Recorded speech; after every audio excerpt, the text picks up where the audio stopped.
One. Good morning, all. It's 29 minutes past 9. We are ready to start 29 minutes past 9. Please make sure that your devices are quiet. Please make sure that your devices are quiet. Put them on silent. Thank you.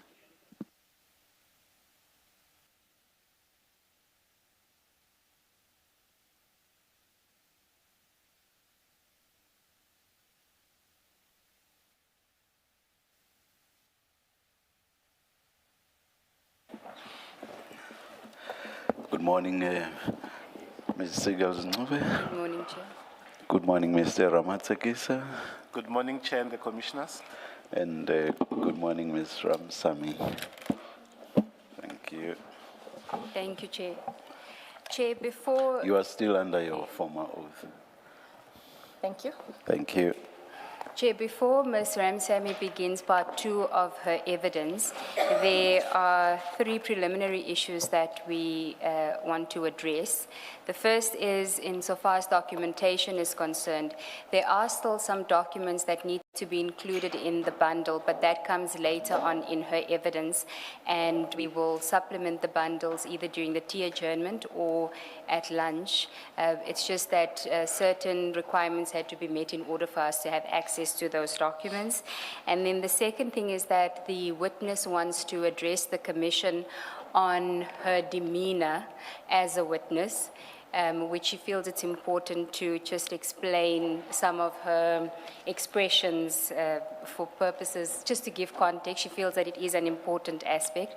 I think she's looked at what the comments have been on social media, and she really wants the Commission to just hear her out on that. And then the third aspect is that Chair will recall that the witness had started her evidence regarding why she thought, the why me question, why she was chosen to, why she thinks she was chosen to work on the project diversion matters. And she started her evidence from the first section 27 that she had been involved in. She wants to go back in time from the time that she actually started at IDAC, because she thinks there's some important context there that will explain why she was even chosen and the circumstances within which she was chosen, even for the first section 27 matter that she was involved in. So those are the preliminary matters, Chair. Thank you.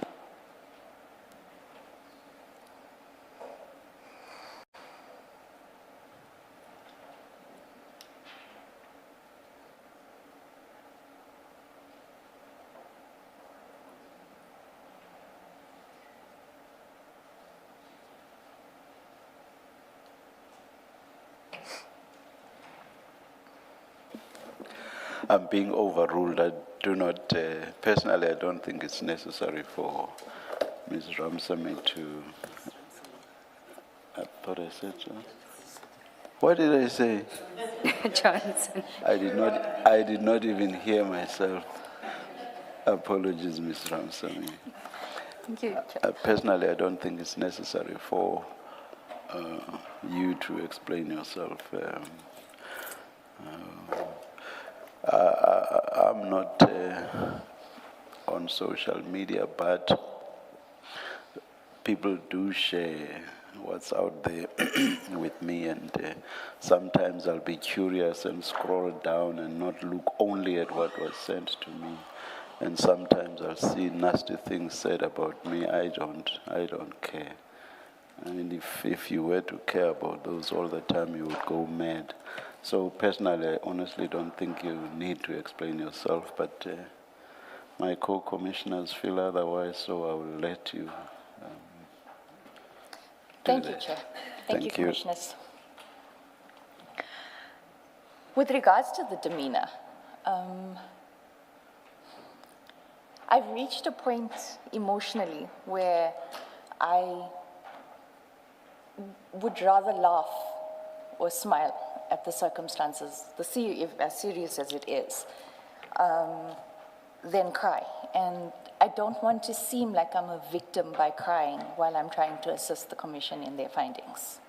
So I do ask for understanding that it has been a very tough road, and I'm choosing not to be emotional. So if I do smile or if I do laugh, under certain serious topics. Please forgive me. I don't think it's the Commission's forgiveness that you're seeking, but You see, To the public at large. It also, you know, it came across, or the comments were that I was being vindictive and I was enjoying the downfall. I was not. When I speak about certain things, I remember the circumstances in which, and I will explain that aspect and what was done and what was said and how it was said. And so I try to rather laugh about it than cry about it. what I will say to you is that with comments on social media, my sense is that you can never win, even where preponderantly comments are positive. There will be the few negative comments. If you let those get to you, then you are in trouble. I think it was more the response of the office I have to return to. Or the office. Office. I think Ms. Sigels mentioned social media. It's both, but Yeah. I mean, obviously they're also reading it, and I'm getting messages from the office. So I assume asking for, what did you say, pardon? Or I'm not sure of the word you use. Forgiveness. Forgiveness. I'm not sure that that's directed to us, because I don't think there's anything to forgive. Yeah, I see my colleagues nodding. So from where we are sitting, we see you've not done anything wrong. Thank you. Thank you, Chair. So Thank you, Commissioners. those who may be of the view that you did wrong, they do hear you. I hope they will forgive you.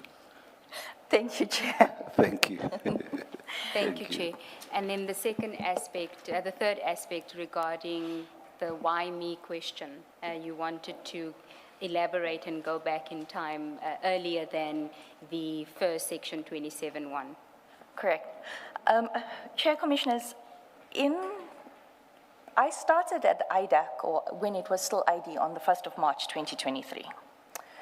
I did indicate that I was given alphabet soup, in the sense that we were short-staffed and I was given a lot of projects. By the end of April, I had already, I was in the process of finalizing 2 investigations and drafting chart sheets, etc., for 2 matters in under 8 weeks or 7 weeks. And after speaking to my former DDPP, he reminded me that, or his words were, once you started showing your grit, Mr.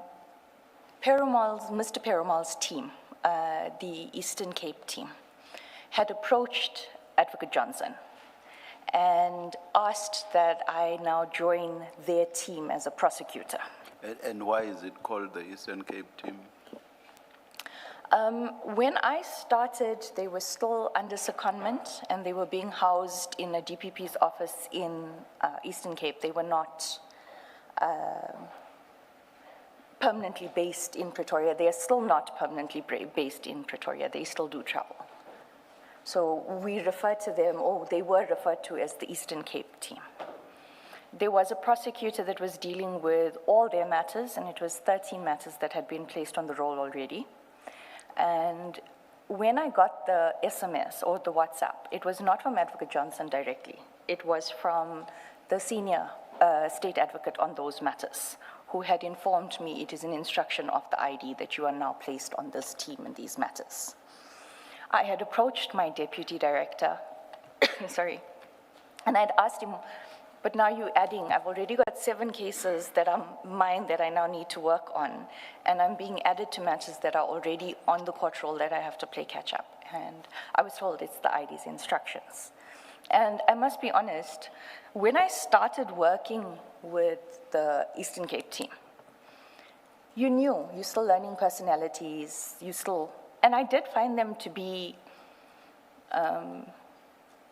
competent. there's a saying in our office that Mr. Perumal can sell you sugar from your own tea. He's very articulate. He would make you believe that this is going in this direction. So I did trust the team in 2023. So in the Eastern Cape team, as you call it, it was Mr. Perumal and who else? It's Mr. Perumal, it's Mr. I'll give you the composition from 2023. It's Mr. Perumal, who's the leader. It's Mr. Beluchin, Mr. Mbalo, Mr. Mazibukwana, and there was a warrant officer, Williams, but he's recently been boarded off or retired, something to that effect. So it was that, and then it was the senior state advocate. Did they not have their own DDPP?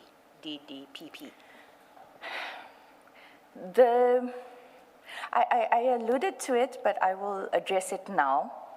When it came to that team, they would even bypass the DDPP. They would go directly to Advocate Johnson with everything, even authorizations, lack of authorizations, enrollment documents, etc. I hear that. That is how they behaved. But structurally... Yes, Advocate Law was our DDPP for the security cluster. Paul Lowe. Correct. He was their DDPP. Correct. Okay, thank you. And not based in the Eastern Cape? No, we were based in Pretoria. Okay. And then I had various interactions with Advocate Johnson based on my previous testimony with regards to the addendum rather than doing a brand new 28. I had informed the Commission about my approach on the matter, the second matter where I was in the process of drafting the chart sheet. So when I was called in July for the first July 2023 for the first Section 27 referral that I make reference to and how it was done in my first statement, it was myself and another state advocate who started on the same day as me. We both started on the 1st of March 2023, and he's a very good prosecutor. We were spoken about in management meetings about the work, the input, the hard work that we were doing at that time. It is in July 2023 that I realized that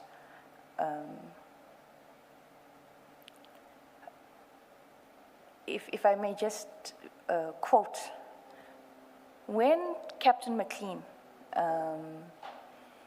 found out that I was going to be working with Advocate Johnson so closely and with the Eastern Cape team, because he had previously worked with them, and because I was working on multiple matters with him, he called me aside and he spoke, we had coffee, and he said to me, "You're naive." And I agreed. I was new to the environment. That was very new to me. I was coming from the regional courts. This was a specialized unit that had its own set of rules. And he said to me, if you don't be careful, if you don't ensure that you document and they will ruin your career. And so in a way, it opened my eyes to observing more than believing. But I believe that because in 2023, in July, when we received the first 27, the only other one that I dealt with,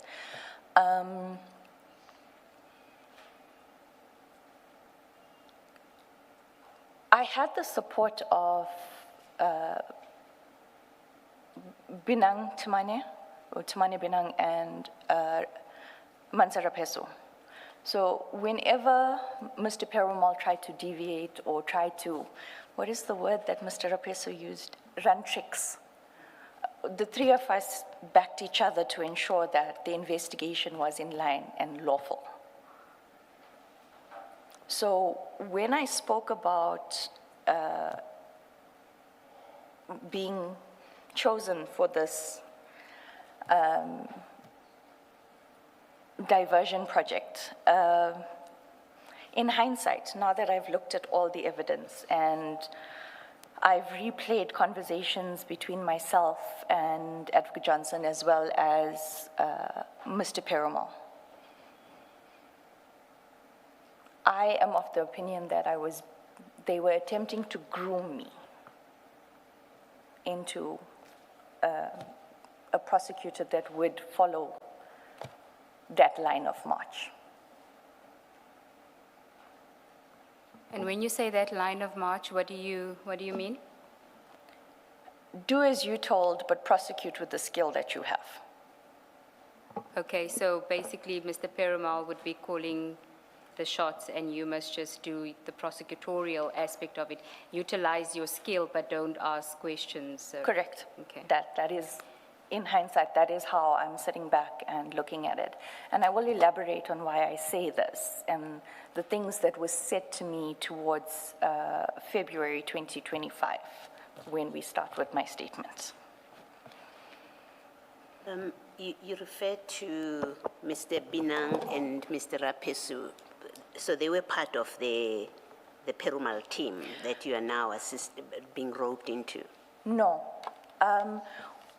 One of the bones of contention in 2023 already was that when Advocate Johnson compiled the team for the 27 in 2023, she had completely excluded Mr. Perumal's team members or the subordinates.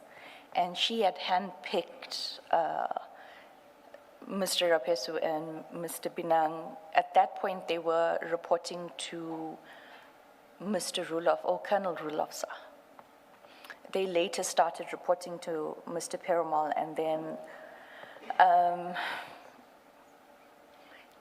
once they started in July 2020, well, let me put it this way, in September 2023, when Mr. Binang and Mr. Rapesu started objecting to the trickery of Mr.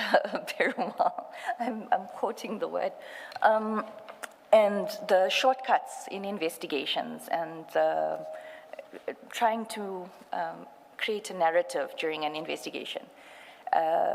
It was then in 2023 that Mr. Binang was victimized by Advocate Johnson and Mr. Perumal. And then when diversion happened, Mr. Mlambo and Mr. Rapesu were victimized by Mr. Perumal when questions were being asked. Mr. McLean, when he spoke to you, he must have said why. Did he say why he says to you, be careful, they will ruin your career, you're being naive? He didn't go into great detail. He just said that they are dangerous people and they don't follow the rules. I'm paraphrasing. He didn't speak to anything in particular that was happening in the environment that makes him say, they're dangerous people, you have to be careful, they'll ruin your career if you are not careful. Am I allowed to not answer that? Well, I guess yes, there was. Of interest and relevance to us, or at least to me, is how far back do the problems, the kind of things we are looking at now, even if not specific to these facts, but is there an institutional problem? This about crime intelligence and General Masemola, are these isolated, a new development when IDEC has been playing by the rules and doing everything right by the book until recently, November 2024, leading to now? So the warning from Mr. McLean seems to suggest that there were concerns already by the time you joined. Confirm. And I did make mention of it in my statement, my first statement.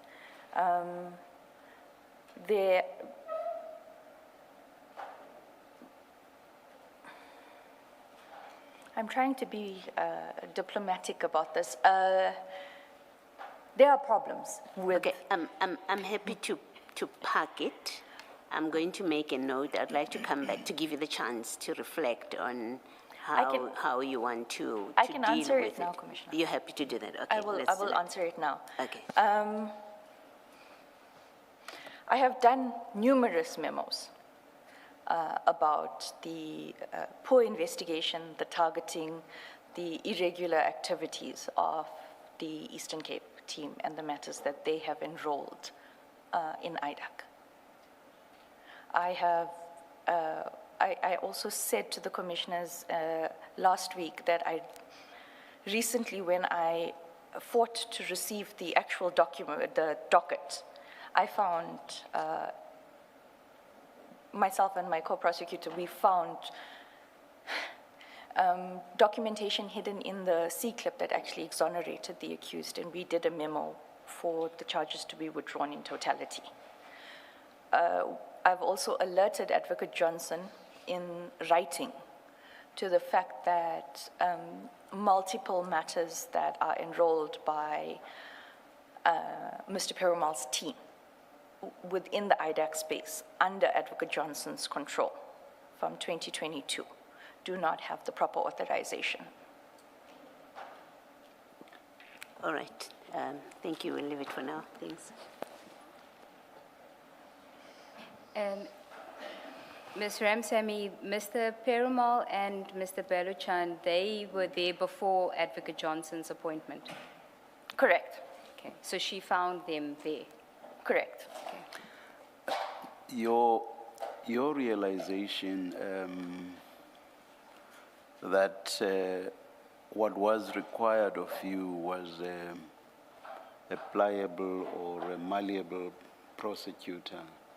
Was that as a result of the caution by Mr. McLean, or was it your own realization?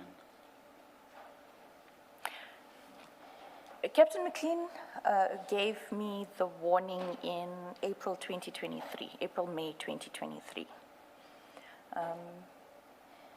I chose to accept the warning and proceed with caution, but to also make up my own mind.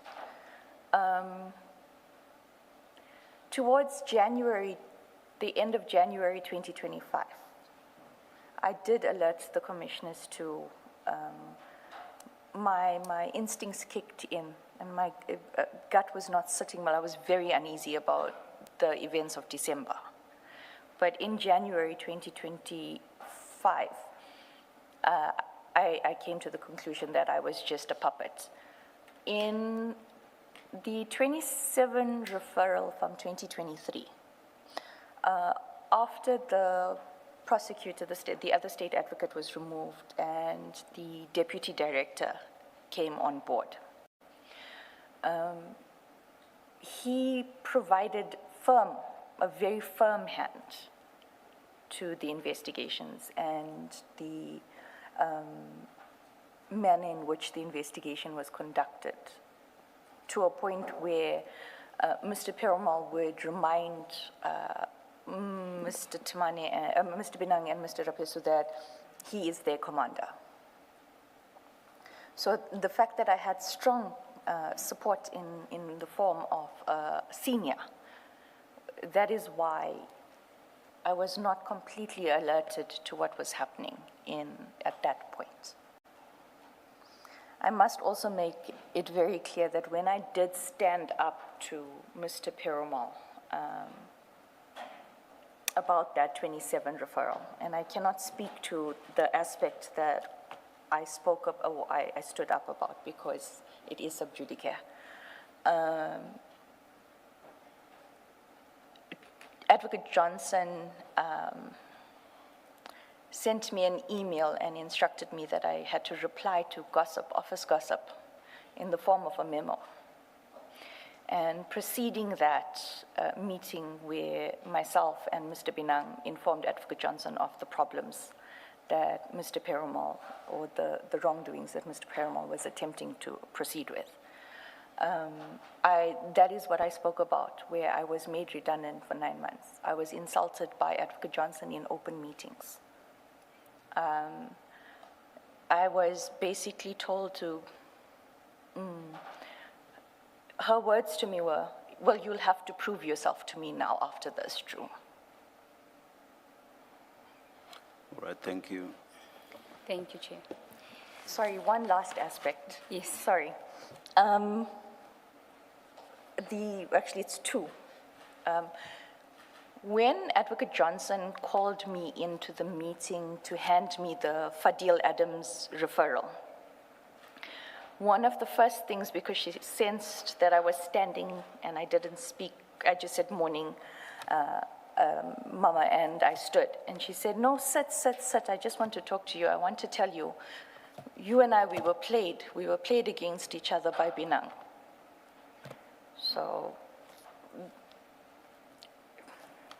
that was what I was told on the 5th of December, after being redundant for 9 months.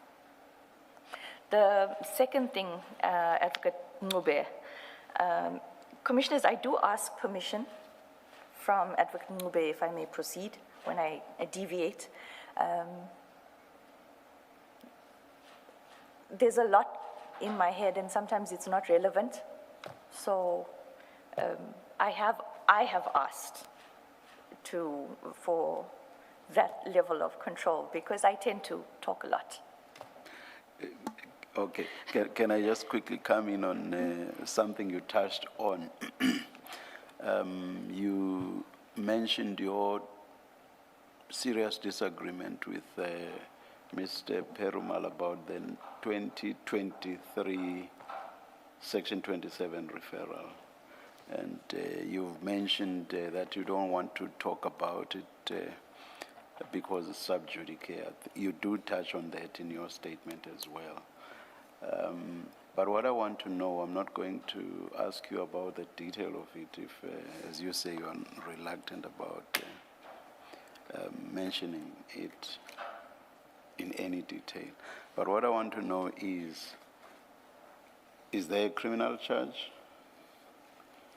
Surely the sub judice rule cannot apply to the extent of not even being able to say yes or no.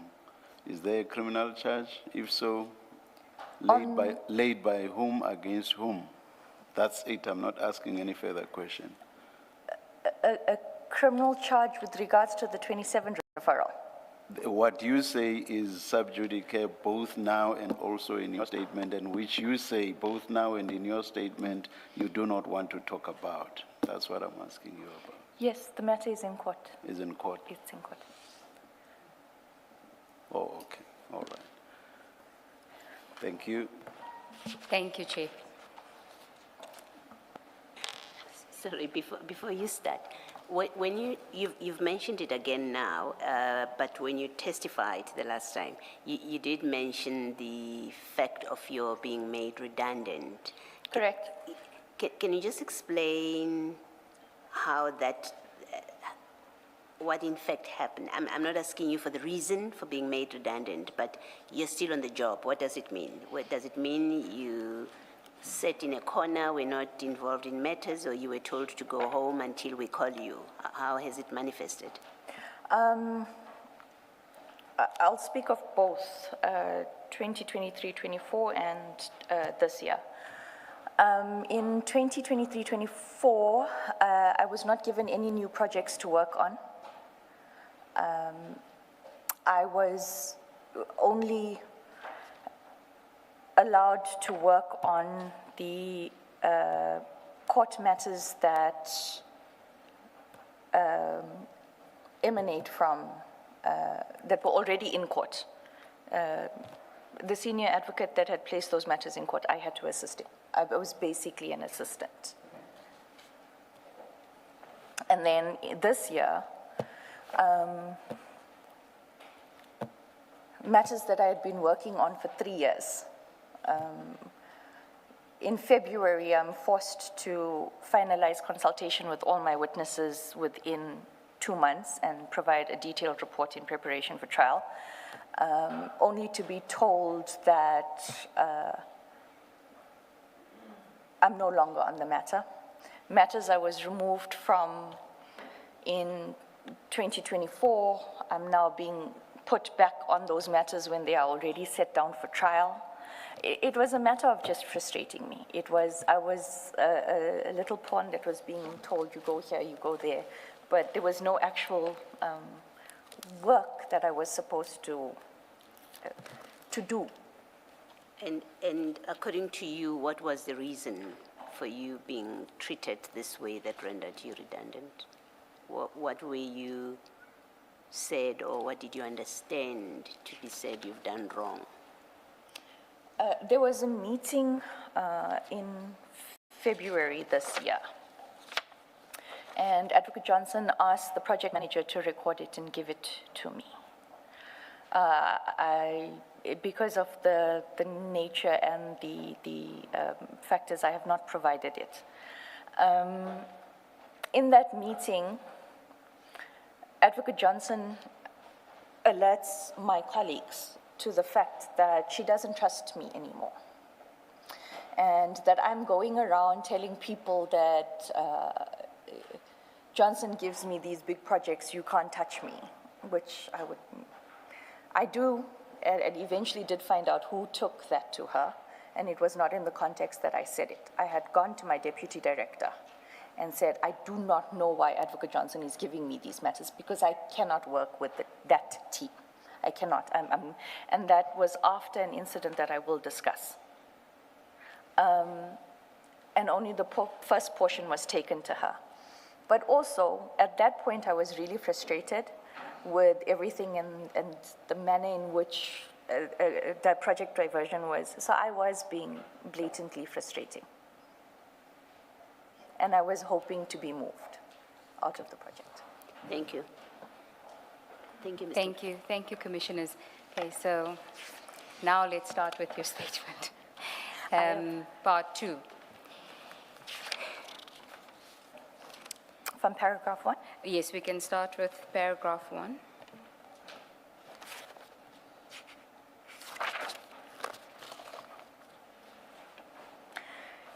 This is part 2 of my statement dealing with specific investigations undertaken by IDAC during 2024 and 2025.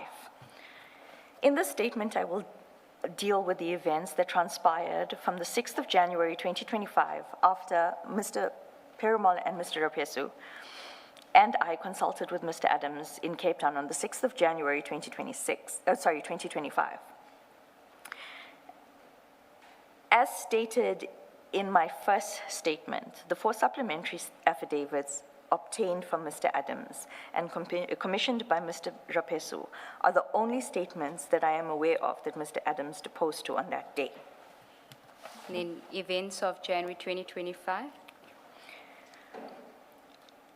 In fact, on 6 January 2025, after consulting with Mr. Adams, I sent Advocate Johnson a WhatsApp message at... Can you just pause there? I think it's better if we just flight the WhatsApp message, Commissioners. That is in file 10, page 215.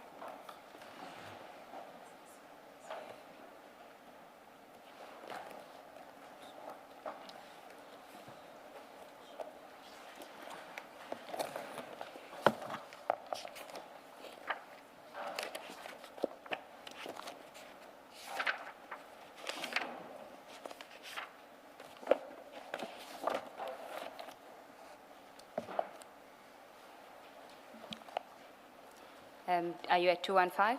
Yep.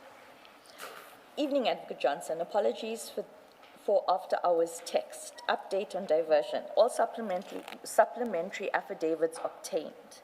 Mapping of investigation plan complete. Will provide a written report for your office on the plan as soon as we return. May 2025 be blessed, success, good health, and happiness. And can I just ask you, you mentioned a written report to your office on the plan as soon as we return. Was that written report ever submitted? No, it was not, because events took place on the 16th of January that required a different approach. And what would that report have entailed? What would you have included in there? It would have been the discussions of the fact that Mr. Adams had provided no further information to us, and that although he had not provided further information on the 19th of December, after viewing the documents, we had identified possible witnesses to consult with to determine whether there was in fact a reason to proceed. Okay. So the report is not submitted, but you send this WhatsApp to Advocate Johnson after you've consulted with Mr. Adams, and you reference the supplementary affidavits, and that would be the 4 supplementary affidavits. Correct. The next event that then occurs is the 13th of January, 2025, on page 2, paragraph 4 of your statement. I just need to finish reading paragraph 3. Because you've read the WhatsApp into Okay. the record, it's the same, it's a Thank you. repetition, yes. On the 13th of January 2025, Mr. Perumal requested a meeting with Mr. Rapesu and me regarding a consultation that Mr. Perumal had with a potential witness, which had not previously been disclosed to us. I was upset. Sorry. Throughout the statement, you mentioned this witness, and not once do you mention the name. Is there a particular reason for this?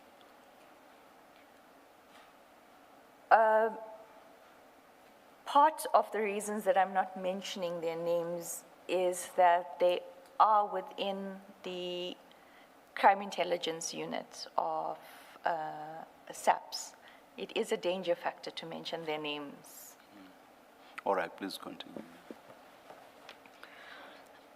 I was upset that a consultation was held with a witness without my knowledge, because in my docket report on the 10th of December 2024, I had specifically stated that the prosecutor must be informed before any interview consultation takes place with any person relating to the matter. Given my uneasiness about this matter, I wanted to make sure that Mr. Perumal was not embarking on a frolic of his own and potentially influencing or compromising witnesses. The instruction was directed at Mr. Perumal and Mr. Padiachi and not Mr. Rapesu.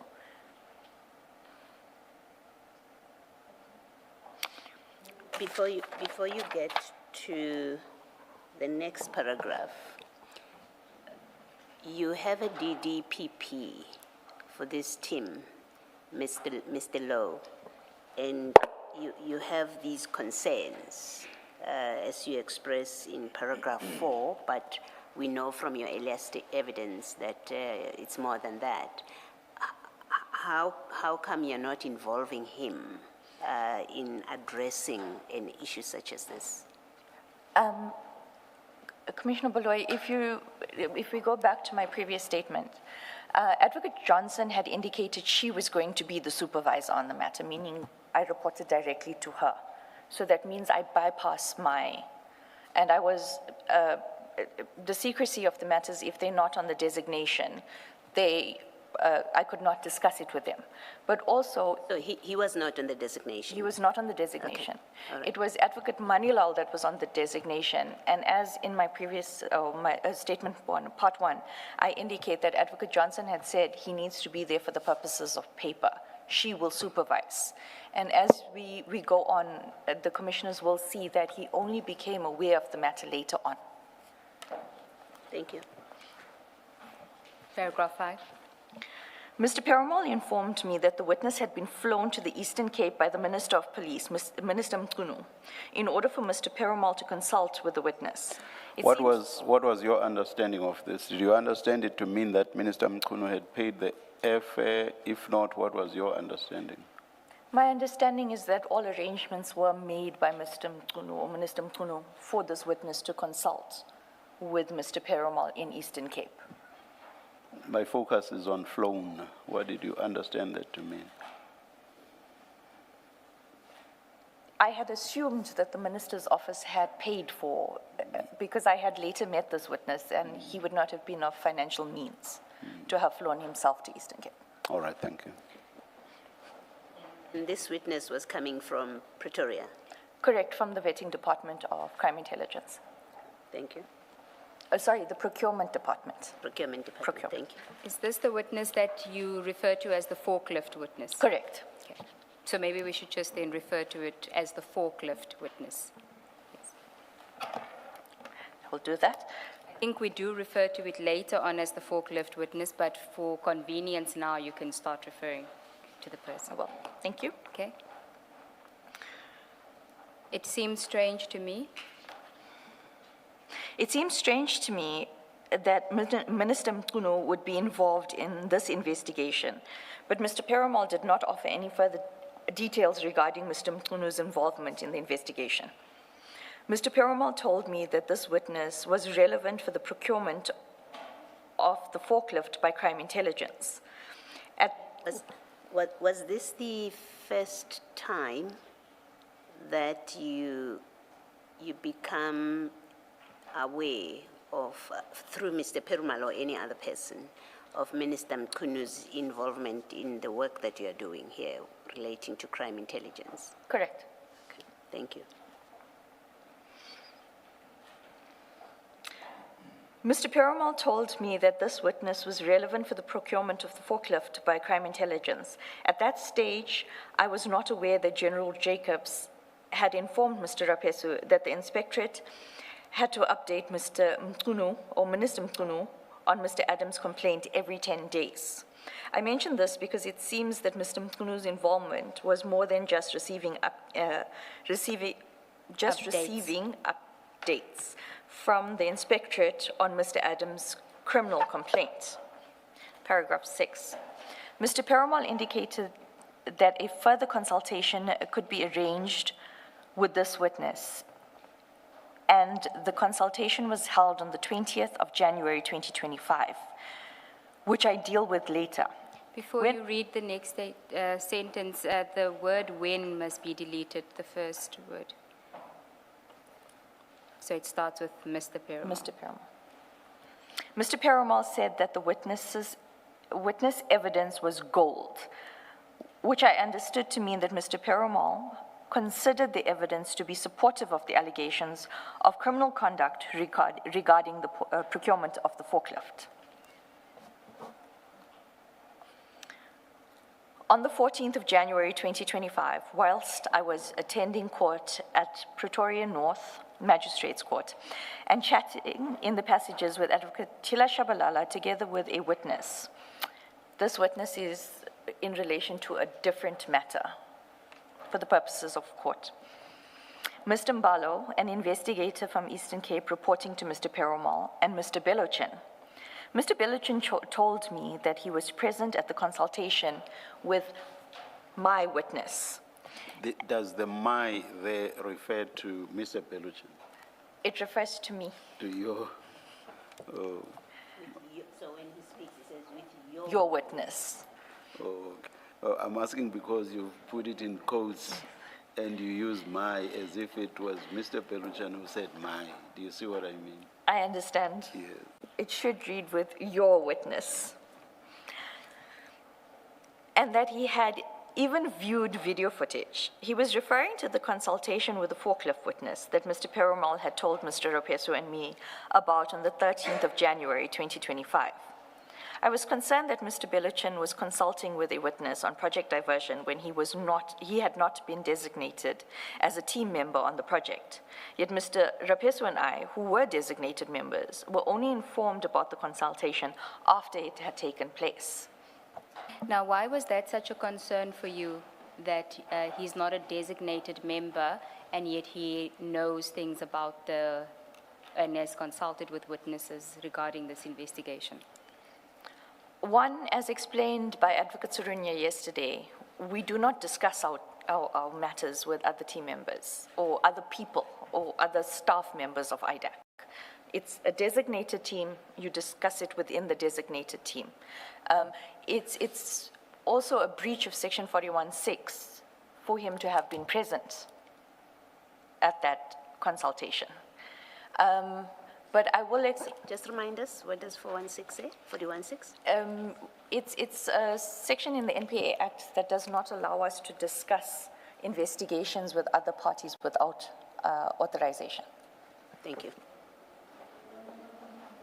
The other concern is something that I will address in paragraph 14.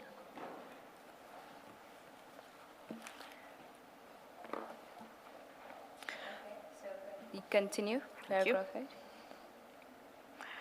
I asked Mr. Bellichin how he could be involved in this matter if he had not been designated as one of the team members, and why he deemed it appropriate to discuss details of this matter in front of Advocate Shabalala and a witness.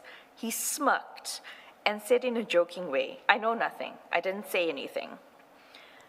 This incident was very concerning, and on the 16th of January 2025, after a scheduled meeting with Advocate Johnson, it should read on another matter. So, And others must be deleted. correct. After a scheduled meeting with Advocate Johnson on another matter, I asked if I could have a discussion with her privately regarding project diversion. I asked Advocate Johnson if the designation for project diversion had been extended to include Mr. Belochin, and I expressed my concerns regarding him consulting with a witness and being involved in the investigation if he's not included in the designation. Advocate Johnson told me that she was not aware that Mr. Belochin was party to the consultation that was held with the forklift witness. Advocate Johnson told me that a presentation would be held on the 22nd of January 2025 regarding project diversion, and that I should include my concerns in the presentation for discussion at the meeting. Advocate Johnson sent an email to all designated members and Mr. Sissoko, including that she wanted a presentation on the 22nd of January 2025 about project diversion. On that same day, Mr. Perumal emailed a draft presentation to Mr. Rapesu, Padiachi, and me, annexed MMR 12 of Mr. Rapesu's witness statement. In his covering email, he asked for input before the presentation was to be submitted to Advocate Johnson ahead of 22 January 2025 meeting.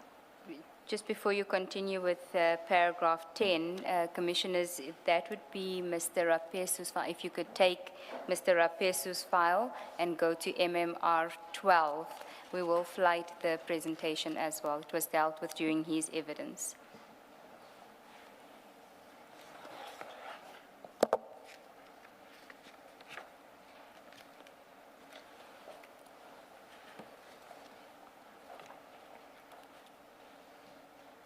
We are flighting it as well, Chair.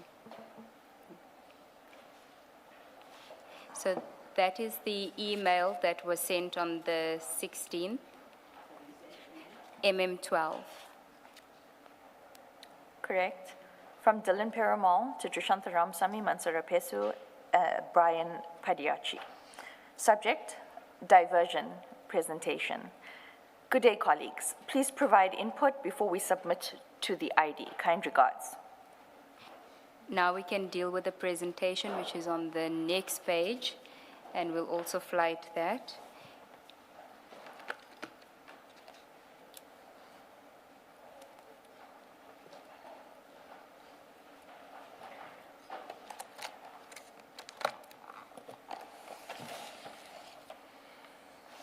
Okay, the first under background. We'll start on background. Just wait for it to Sure. appear on your screen.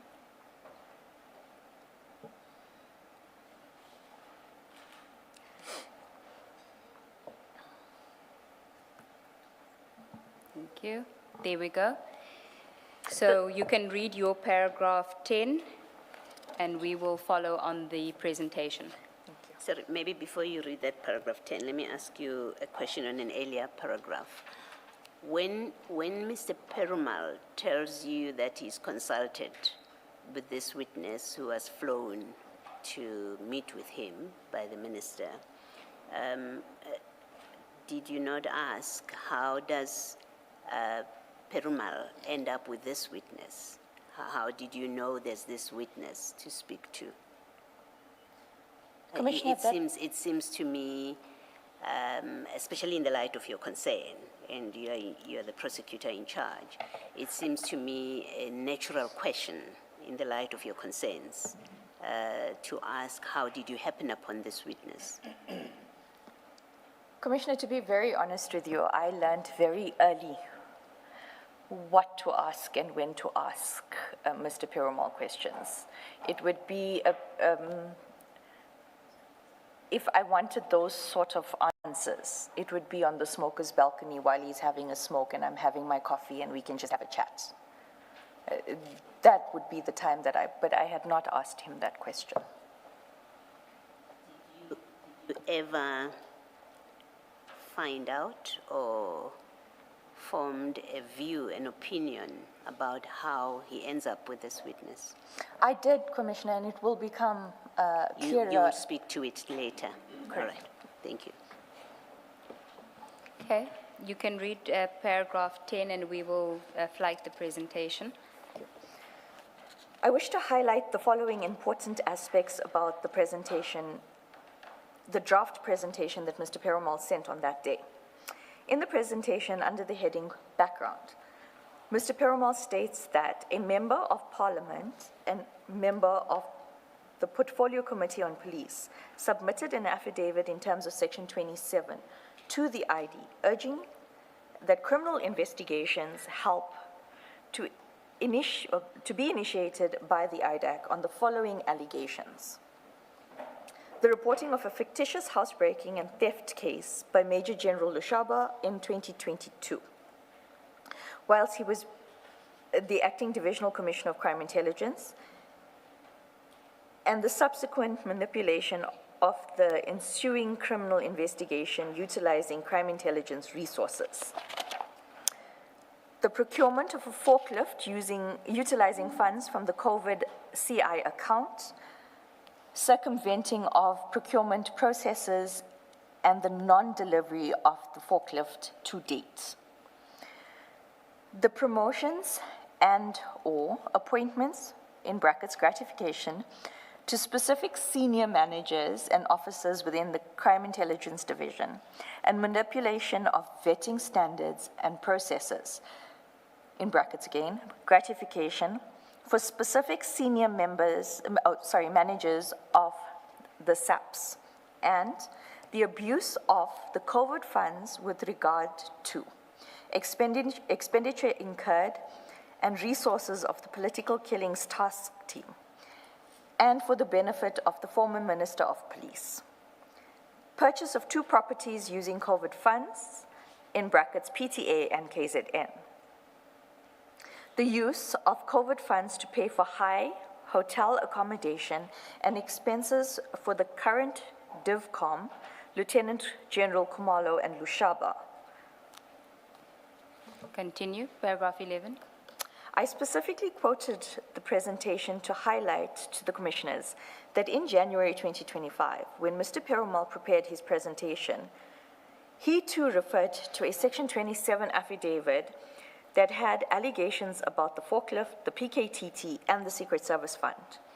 This is further corroboration of Mr. Rapesu and my version of the contents of the Section 27 referral affidavit that we saw on the 5th and 6th of December 2024. And then on page 4 of the presentation, you can read in your statement and we'll follow on the... I do not have the file. You read your statement and we will follow the presentation on the screen. Thank you. On page 4 of the presentation, Mr. Perumal stated that the A1 affidavits obtained from Mr. Adams in the various case dockets needed supplementing. He also states, importantly, that on the 6th of January 2025, we, Mr. Perumal and Rapesu and I, traveled to Cape Town and consulted extensively with the MP. Importantly, he states supplementary affidavits were obtained from him, being Mr. Adams, for all the cases reported by him. Once again, this shows that as far as Mr. Perumal was concerned, when he prepared the presentation in January 2025, the affidavits that were obtained from Mr. Adams on the 6th of January 2025 were supplementary affidavits, not mention, no mention is made of a new A1 affidavit or affidavits. Continue. On 19 January 2025, I added a portion to the presentation which dealt with the prosecutor's input on the project and submitted the presentation to Advocate Johnson and Mr. Sissoko. On the 20th of January 2025... Before you go to the 20th of January, we're just going to flight what you added to the presentation, and that is in file 10. The presentation starts at page 218, but we're focusing on page 229 from 229.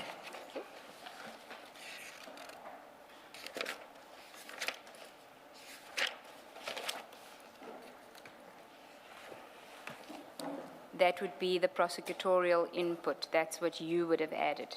Correct. To Mr. Perumal's presentation. Correct. And you deal with the various cases emanating from Mr. Adams' Section 27 referral. Correct. Now, we are going to deal later with page up to page 234, but if we could go to page 236, which refers to your concerns, because that is relevant for purposes of why Advocate Johnson said that you should add or deal with your concerns in the presentation. And at 236, you then set out your concerns. May I read it into the Yes. record? Concerns of the prosecutor. Instructions regarding being informed about witnesses being consulted with to be discussed with the prosecutor. This was not done regarding the captain. This is the forklift witness. Open communication is imperative in an investigation of this nature. Point 2, undesignated members personally informing the prosecutor that they consulted with my witness and viewed the video footage. This was done in the passages of a magistrate's court and in front of other undesignated members. Point 3, RE, defeating docket. The lady is... Just to give us context on what you mean by the defeating docket. That would be with regards to the events that transpired with Mr. Lushaba and the housebreaking. Valeria Kaz, 38. Yes. Defeating docket. The lady is only, it's supposed to read, is only supposed to be approached once sufficient investigation is done. OB entries, consultation with the first two witnesses identified by prosecution. She must only be approached once investigation is at a stage that even if she does not cooperate, there is still strong evidence to proceed. Can you just tell us why that was a concern for you, that the lady was being approached? What was the concern that she was being approached? Was she not considered to be a witness? I didn't find her to be a witness at that time. There was insufficient evidence to even approach her at that point. But my major concern was that Mr. Perumal was insisting that she must be found and that she must be placed in witness protection and that she must be consulted with because she's vital. And despite my numerous instructions that she is not supposed to be approached at this point, given the early stages of the investigation, I was in High Court and I received on the 20th of January, I received a WhatsApp message from a team member indicating that, from Mr. Rapesu, indicating that he was contacted to fetch Mr. Perumal from the airport and that they were in the process of going to hunt down the witness, despite the fact that I had, even in the presence of, in my instructions on the 10th of December, I'm still being overlooked, bypassed, and ignored, and he's still proceeding. At that point, I sent a message while I was in court saying, no action on diversion is to be taken today. Okay. So then you say the last bullet point is all other aspects of the above investigation will be discussed during the presentation due to its sensitivity. Correct. We had received instructions from Advocate Johnson that we are not to document everything that she considered sensitive. I do deal with it later where we also get instructions not to email or WhatsApp, that sort of communication, anything written.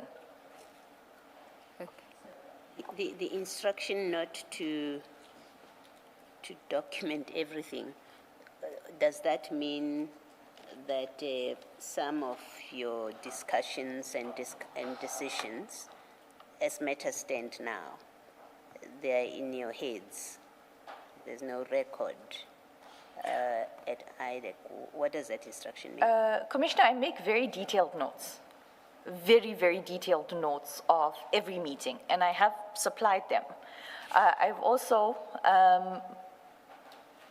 volunteered to provide the originals for ink age analysis to determine that I did take those notes at that time. I understand you clearly did not follow instructions. You were not supposed to document. I'm asking a different question, and more an institutional question. That instruction, am I correct, means today that there are matters that were discussed, there are decisions that were taken and acted upon even, that are not recorded anywhere. When I say they're in your heads, we would have to get another Ms. Ramsame to come and sit there and say, here's my recollection of that decision. But to the extent that the institution is obliged by law, if there is such an obligation by law, to keep records of discussions, of decisions, there is, in fact, what you're telling us is there's matter that we will never find record of because of that kind of instructions and how you handled that. Correct. Commissioner, it's also in an email from Advocate Johnson that we will deal with a bit later, where she emails a specific team, us, and the new team that's allocated to the matters as to how correspondence is supposed to be done and that it's not supposed to be documented. Okay. Thank you. Thank you. Let's continue in paragraph 13 on 20 January 2025. On 20 January 2025, a consultation was held with the forklift witness. Present at the consultation was Mr. Perumal Padiachi and Rapesu, the witness, and me. As stated earlier, Mr. Perumal previously informed us that the evidence of this witness was gold. But my assessment of the witness evidence was that it was largely hearsay and speculative. Mr. Perumal later indicated that DPCI was investigating the forklift matter and that IDAC should not pursue it any further. This was accepted by Advocate Johnson. Does that mean that from that day onwards, IDAC no longer investigated the forklift matter? That paragraph of Mr. Perumal indicating, it was done in the 2022 January presentation. 2022 January presentation, yes. And then, despite the fact that the decision was accepted that DPCI would continue with the forklift investigation, I later became aware, and I say later, I mean like on the 11th of April. 11th of April what year? Of 2025.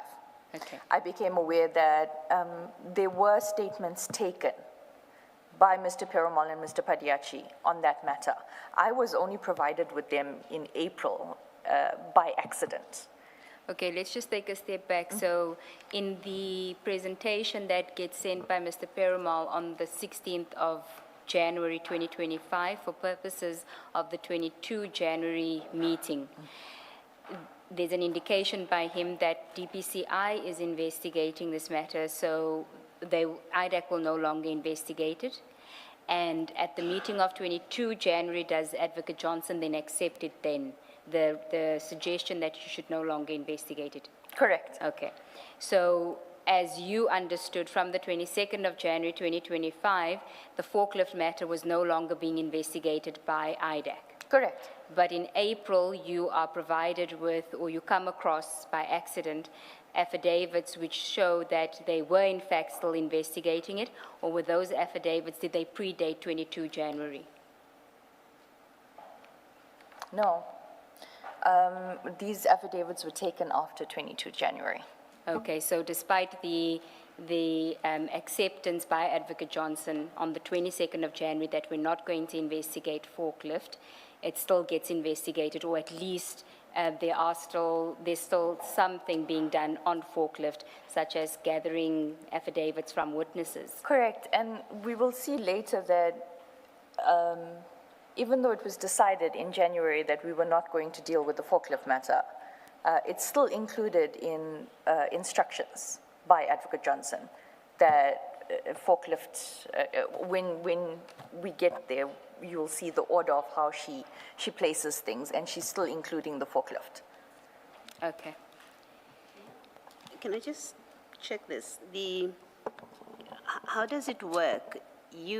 Clearly this matter, the forklift matter, at this point I'm not asking about whether it qualifies as an IDAC matter or not. When you look at the mandate, I'm not asking that kind of question. But you are seized with the matter because someone has referred it to IDAC.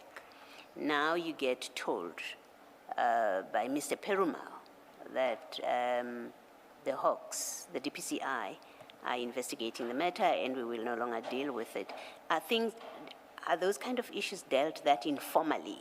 I would have thought there would be a record that from between you and the DPCI, which records that DPCI is investigating this matter, maybe ahead of you, or they think it belongs to them, and there's a formal communication that says, all right, now we leave it to you. We no longer are dealing with it, so there is a record within IDAC of what happened to this matter. Correct, Commissioner. It's supposed to be that way. It is supposed to be that way.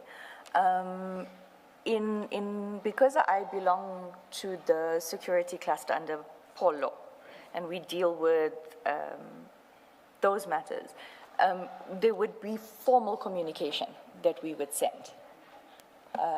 In this circumstances, I even wanted to know, I think it was later in the year, because they had collected the Langlagte docket, I wanted to know whether it was returned. Because if we've got the original docket, how are they investigating? And I did ask that question. I received no response. But on the point of the Langlagte docket, it is the only docket where Mr. Adams actually provided documentary evidence with his A1. Langlagte, it is the forklift matter. Forklift. Okay. And the documentation that he provided was the documentation that was slipped under his door? As he stated, yes. Okay. Thank you. You testified about that in your first statement. It was receipts and proof of payments. Or... Correct. It was the procurement invoices, etc. Okay. Okay. Paragraph 14, and I think it's 2025, not 2024. Yes, it is 2025. On January 2025, 21 January. 21 January 2025, I had a conversation with Mr. Perumal regarding the matter of Cedric and Kabinde. I will deal with this topic separately when I deal with the trumped-up case against Mr. Rapesu. However... Yeah, I think you can deal with it now because you don't expand on it in your statement. You reference another affidavit that was prepared as part of that, where you were requested to prepare an affidavit regarding that aspect. So maybe if you can just start out by telling us what is the Cedric and Kabinde matter, and then we can go to your affidavit. Okay. So on the 20th of January 2025, when we were consulting with the forklift witness, he made mention of Cedric and Kabinde. As naive as I am, I didn't know who that was, so I had to Google.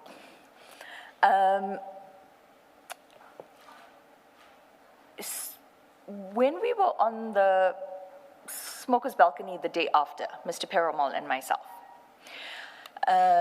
he mentioned to me that, so there were two aspects that he addressed with me that day. One, that he didn't want the witness to speak about Cedric and Kabinde in front of Mr. Rapesu. And I didn't understand, because at that time I didn't know that they had worked together at iPad. They being? They had worked together, who you're referring to? Mr. Nkabinde and Mr. Rapesu had previously worked at iPad together. The second aspect... Sorry, and the witness that he refers to is the forklift witness? Correct. Okay. With regards to that forklift witness mentioning Mr. Nkabinde, it was about the arrangements to go and consult with Mr. Perumal. So on the 21st, when we were on the balcony, Mr. Perumal addresses this aspect, and I said, but why? And he didn't give me a reply. His next response to me was, Drew, I need you to speak to ID. So I said, about? And he said, no. Rapesu is going to start crying that the work is too much now. I need you to speak to ID to bring on my guys. So this is the second time Mr. Perumal is asking me to bring on his Eastern Cape guys, being Mr. Beluchan, Mr. Mbalo, because Mr. Mazibukwana at that time was in hospital. The first incident where Mr. Perumal brought up the aspect of his guys being on board was on the 6th of December, also on the balcony, where he said to me, I said to him, so I hear we have a new matter together, because he and I, we were not speaking on good speaking terms at that time because of what had transpired with the first 27 referral. We spoke, but it was not very friendly. And he said, yes, I need you to get those documents sorted out now because the ID must sign it. I want my guys to go and fetch the dockets before we leave because they were flying back to Eastern Cape. And I said to him, but the ID didn't designate. And then I gave him the 5 people that were designated. So with regards to the Nkabinde matter, if I may just go to the affidavit. The affidavit is at page 248 of file 10. And this is Mr. Nkabinde, Minister Mkunu's Chief of Staff, or not? Correct. 248, thank you.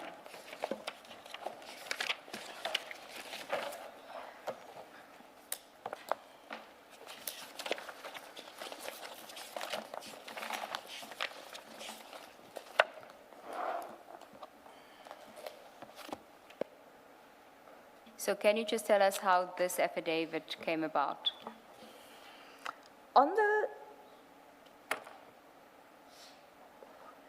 I have to go back to the 22nd of January. Okay. So we start the presentation to Advocate Johnson on the 22nd of January. We go through the presentation. Mr. Perumal is primarily reporting or presenting to the ID. This is the same presentation that we've been looking at. MRR. Yes. Correct. So what happens on the 22nd is we're all sitting in the boardroom. The presentation is now done. Advocate Johnson says she needs to inform the team about what happened to her the night before, or it was either the 20th or the 21st, but during the evening. She indicates that she had gone to Minister Mkunu's house or residence for a meeting, and that she had left her cell phone with her protectors, and she was left waiting for Minister Mkunu in his residence, but in the presence of Mr. Nkabinde, and that Mr. Nkabinde had given her the heebie-jeebies. Made her feel uncomfortable. Yes, made her feel uncomfortable. And so she went on about how there's something not right about in Kabinde and all of that. I'm still trying to place the pieces together because I'm not coming from the history of I was in regional court, murder, rape, robbery. So I didn't know the role players. It may not be relevant, but did she explain what exactly made her feel uncomfortable? She did not explain why she felt uncomfortable. She explained only the purpose of the meeting with Minister Mkunu. Okay, all right, please continue. So at that point where she's explaining her unease and that there's something just off about Mr. Nkabinde, and Mr. Sissoko, who was present in the presentation, indicates that yes, Nkabinde had worked, Mr. Nkabinde had worked at IPED, and then she said, no, there's something, there's just something about him, we need to see what we can do about him. So, and I'm making notes. And she then says that, so Mr. Sissoko starts explaining that how Nkabinde left, Mr. Nkabinde left IPED, sorry, and that there was transcripts with regards to a case where he was found to be or discredited witness, etc. And Advocate Johnson said she wanted it. So Mr. Sissoko asked Mr. Rapeso, did you receive or do you have them? And he said yes. And then the instruction was that he was to circulate the transcripts to the team members. Then so then there was this whole conversation between Mr. Sissoko and Mr. Perumal. I was just sitting there taking my notes about Mr. Nkabinde having been linked to 2 other investigations and elements of criminality within matters that are in IDAC's space. One being investigated from Mr. Perumal's team, and the other one was a matter that was sent on 27 referral in 2019 or 2019 from IDAC at the time of the Zondo Commission, IPED at the time of the Zondo Commission. Advocate Johnson then instructs me, Drew, I want this information. I want this information, we need to see what we can do about this guy. When she says this guy, she refers to Mr. Nkabinde. So then the conversation continued between Mr. Sissoko and Mr. Perumal, where there was cell phone records linking Mr. Nkabinde to 2 different not suspects because they are accused persons. And they were service providers of SAPs that was being investigated by IPED. And I'm instructed by Advocate Johnson that I must contact the prosecutor on the matter, Mr. Tila Shabalala, and determine the links and what evidence there is. And I must then give her a report on that evidence. You were instructed by who to contact the Advocate Johnson wanted this, and she wanted it urgently. Okay. She wanted it done as soon as the meeting was done. Unfortunately, I had other meetings, so it couldn't happen. But going back to the affidavit. Before you do that, so what you're describing means at the date of this meeting that you're telling us now about, that there was an active investigation against or relating to Mr. Nkabinde, because you speak of Mr. Perumal and Mr. Sissoko talking about transcripts, Mr. Rapesu confirming that he has received the transcripts. So it sounds like there was an active investigation. You may not have known about it. No, Commissioner. The transcripts that Mr. Sissoko asked Mr. Rapesu about is transcripts of a trial where Mr. Nkabinde was a witness and was discredited. So those transcripts were asked for. With regards to the investigation, there was no active investigation at the time. There was links of Mr. Nkabinde to or in other investigations or matters that were already in court. Let me restate what I'm trying to confirm with you. There may not have been an investigation, an active investigation, to the extent that that word has got a formal meaning, a particular meaning. My question really is, something was being looked at within IDEC. His name was not coming up for the first time in this meeting, being mentioned to people in IDEC. Mr. Sissoko had some discussion with Mr. Perumal before your meeting relating to Mr. Nkabinde. No. The discussion about Mr. Nkabinde started, Mr. Perumal had a discussion with me that he didn't want the name of Nkabinde mentioned to Mr. Rapesu. Yes. The discussion involving everyone about the Mr. Nkabinde was started by Advocate Johnson in the meeting after the presentation. And then everybody that knew him was piping in to say, oh yes, we have that, or yes, we know about this. So it was that sort of conversation. Okay.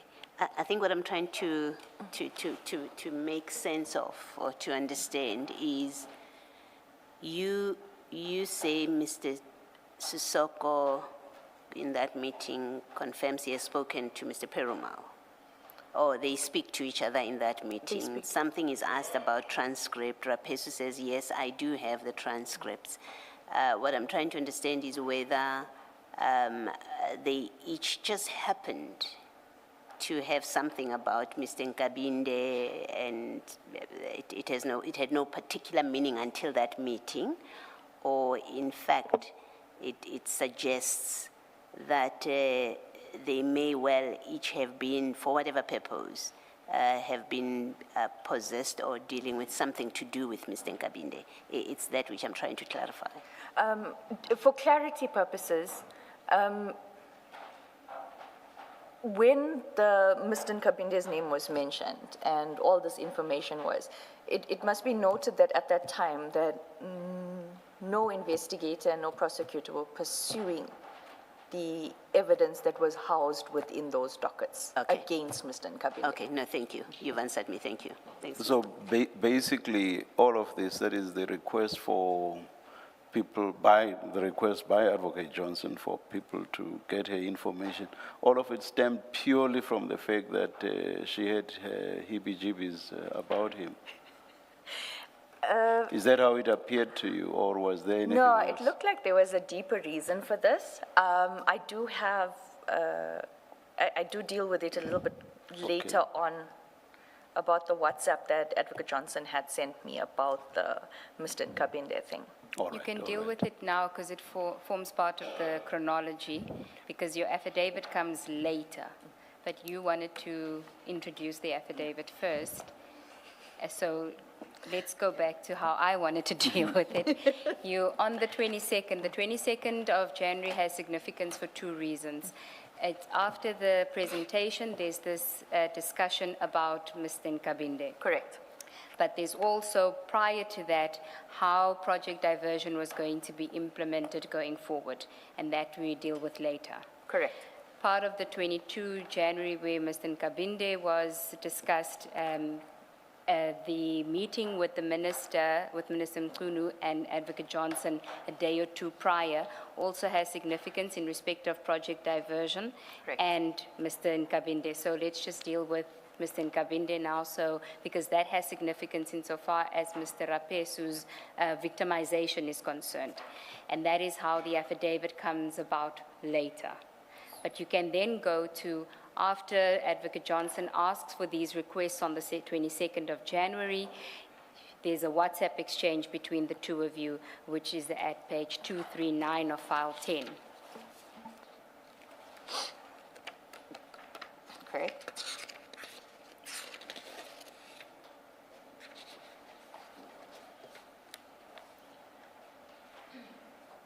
On the 23rd of January 2025, at 13:38, I sent Advocate Can Johnson. you just, sorry, Ms. Ramsamy, when you read from the file, maybe bring the file closer to you so that you don't move away from the microphone. Thanks. 13:38, afternoon, Advocate Johnson. I spoke to Tilas about the links and the evidence regarding C in Cub. That is a reference to Mr. Nkabinde, and Tillis is Advocate Shabalala. Correct. Peter White has a comprehensive report on the links on various matters, cell phone records, and vehicle provided to him being Mr. Nkabinde. And who's Peter White? He's a data analyst. Within IDAC. He previously was within IDAC on contract basis. He's now a service provider. Okay. Rapesu has provided the transcripts of the court case and judgment. I will await your instructions on obtaining the report providing same to your office.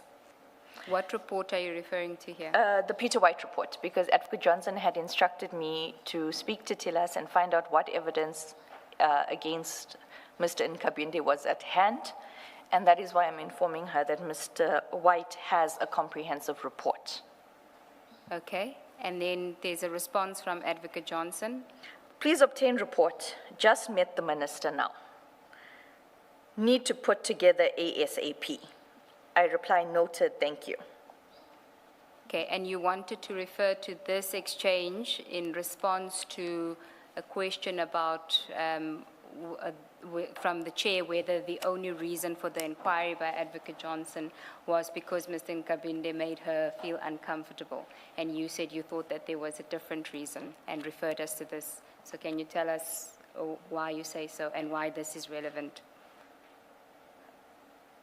My understanding or observation of this is that if she's saying to me, just met the minister now, need to put this together ASAP, obviously the minister is also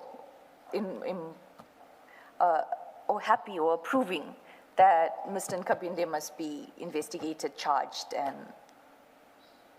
Well, at that stage, there's nothing suggesting that he must be charged. She's just gathering information at the time. If I may just put it as to how I understood it in the meeting on the 22nd of January. I want something on this guy. Meaning what in your speak? In my head, Advocate Johnson wanted dirt on Mr. Nkabinde, and she wanted to charge him. And your reference, so are you suggesting that at the meeting, either on the 20th or the 21st, at the minister's residence, that was when the minister and Advocate Johnson discussed Mr. Nkabinde? I assumed it to be so because of the way Advocate Johnson was pushing for the information, even on the 23rd, and then she said she spoke to the minister, we must move ASAP. The other aspect of the 22nd of January 2025 meeting that made me alert to the fact that the meetings with the minister were common or regular was that she said, Advocate Johnson said to the team, the minister wants to clean up SAPS. He wants us to help him clean up SAPS, crime intelligence in specifically.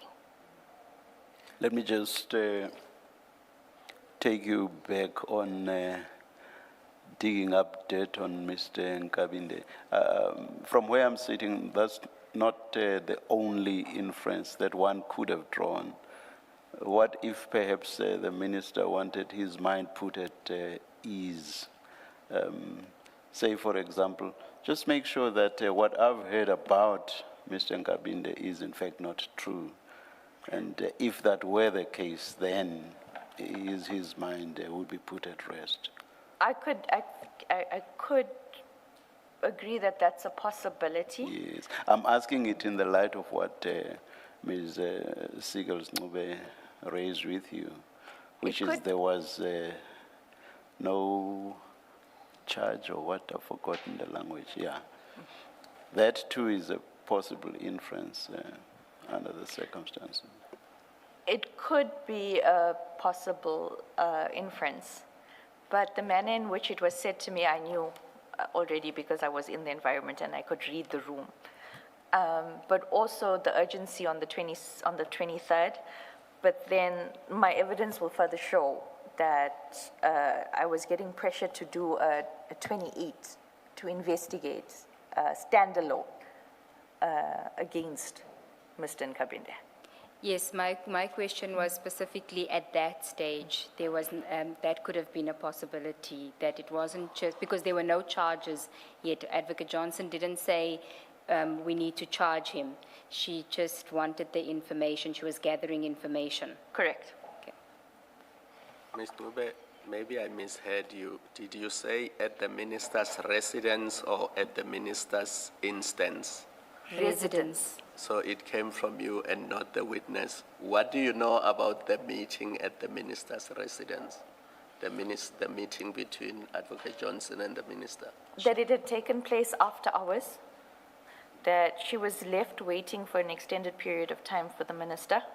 She was with the Chief of Staff, Mr. Nkabinde, and at that meeting, except for the heebie-jeebies, the aspect of the minister wanting to clean up SAPS and more specifically crime intelligence was discussed. So that was the subject of discussion at that meeting? That is what I was informed. And did Advocate Johnson tell you what exactly the minister had said about crime intelligence, which gave rise to the need for a cleanup? No, Chair, I was not privy, but from the way the conversation progressed, it was clear that the only 3 people in the room that knew what was being spoken about in those undertones was Advocate Johnson, Mr. Padiachi, and Mr. Perumal. Thank you, Chair. See that it's 11:01. We take the adjournment. Let's adjourn and resume at 11:30.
Good morning again. We are ready to resume. Please make sure that your phones are off. Thank you.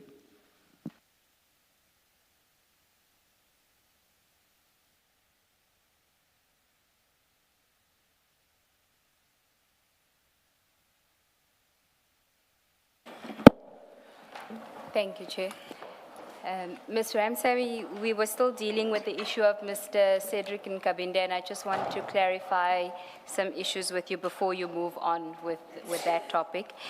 The first is just to confirm that Mr. Nkabinde at that stage wasn't the subject of any IDAC investigations. Correct. Okay. And then insofar as the second aspect is concerned, you mentioned that there was a purpose for the meeting with the Minister Mkhunu and Advocate Johnson, either the 20th or the 21st of January. I'm not sure whether you actually specifically told us what the purpose was and who told you that that was the purpose for the meeting. I wasn't specifically told what the purpose of the meeting was. From the manner in which the conversation was going between Mr. Padiachi, Mr. Perumal, and Advocate Johnson, I picked up that there was, firstly, that this was not the first meeting, but what Advocate Johnson eventually said was that the minister wants to really clean up crime intelligence and SAPS. So I thought that was the purpose. Just so that we are not confused, on 239, because you're talking about the meeting on the 20th. Correct. The late night meeting. The night meeting, correct. I don't know how late, but let's say it's an evening meeting. Correct. Let me not say late night. This one is on the 23rd of January 2025. Correct. And it must have taken place in the morning because Advocate Johnson says, just met the minister now. Correct, at 13:44. Yeah. Correct. Okay, sorry. So at this page 239 and your evidence so far, there's then been at least 2 meetings between the minister and Ms. Johnson. Correct. According to this. Are you aware of any further meetings? Not directly aware. I would just, in the meetings here, the minister said. Okay. But I didn't know how it was communicated or whether they were still meeting. Okay. And do you know who went with Advocate Johnson to this meeting? The meeting of the 20th or the 21st? This one, the 23rd. The 23rd, no, I'm not aware of what that meeting was You about. know about the 20th, who went with? I was informed by Advocate Johnson that she was alone waiting for the minister with Mr. Nkabinde. And with her protectors, of course. Her protectors were asked to wait outside and her cell phones were handed to the protectors. Okay. And then just staying on 239, when you start out the message to Advocate Johnson, you say, "Afternoon, Advocate Johnson. I spoke to Tillis about the links and evidence regarding C and Cub."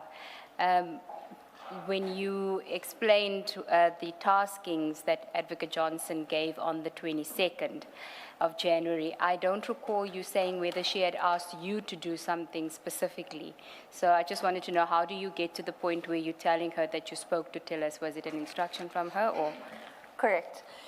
The instruction, after the communication and the discussion about Mr. Nkabinde, which was primarily between Mr. Perumal, Mr. Sissoko, and Advocate Johnson. We were just party to the meeting. Advocate Johnson instructed me, because Advocate Chabalala was the prosecutor on those 2 matters that were discussed, and those matters were within the IDAC space and already in court. Advocate Johnson instructed me to contact Advocate Chabalala and find out what evidence was contained in those 2 dockets against Mr. Nkabinde and then report to her. And that is how I determined through Mr. Advocate Chabalala that Mr. Peter White had documentary evidence with regards to forensic analysis. Okay. Then do you want to continue with the timeline insofar as the Cedric and Kabinde matter is concerned? So now we've dealt with the 23rd. For reference, if you then want to look at your affidavit, your April affidavit on 248, although this affidavit comes later, you do set out a comprehensive history of events that transpired.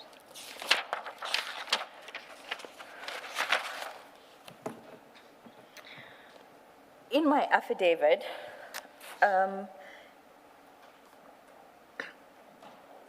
If we go to 253, that's where you talk about the 23rd of January. 253.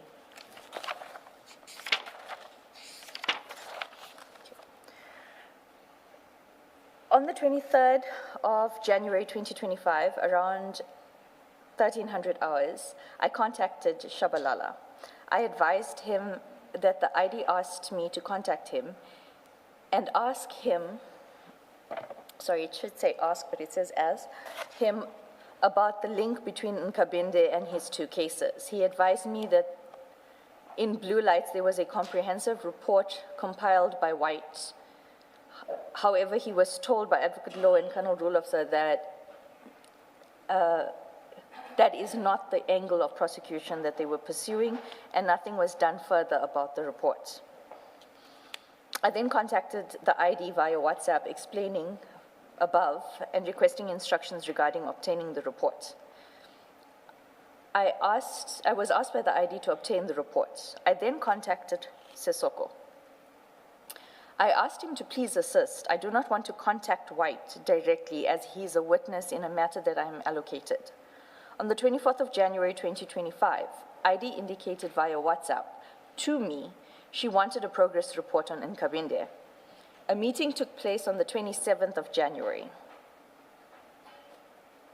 Okay, can we just establish that, so you're saying that on the 24th, Advocate Johnson asks for feedback from you? Correct. Okay, and that we will find in the, at page 242,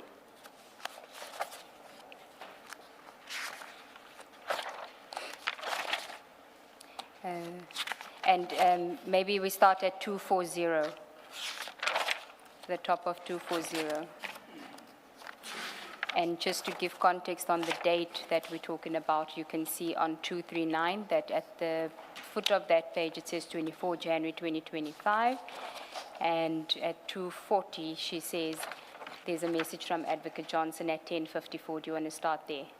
Thank Before you start there, at that foot of 239, I handed all dockets that came to me in December to Chief and Brian. What dockets are these? The original dockets that Relating to were Mr. Nkabinde? No, this message was in relation to the fact that the dockets she had asked me to hand to her PA after they were photocopied, the Fadil Adams dockets. Okay. She then indicated to me that she handed all the dockets that came to me in December to Chief, being Mr. Perumal and Brian. Okay. Thank you.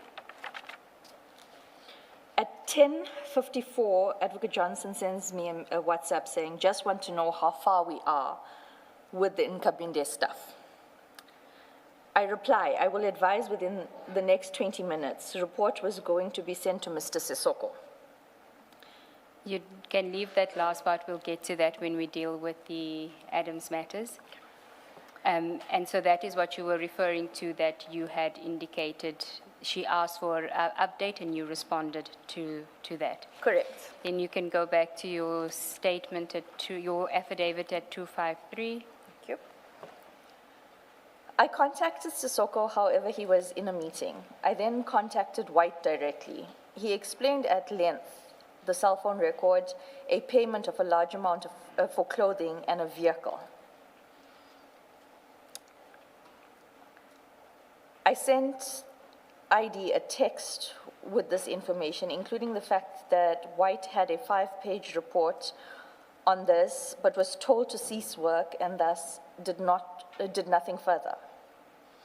On the same day, Sissoko contacted me telephonically indicating that he was on his way to the office and wanted to see me.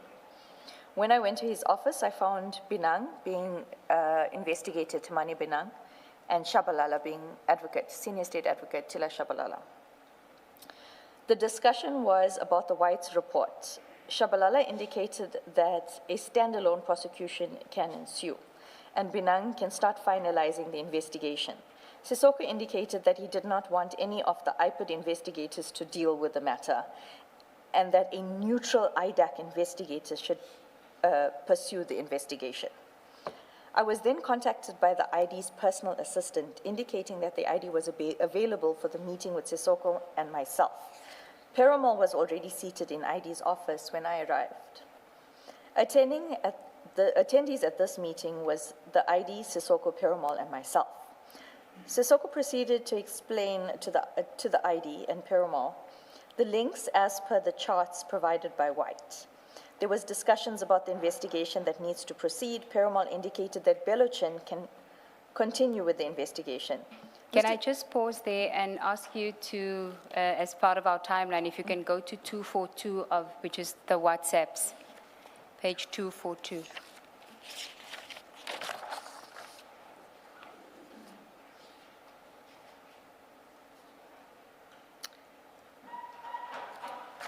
Are you there? I am. At 242, it's part of a message that you sent to Advocate Johnson about the Nkabinde matter at the top at 12:59. You say there's also links on cell phone records between Nkab and James. Who's James? You don't have to say it if it's... No, he's a well-known former general or lieutenant general of SAPS. It is James Ramanjulam. He just finished serving a 5-year sentence after a plea agreement between the IDAC and himself. Okay. And you say, so there's records between Mr. Nkabinde and James, and we will need to obtain those records from Sunil as well.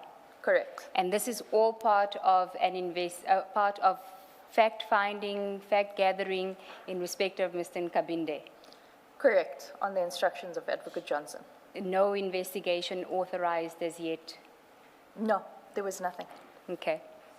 Where Mr. Chabalala says that a standalone prosecution can ensue, it's a standalone prosecution of Mr. Nkabinde. Correct. That he's talking about. Correct. And the prosecution would be for what, as you understood it, yeah?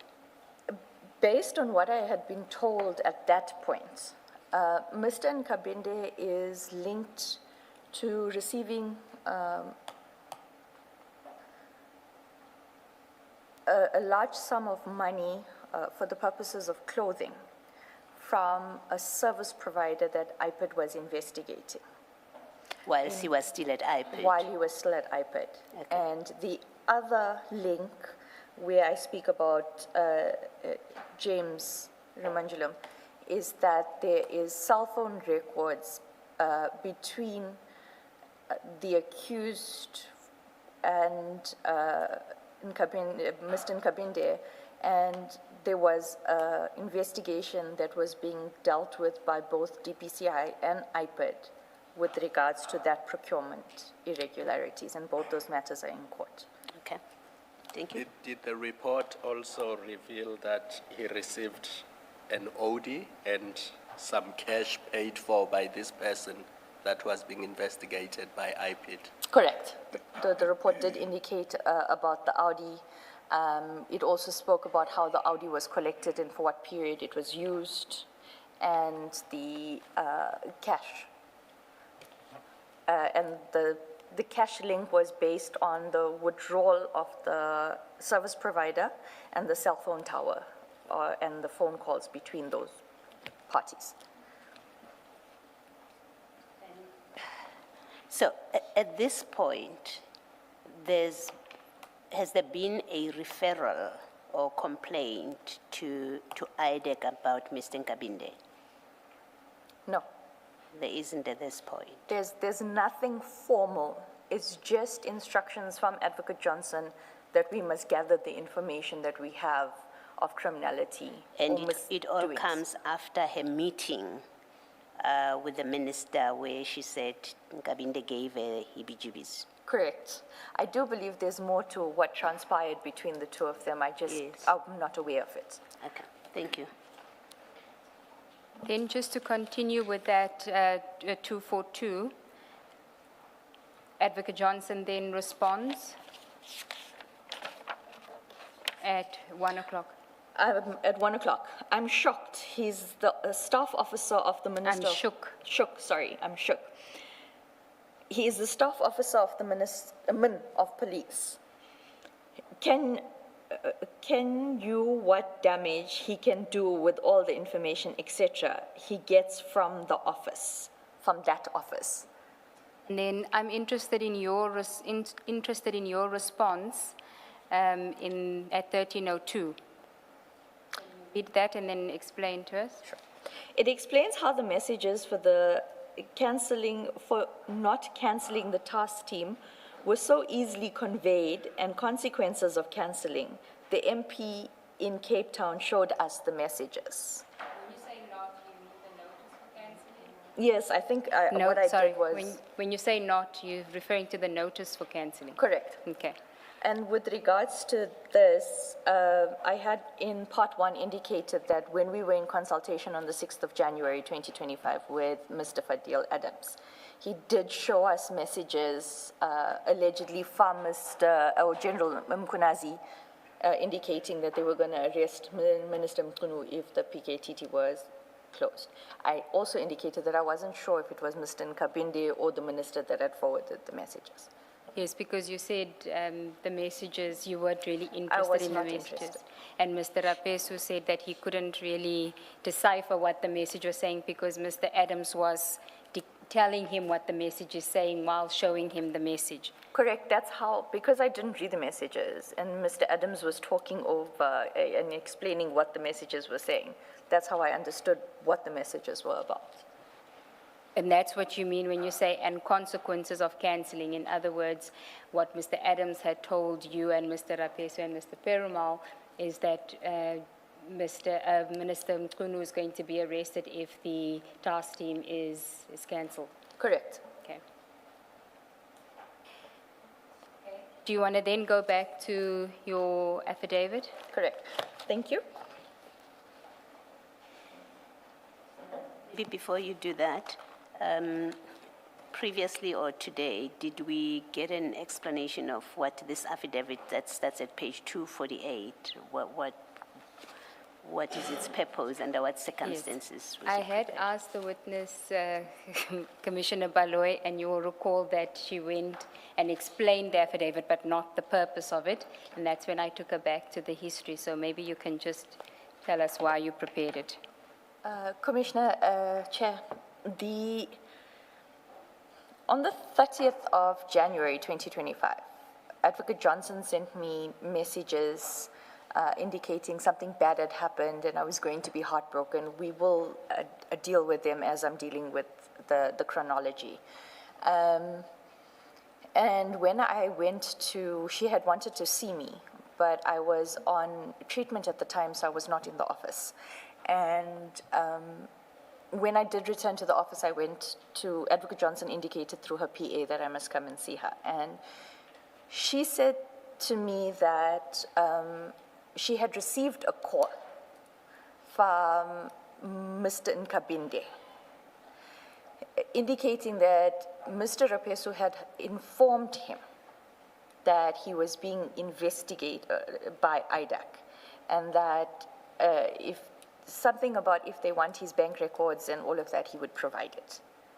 But she didn't go into detail because she was speeding along to the point where Rapesu has now breached Section 41(6), he must be charged. At some point during the conversation, she told me that Perumal wanted him to be escorted out of the building with his bag, by the security. That was the line of the conversation. Later on, on the 26th of February, I am on a vacation and I receive a phone call from Mr. Mbalo, Mr. Mbalo is a member of Mr. Perumal's investigative team. He indicates that the ID has instructed that I must do an affidavit on Mr. Rapesu's investigation. So because I was with people, I was with family, we were on vacation, I said to him, I will call him when I get back, because I didn't understand what was required and why, as a prosecutor, I was being asked to file an affidavit. So later on, somewhere in March, I call Mr. Mbalo. He explains that the ID instructed that I must do an affidavit for the internal investigation against Mr. Rapesu. So I asked, who's running the investigation? Where's the reference number for the investigation? You're asking me for an affidavit, but I don't even have, HR reference number must at least be provided to me. In any event, I was told she wants the affidavit, and that is the purpose of this affidavit. I must state that on the 30th, when I was around the 30th, when I was being informed by Advocate Johnson about this, I did voice that I highly doubt it was Mr. Rapesu. And I explained to her that I had been present and taken notes in all the meetings that transpired about Nkabinde, or Mr. Nkabinde. And Mr. Nkabinde, or Mr. Rapesu's involvement in the Mr. Nkabinde thing ended after he gave us the transcripts of the trial on the 22nd of January, 2025. And that he was not party to any of the meetings, so could it not possibly be someone that was in our meetings? So, should I proceed? Yes.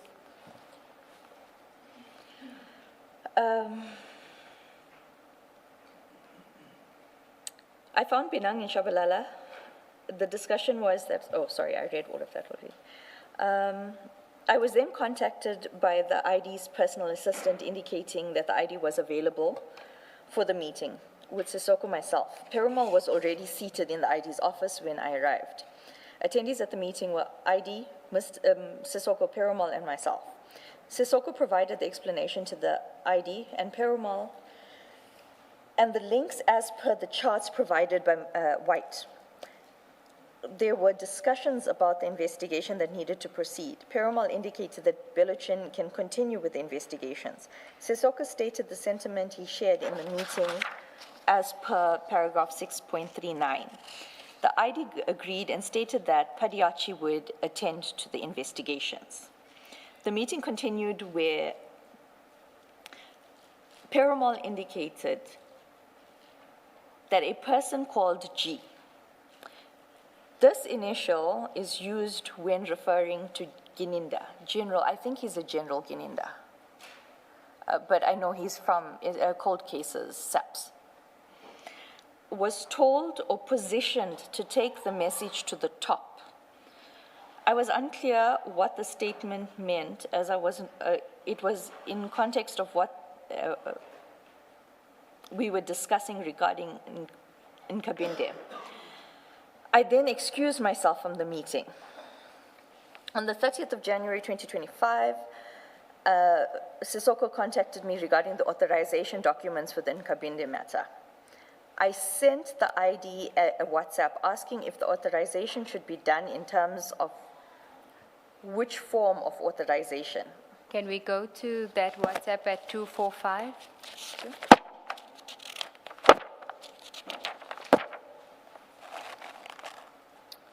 Afternoon, Advocate Johnson.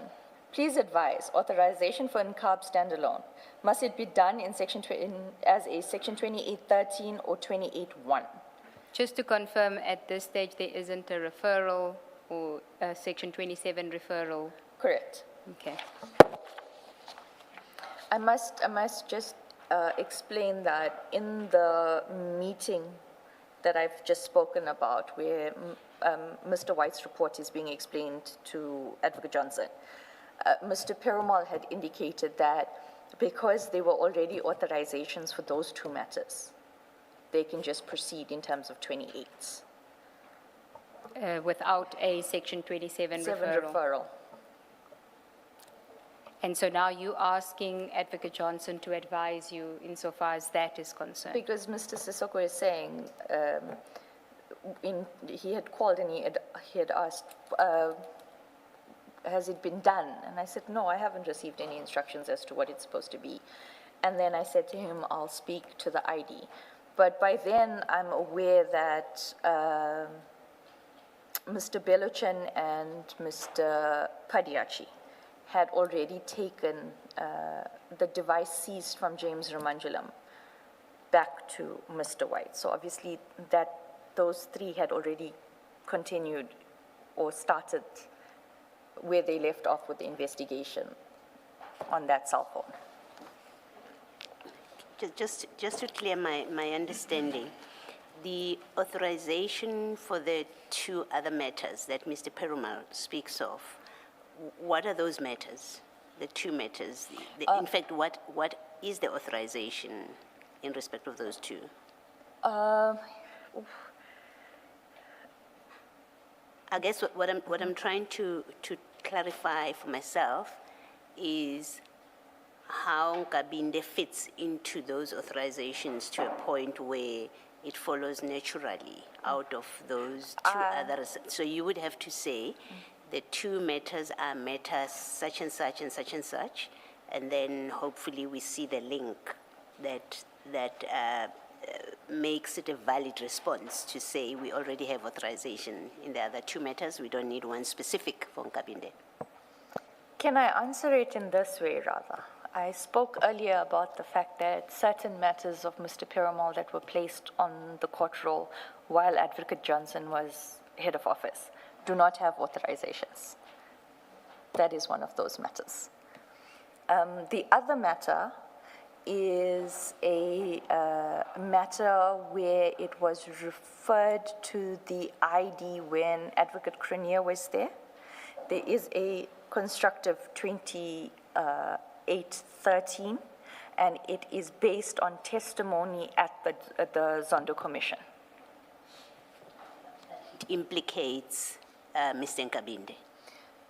As far as I understood from the report, yes, it does. Okay, thank you. Okay, and then at 245, Advocate Johnson's response to your inquiry about the authorization. We'll check. We need to talk. Something terrible has happened. Whatever you do, don't discuss anything on Nkab with Mansa.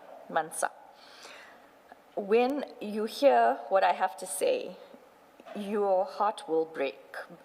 It's initially breaker, and then there's a break underneath. This was at 13:55. I reply, I won't. We have been keeping that between Mr. S, myself, and Dylan. Dylan being Mr. Perumal, Mr. S being Mr. Sissoko. She replies, don't talk to Mr. S either. I have to figure some things out. It's bad. I reply, I won't. I'm worried now. And so then you meet with Advocate Johnson. Correct. And Mansa referred to here is Mr. Rapesu. Correct. Okay, thank you. And when do you meet with her? Was it on the 3rd? I don't have my calendar with me, but it would have been not more than a day or two later. Okay. May proceed. Do you want to then look at your affidavit? Yeah, I just want to, because the timeline is in here, as poorly drafted as this affidavit is, it is here. At 254, you speak about the 30th, and then on still on 254, 6.46 on the 31st of January. So you would have Yes, met so it her would the have been very the next next day. And just tell us what happens there. You don't have to read the affidavit. Advocate Johnson informs me that on the day before, on the 30th, that Mr. Perumal and Mr. Padiachi were in her office. And she explained that on the evening of the 29th, she had been receiving calls from Mr. Nkabinde. She was unable to answer them. She had indicated to me that she was at the temple, and so she couldn't answer the calls. She did send a text to him indicating she can't talk, he must text. And then on the 30th, in the presence of Mr. Perumal and Mr. Nkabinde, Mr. Perumal and Mr. Padiachi, Mr. Nkabinde called, and she answered and she put him on speaker. And that he had informed her that he was informed by Mansa Rapesu that there was an investigation into him at IDAC, and that she must be careful as Mr. Sissoko uses Rapesu and Bina. This is what Advocate Johnson is telling me Mr. Nkabinde told her. And Mr. Nkabinde and Mr. Sissoko have a history from IPID. I later found out, yes, they did. In fact, I found out the history while watching ad hoc committee. Oh, okay. And so when Advocate Johnson said that Mr. Nkabinde told her to be careful because Sissoko uses Rapesu and Binang, you didn't understand why Mr. Sissoko would use Mr. Rapesu and Binang in relation to Mr. Nkabinde? No, I did not. Okay.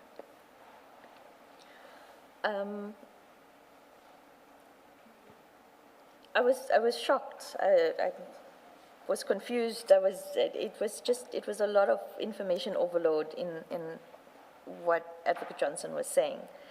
And I asked the ID if an investigation had commenced into the allegations by Mr. Nkabinde against Mr. Rapesu.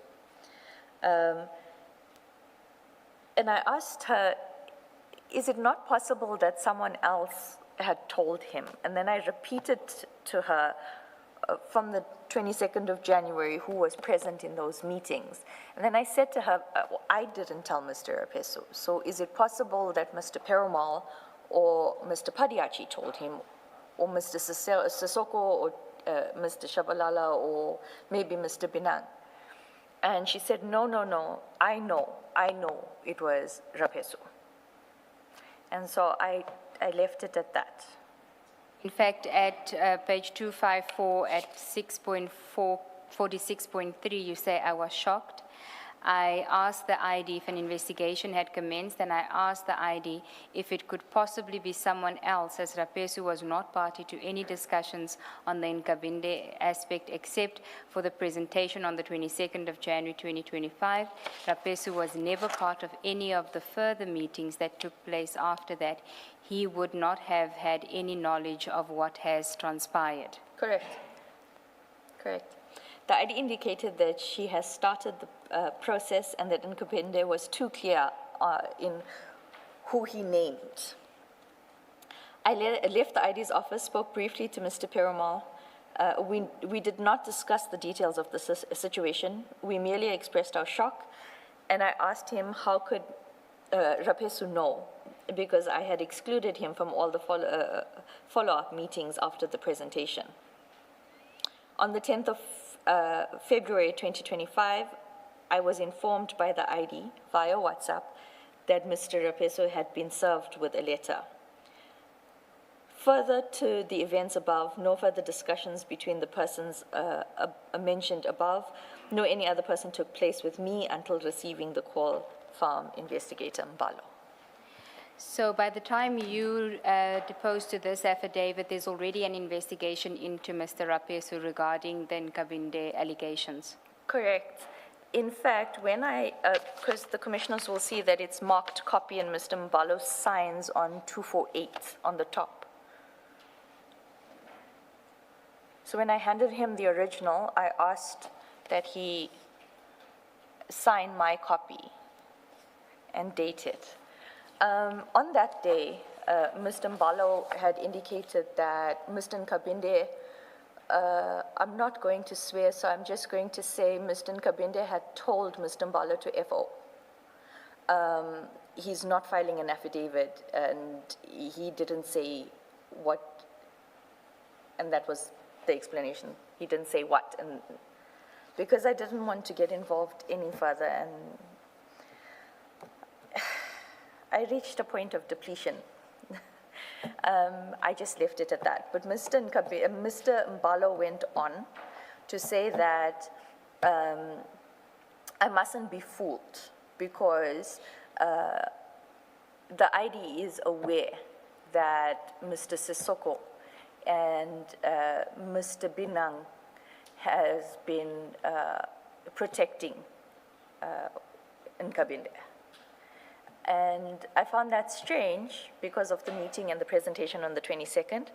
But later on, when I did have sight of Mr. Mbalo's report, it was clear that that report was trying to, because they still hadn't even received an affidavit or a confirmation letter from Mr. Nkabinde about the allegations. And when I saw the report, Mr. Mbalo, I must make it clear, it's very easy to see when you're working with people for so long, who drafts who and what. You can pick up the style of drafting. That's not Mr. Mbalo's drafting. It's just my opinion. But in that report, they are trying to implicate Mr. Rapesu, Mr. Sissoko, and Mr. Benang. At some point, Advocate Johnson had spoken about the fact that Mr. Rapesu had volunteered to do a polygraph, and that's easily dismissed, and that he was guilty. All of these things would be said in these meetings. So it was later on that I discovered what happened was, on the 11th of April, I was complaining that I had not received 90% of the documents and Advocate Johnson wanted diversion enrolled. And so Mr. Perumal had instructed Mr. Padiachi to copy the diversion file onto a USB and give it to me. Mr. Padiachi had copied a lot of things. And during the consultations and looking for affidavits and all of that, I came across Mr. Perumal's affidavit. And Mr. Perumal's affidavit is very different to everything that I heard.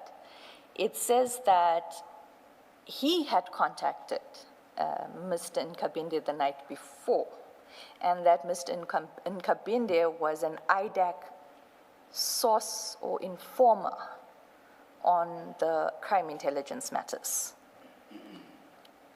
And that, so the entire documentation that I saw is that Mr. Nkabinde had contacted Advocate Johnson on the 30th. But in Mr. Perumal's affidavit, it states that Advocate Johnson contacted Mr. Nkabinde and put him on speaker in the presence of Mr. Perumal and Mr. Padiachi. As opposed to what Advocate Johnson told you when Correct. she...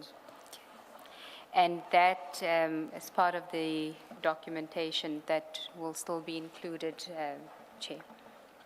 Confirm. And so, in effect, what you were saying in this affidavit, by setting out the chronology and asking if it could, basically saying it couldn't have been Mr. Rapesu who leaked the information, because he wouldn't have been privy to the conversations. That is, your suspicion is then confirmed that it's someone else in Mr. Perumal's affidavit that was not disclosed. Correct. I also had asked at some point if Mr. Rapesu was not involved in all the meetings, then it could only have been the four that Including you, yeah. Yes, or including me, 5, that informed Mr. Rapesu or had informed Mr. Nkabinde. But my suspicions were somewhat that,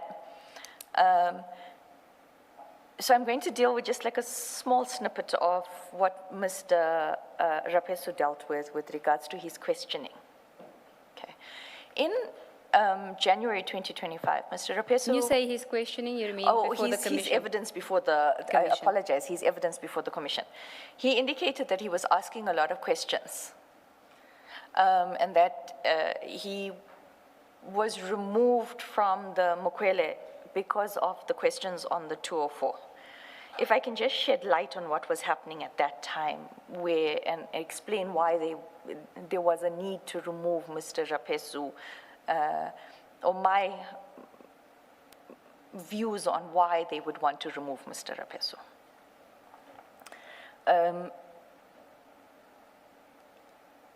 I actually said it to Mr. Sissoko and Advocate Johnson.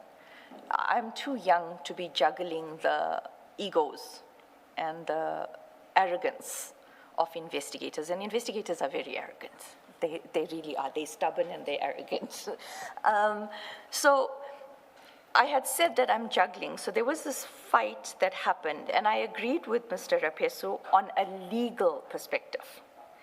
You cannot start an investigation on a 204, because what have you done? The purpose of a Section 204 witness is when you can get evidence no other way. But you cannot start with a 204 and then from the 204's submissions be guided on an investigation. And I will explain how that 204 aspect and my objections that I raised with Advocate Johnson in my statement. So there was a fight, and then there was, I can see it so clearly in my head, the point where Mr. Perumal was standing up and he did this, "But I am your commander," to Mr. Rapeso, because Mr. Rapeso was objecting to these things. And so in order to facilitate this thing I said, and I knew where the direction of Advocate Johnson was going to be if I took this to her. So I indicated to them, Mr. Rapeso has made great strides with leg 1 on the Lushaba matter, and I had been receiving updates every day and an updated report every day. With regards to the Mukwele matter, I suggest that Mr. Perumal and Mr. Padiachi continue so that we don't have this. But they were still supposed to report everything to me so that I could report it to Advocate Johnson, which I was completely bypassed on. So in essence, it was me that removed Mr. Rapeso from the Mukwele. But the problem that started was Mr. Rapeso, after I had left the meeting and the investigators were still discussing, Mr. Perumal had told me after that Rapeso needs to get in line with how we work. So, and it's not only him, that if you stand up to Mr. Perumal, I've explained what happens to you.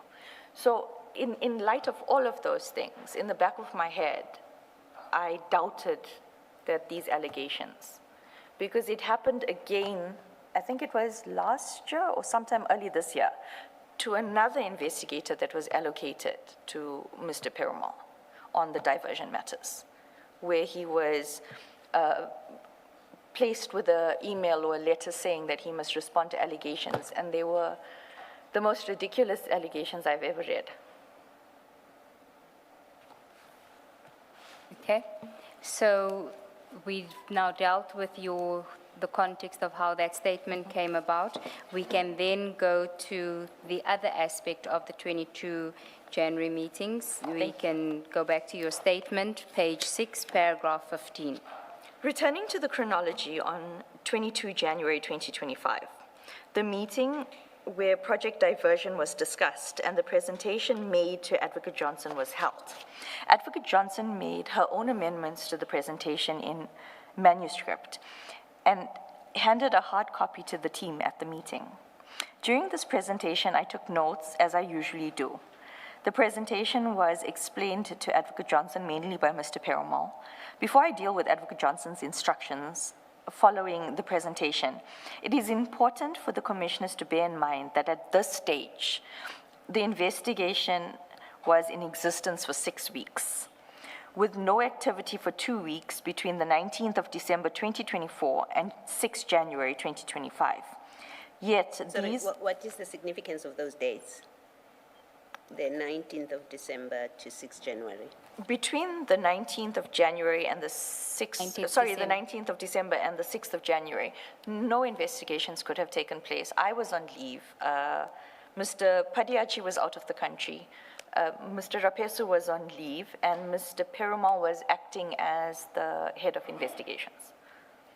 Thank you. And the 19th of December was when you and Mr. Rapesu and Mr. Perumal had that meeting where you were discussing the confidential documentation. Correct. And the 6th of January was when you go to Cape Town to meet with Mr. Adams. Correct. Okay.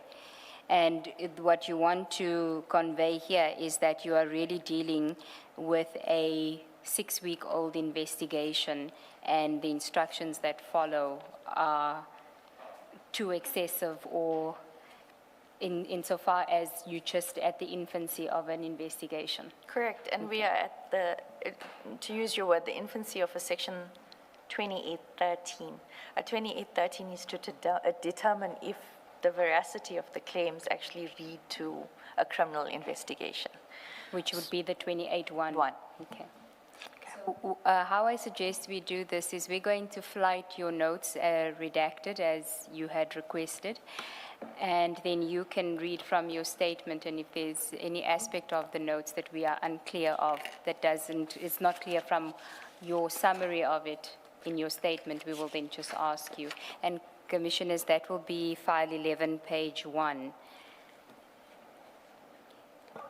And if you, Commissioners, if you are going to engage the witness on the contents of her notes, to just first look on your screen what names have been redacted, so you don't engage her on a redacted name, because your copies aren't redacted.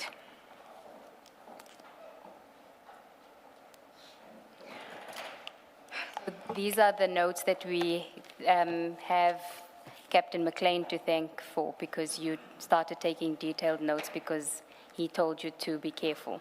Correct. Okay. Correct. So we are on page 1 of file 11, but for your purposes, page 7, paragraph 15.1, you say, yet these were the instructions. These were Advocate Johnson's instructions during the meeting, being the meeting of 22 January 2025. You can also just keep page 1 of your notes open. Got it.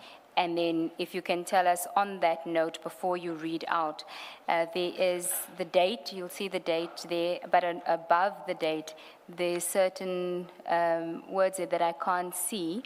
I can't make out what it is. Can you just tell us what it is? Because it's not dealt with in your statement. So just above the date, I see some related/relationship. It says related/relationships to the general's income. The general's income.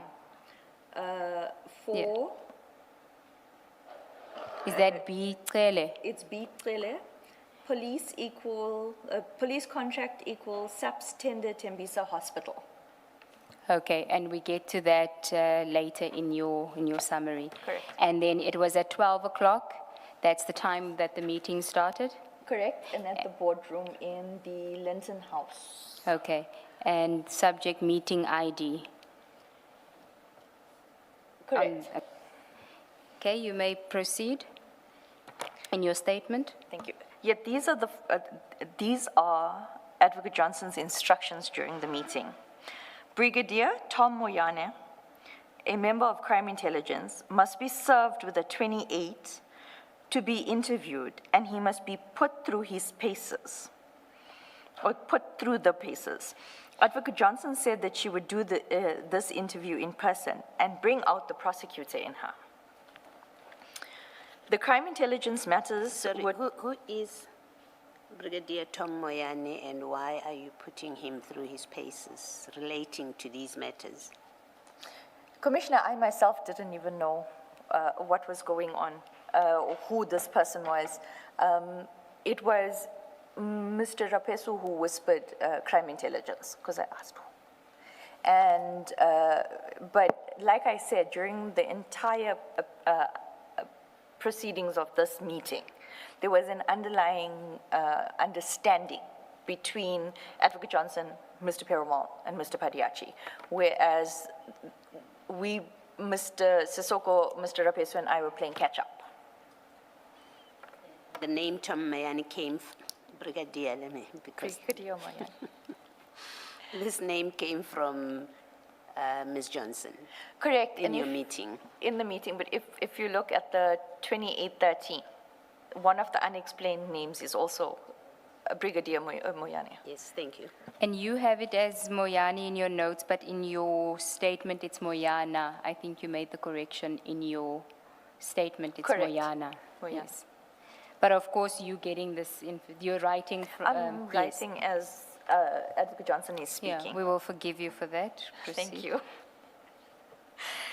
The crime intelligence matters were to be fenced as follows. The Modondo matter would be first regarding her unlawful appointment. Advocate Johnson said that, Please don't read that name here. thank you, an employee at crime intelligence is a possible Section 204 witness. This was said a mere 6 weeks into the investigation.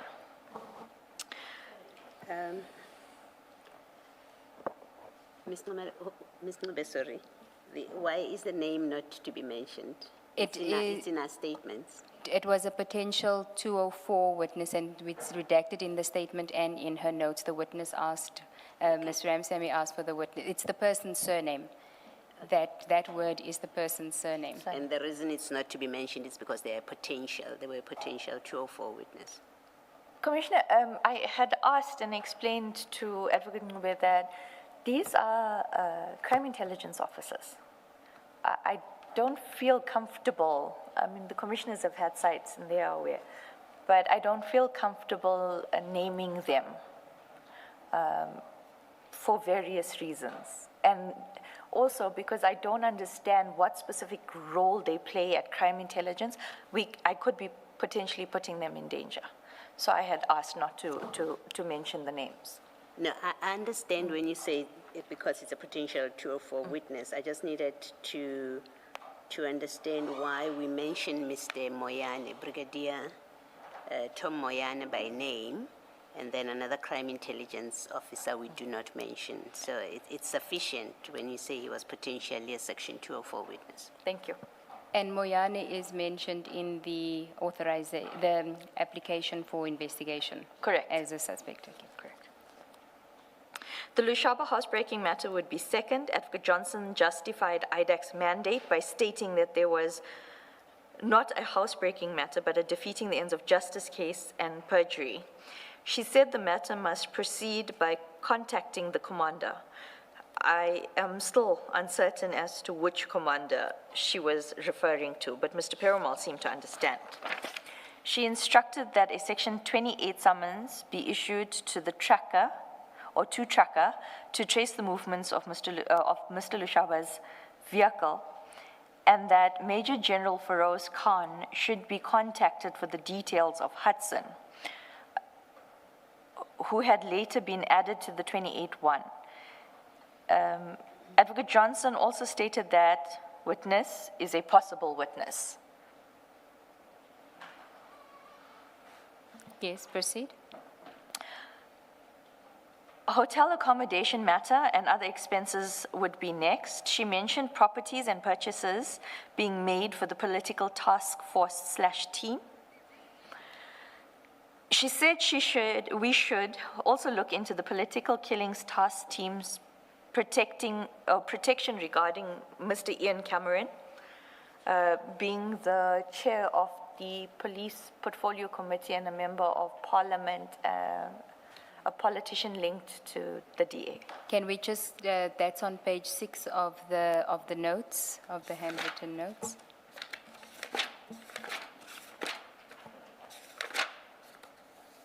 Correct. It's earlier and then again linked to. Thank you. I do not recall if she said the PKTT was providing protection for Mr. Cameron or whether Mr. Cameron was protecting the PKTT. I would think the former, but I do not remember the specifics. And my notes do not assist me in recalling this aspect. In respect of properties being purchased with COVID funds from the SSA, Advocate Johnson said that we would look at DivCom of CI, General Kumalo, General Lushaba, and General Madondo. Advocate Johnson also said that we must look for a link between the SSA and the Tembisa contract, which I later became aware was in fact the Medicare 24 contract. And if we can just look at your notes, that appears under number 4 on page 2. So you've circled the numbers 1, 2, 3, 4. On page 2, we've got 3, which says hotel accommodation.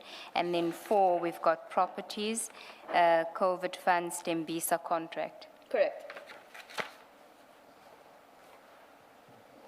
At that stage, you had no idea that it related to the Medicare 24 contract. I only became aware in May. Do you know why Advocate Johnson referred to it as the Tembisa contract? SAP's contract, Tembisa contract. I'm not sure if she was confusing the contracts or she was using the code names of, to not openly state what it was, like the names of the projects. Okay, if I can then just take you back to page 1 where, you know, there near the date where you have in that block police contract equals for SAP's tender Tembisa Hospital. Correct. Is that the same Tembisa contract that you're referring to under item 4 on page 2? Correct, because it was emphasized that when we were investigating the, if I may just, so when we're investigating the properties and the COVID funds, we must investigate, and it was repeated quite a bit, that we must investigate whether there's a link between that and the Tembisa hospital contract, which I became aware was the Medicare 24. To your knowledge, at the time of these instructions, had IDEC received a referral relating to the Medicare 24 contract as the date of these instructions? I can confirm that at that time there was no referral. Okay, thank you. 15.2.6. Contracts issued would be another leg of the investigation. 15.2.7, the PKTT would be a separate leg of investigation. Paragraph 16. After she set out the various investigations, Advocate Johnson said that we were to investigate corruption, PFMA violations, and the Secret Service account. Mr. Sissoko was tasked with arranging a meeting with the IGI, which did occur. Advocate Johnson then stated that in respect of the purchase of properties in the name of Mabusela and Colonel Masingi, the lady from Action SA, whose name appears on the presentation, Ms. Derlene, am I saying it correct? Deraline. Deraline James. Can we just step back before you go, because you're going a page ahead of us. On page 2, at the foot of page 2, where you say, in your paragraph, where you say at 16, Advocate Johnson said that we are investigating corruption, PFMA violations, and the Secret Service account. That is with reference to page 2 of your notes when you say, what are we investigation, corruption, PFMA, secret fund account. Correct. And then you refer to a meeting, what is that, with office of the IG, Mr. Sissoko. What was Mr. Sissoko supposed to meet the office of the IG about? Mr. Sissoko was to facilitate arranging a meeting with the IGI. I only later became aware on the 23rd of January that the IGI was investigating these properties and the purchases using the COVID funds, etc. And the meeting did take place, and I will explain it a bit later. Will you also explain how you came to know of that? All these notes are from what Advocate Johnson was instructing us must be done. So Advocate Johnson had indicated that the IGI has information and that a meeting must be arranged. Okay, and I thought Ms. Ngube is asking you, how do you know that the meeting occurred? Or if that's not what she was asking, that's my question. The meeting of the IGI, I was present. okay. That's one way of dealing with it. Okay, so then you can go to the lady from Action SA. Now, you in your notes on page 3, Correct. you have, you've dealt with houses, properties, Mabusela's name, Colonel Masingi. Then you've got 2 properties, 28 million, 48 million. And then you have a sort of a bracket, and you've got Action SA lady coming for this. For this. Okay, so the Action SA lady is going to speak to this. From what I was told by Mr. Perumal, and as per the presentation, On page 227. 7. So you'll have to open file 10, page 227. My apologies.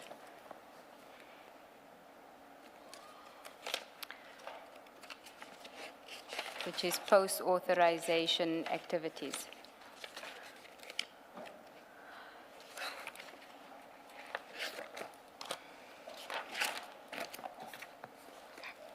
You have it? correct?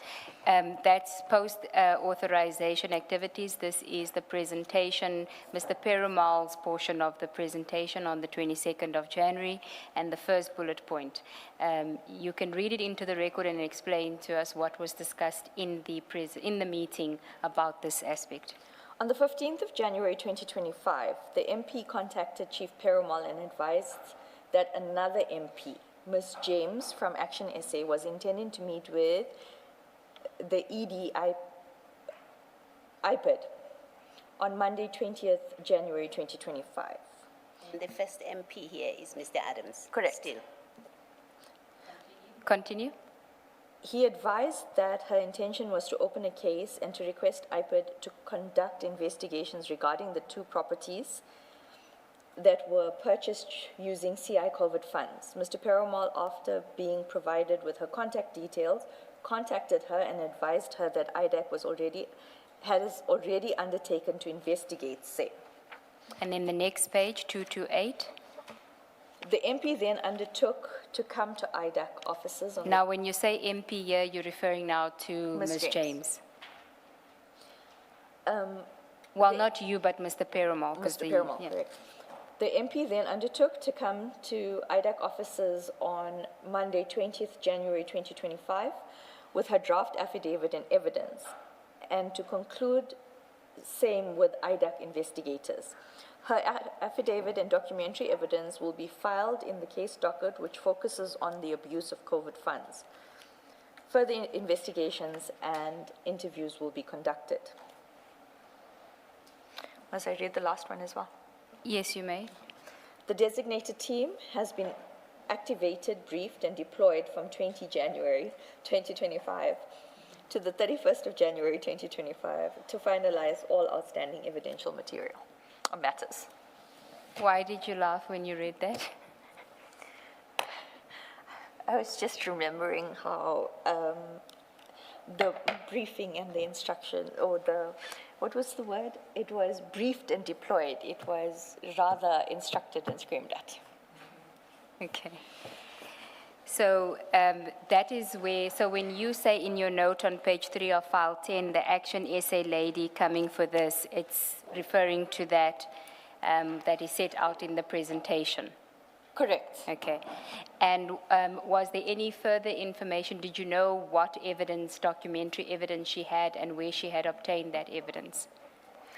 I was informed in the meeting that Ms. James also received an envelope under the door with top secret documentation and confidential documents and information about these things.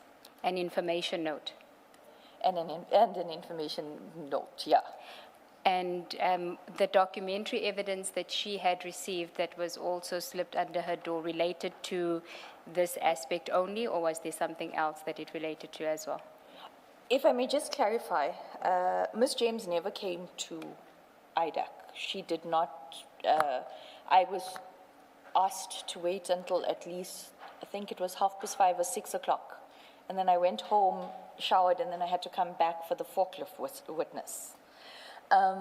So she didn't answer Mr. Perumal's calls, and she did not come through. But later on, if I'm not mistaken, it was somewhere in February or early March. Yes, that's also some of the documentation that must still be disclosed. Yes. Mr. Perumal sends me a WhatsApp.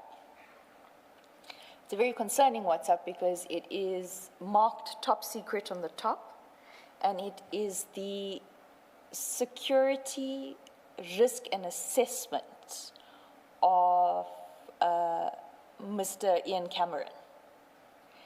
The message below that, and it's both pages that was sent to me via WhatsApp. And the second paragraph, or the typed paragraph on that is, it makes sense why the Action SA lady didn't come. I'm paraphrasing because I don't have it in front of me. Yes, we will deal with this aspect in full, Chair, once the documentation is available, and I can foresee that there's potentially a further statement that will be required, but for now we can just deal with it on this level because there are some serious aspects flowing from that as well that we'd need to explore. But for now, we're just dealing with what the briefing was, and that there was potentially a further witness that was going to provide that information. Was Ms. James was the intention that she was going to be a witness, or that she was also going to do a Section 27 affidavit, or would it form part of this?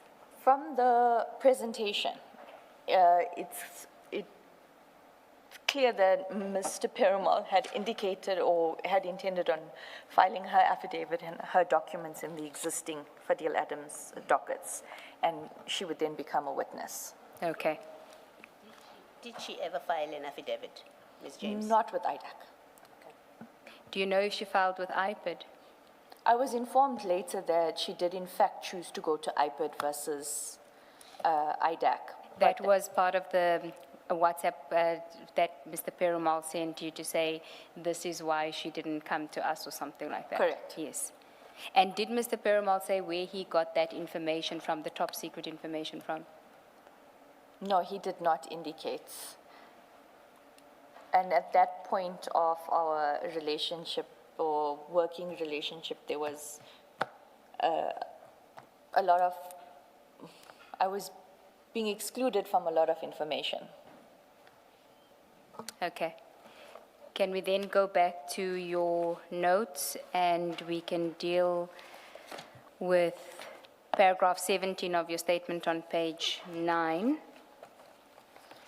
And in your notes, I think we are now still on page 3 of file 11. Correct. Continue, paragraph 17.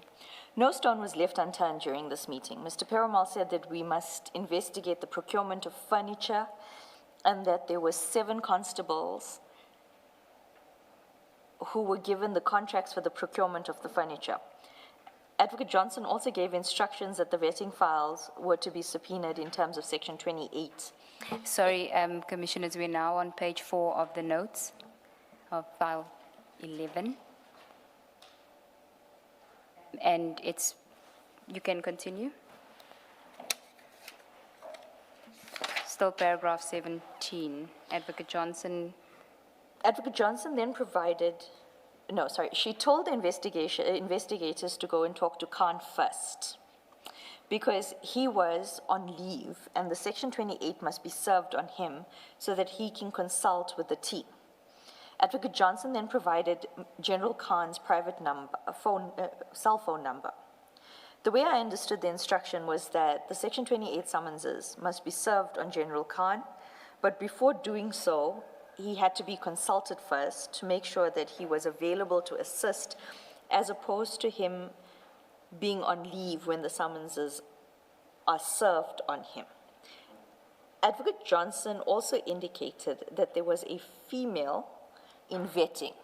The name provided was Nube, who may be willing to talk. And the name of an attorney, Mr. Ian Small-Smith, was provided. I cannot remember why the name was important enough to note at the time.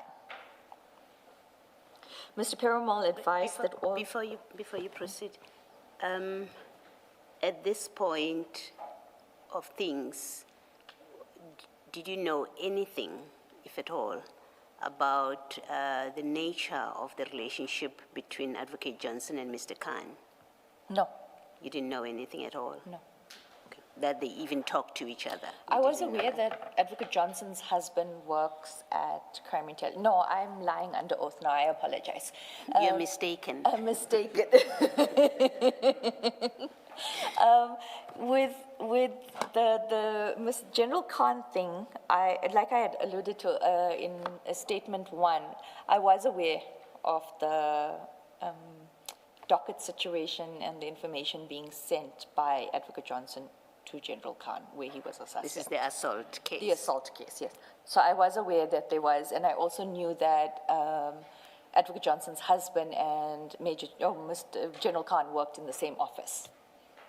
As much as you knew it. That's as much as I knew. Thank you. Ms. Nube, is there any reason why the statement is no longer being displayed?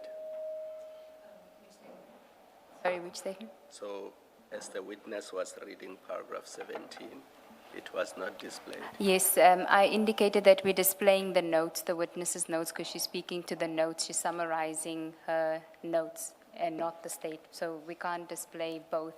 So it's better to display the notes so that we can follow how she's interpreting the notes. Unless we take the notes down and show her statement, but I thought it would be better to do it this way because this is the actual evidence that she's producing. It's a bit difficult because we have the notes, we can read them from our files, but the other people in the room don't have the notes and the statement. So them looking at the notes without the statement is a bit complicated. So But maybe she's you reading- decide which is Yeah. easier. I don't know, I'll take guidance from the commissioners because she's reading what the notes say, so I thought that would be the easier way. Otherwise, the public don't see the notes if we display the statement, which she's reading in any event. But I'll be guided by the commissioners because it is going to be a lengthy exercise.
Too small, so the side-by-side won't work. No, let's continue with what you... So we should display the statement instead, the notes. The notes. Okay, thank you. Chair, there was an indication that we would try and see if we can do the split screen later after thing. So I'm just...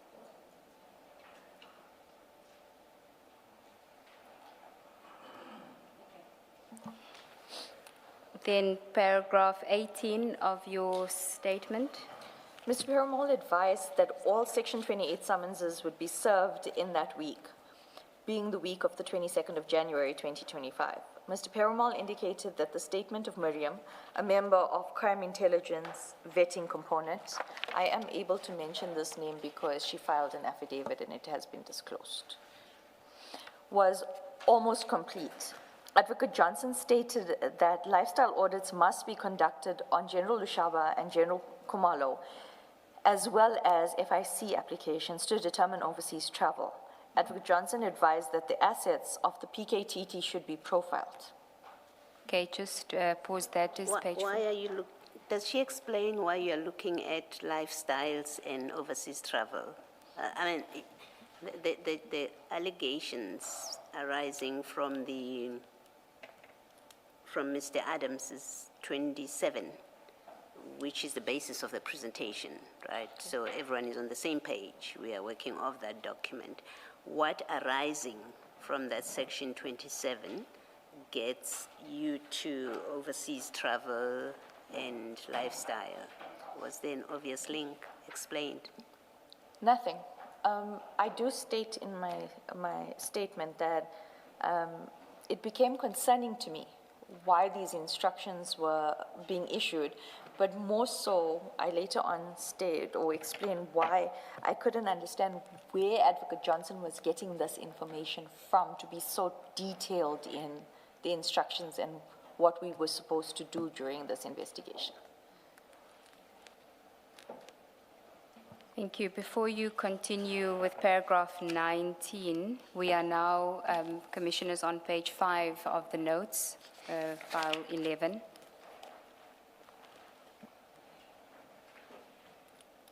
Continue paragraph 19.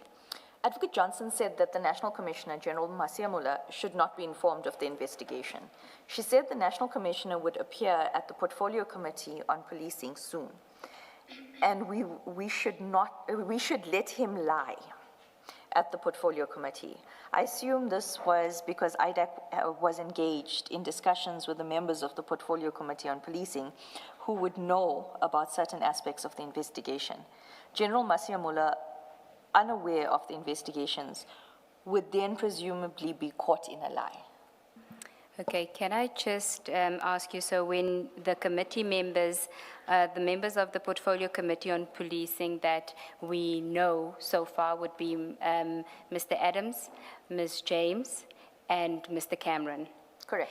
And I just want to refer you to page 2820, which is in file 7, which is an affidavit by Mr. Ian Cameron.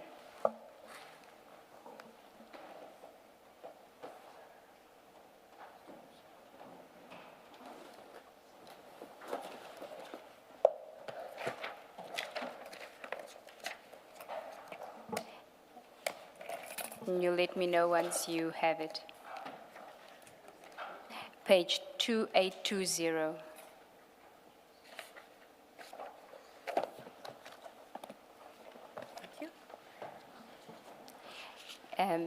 It's an affidavit by Mr. Ian Cameron, and if you go to page 2820, it was deposed and commissioned on the 9th of April 2025 in Cape Town by Mr. Brian Padiachi. Confirm. Okay. And just to give context, Mr. Cameron says at page 2820 that at paragraph 4, I, together with members of my committee, are primarily responsible for oversight to ensure effective law enforcement within SAPS. And then at 5, he says, as chairperson, I convened a portfolio committee meeting on Wednesday, 2025-0402, online with members of the committee, senior managers from the Office of the Minister of Police and senior management of the SAPS, led by General Fani Masimola. And he sets out certain events in there, but then I want you to go to 2821, paragraph 8, he says some committee members were not satisfied with the SAP's management responses. However, in the absence of factual evidence, I intervened and closed the agenda point and moved to the next item on the agenda. Then at paragraph 10, which should actually be paragraph 9, importantly, he says, I suspect that the senior management of the SAPs, led by General Masemola, misled the Portfolio Committee in answer to several questions posed to them. To confirm exactly where the committee was misled, it will be prudent for the committee's recording of the meeting to be compared with the evidence available in the relevant crime intelligence files. So from what he seems to be saying in here is that General Masemola and whoever was in that committee meeting from SAPS had effectively misled, lied to the committee. And we know now from your notes on page 5 at file 11 that Advocate Johnson said you mustn't tell the National Commissioner about the investigation. Let him lie to the committee. He'll be caught in a lie. And Mr. Cameron was one of the committee members who was engaging with IDAC at the time and knew that there was an investigation at the time, correct? From this affidavit and from the notes, correct. Thank you. Ms. Nube, you should read paragraph 7 because it gives a context Yes. to 8. Sorry if you had already read it. Yes. I might have missed it. Paragraph 7 of that same 2821, there have been several media press releases and on social digital platforms where allegations of corruption within the Crime Intelligence Division have surfaced. The committee was therefore focused on addressing some of these allegations, as will be evident from the minutes. So it was about crime intelligence that General Masemola was being called to that Committee on Policing. Advocate Johnson knew that in January 2025 when she has that briefing session because she says he will be appearing at the Portfolio Committee on Police soon. Correct. Correct? Correct. It's also later made reference to in 2 July, the memo that I'll be addressing or speaking about Yes. with regards to this. The 2 July memo relating to the arrest of General Masemola and General Kumalo, Yes, correct. that you prepared a memorandum on, which we'll get to that. Yes. Thank you. But can we say for sure that the discussion with Advocate Johnson related to this portfolio committee meeting? Because this meeting is in April, and that discussion is taking place 3 January. months prior.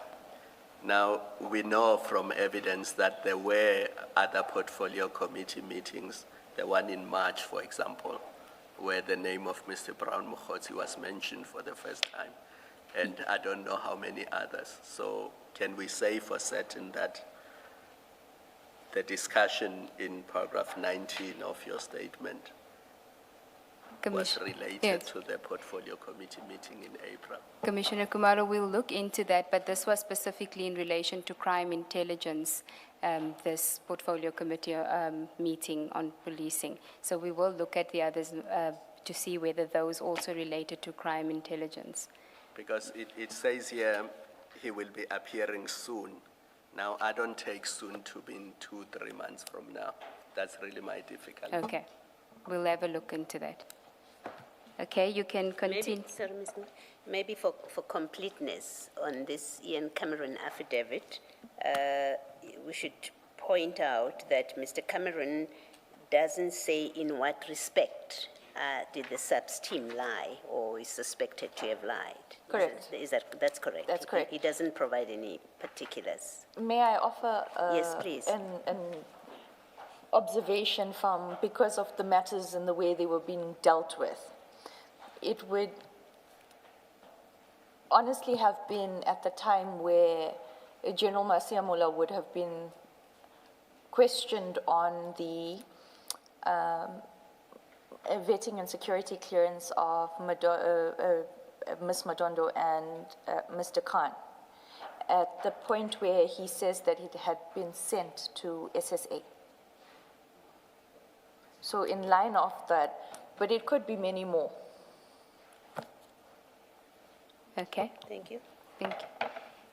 Do you then want to go to page 10, paragraph 20 of your statement? Thereafter, Advocate Johnson relayed an incident that occurred. Sorry, just before that, there is on your note, but you don't deal with it in your statement. On page 5, after the let him lie, and then there's a IGI, there's a block that has the IGI. Can you tell us what that note was about? With regards to this, as far as I can remember, it was Advocate Johnson was explaining that we must go and have a discussion and see if we can have an agreement to share information with the IGI. And at some point, someone said that IGI can't give us their reports because they are confidential or top secret and designated for specific, either the president or the minister. And there was an intelligence file. I don't understand I must control part. I will have to just think about it. It will come back to me. But this whole thing was about the meeting with IGI and trying to get the information from IGI. And when you say I must control, is that what Advocate Johnson is saying in the meeting, I must control? Or Correct. are you making a note for yourself that you must control?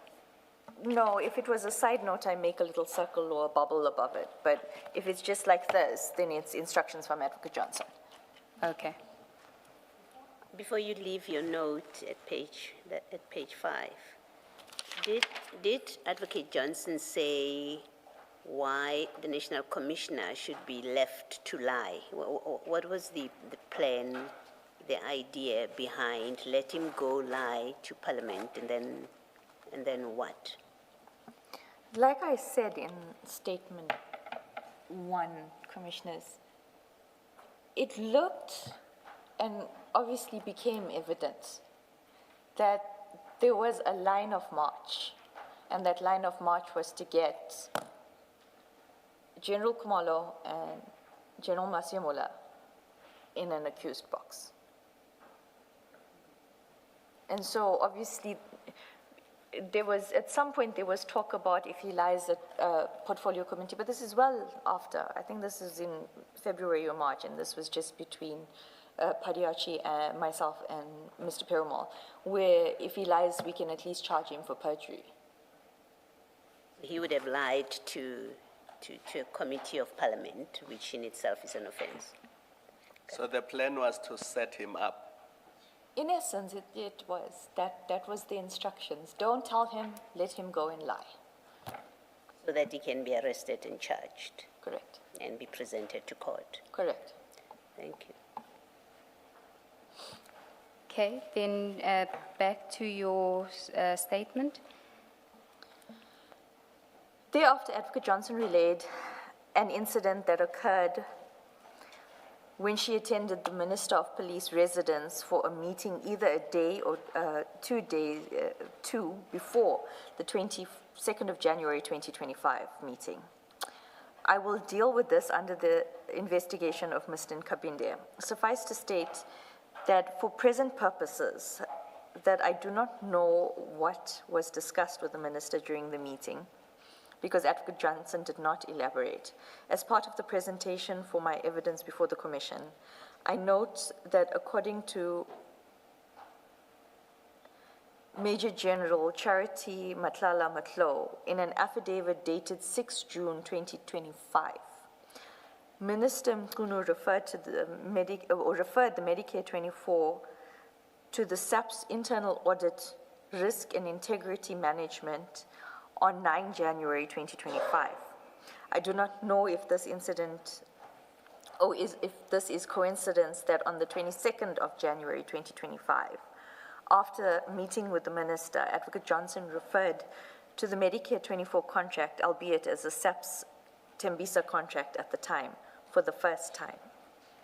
At this stage, there is no Section 27 referral or Section 28 investigation regarding the Medicare contract. On the 23rd of January 2025, Mr. Perumal and Padiachi gave feedback on the consultation held with General Khan. Present during this session, or that session, was Mr. Padiachi, Perumal, and Rapesu, and me. Once again, this consultation with Khan was done without my knowledge. They informed us that General Khan told them that General Kumalo did not have top secret clearance. According to General Khan, notwithstanding the absence of top secret clearance, General Madondo had called General Khan and told him to give the new DivCom CI. General Masiamola had called General Khan and told him to give the new DivCom CI, General Kumalo, support, and that he, General Khan, should follow up on the vetting process of General Kumalo. Mr. Perumal seemed to think that this was compelling evidence of wrongdoing on the part of General Masiamola. Thank you. I do want to go back to your notes, but Chair, I see that it is 12:59. Might this be a convenient time?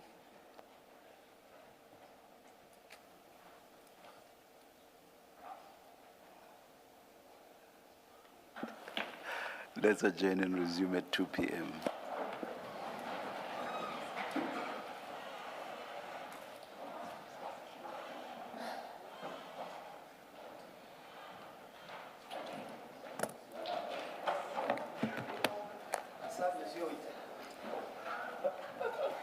Can I go home now?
One, good afternoon all. It is 13:59. We are ready to resume. Please make sure that your cell phones are on silent. Thank you.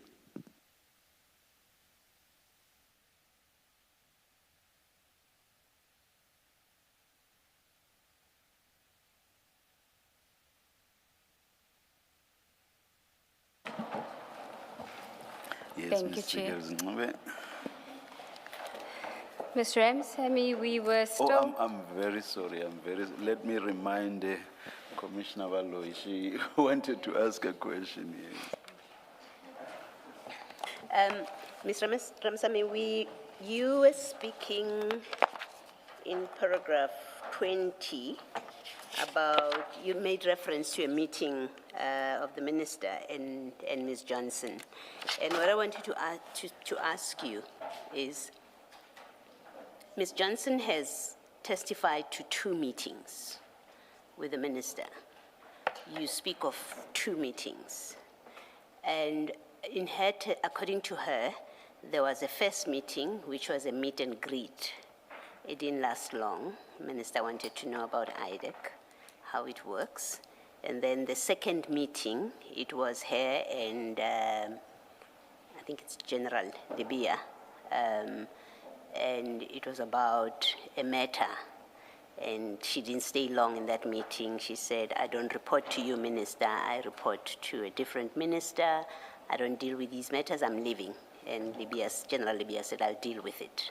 And she left, and she doesn't know what happened there. Do you know anything about those 2 meetings? No. You never heard about them? No, I didn't know any of those. She never reported she had a meet and greet with the minister? No, there was... the impression I got from when she was explaining the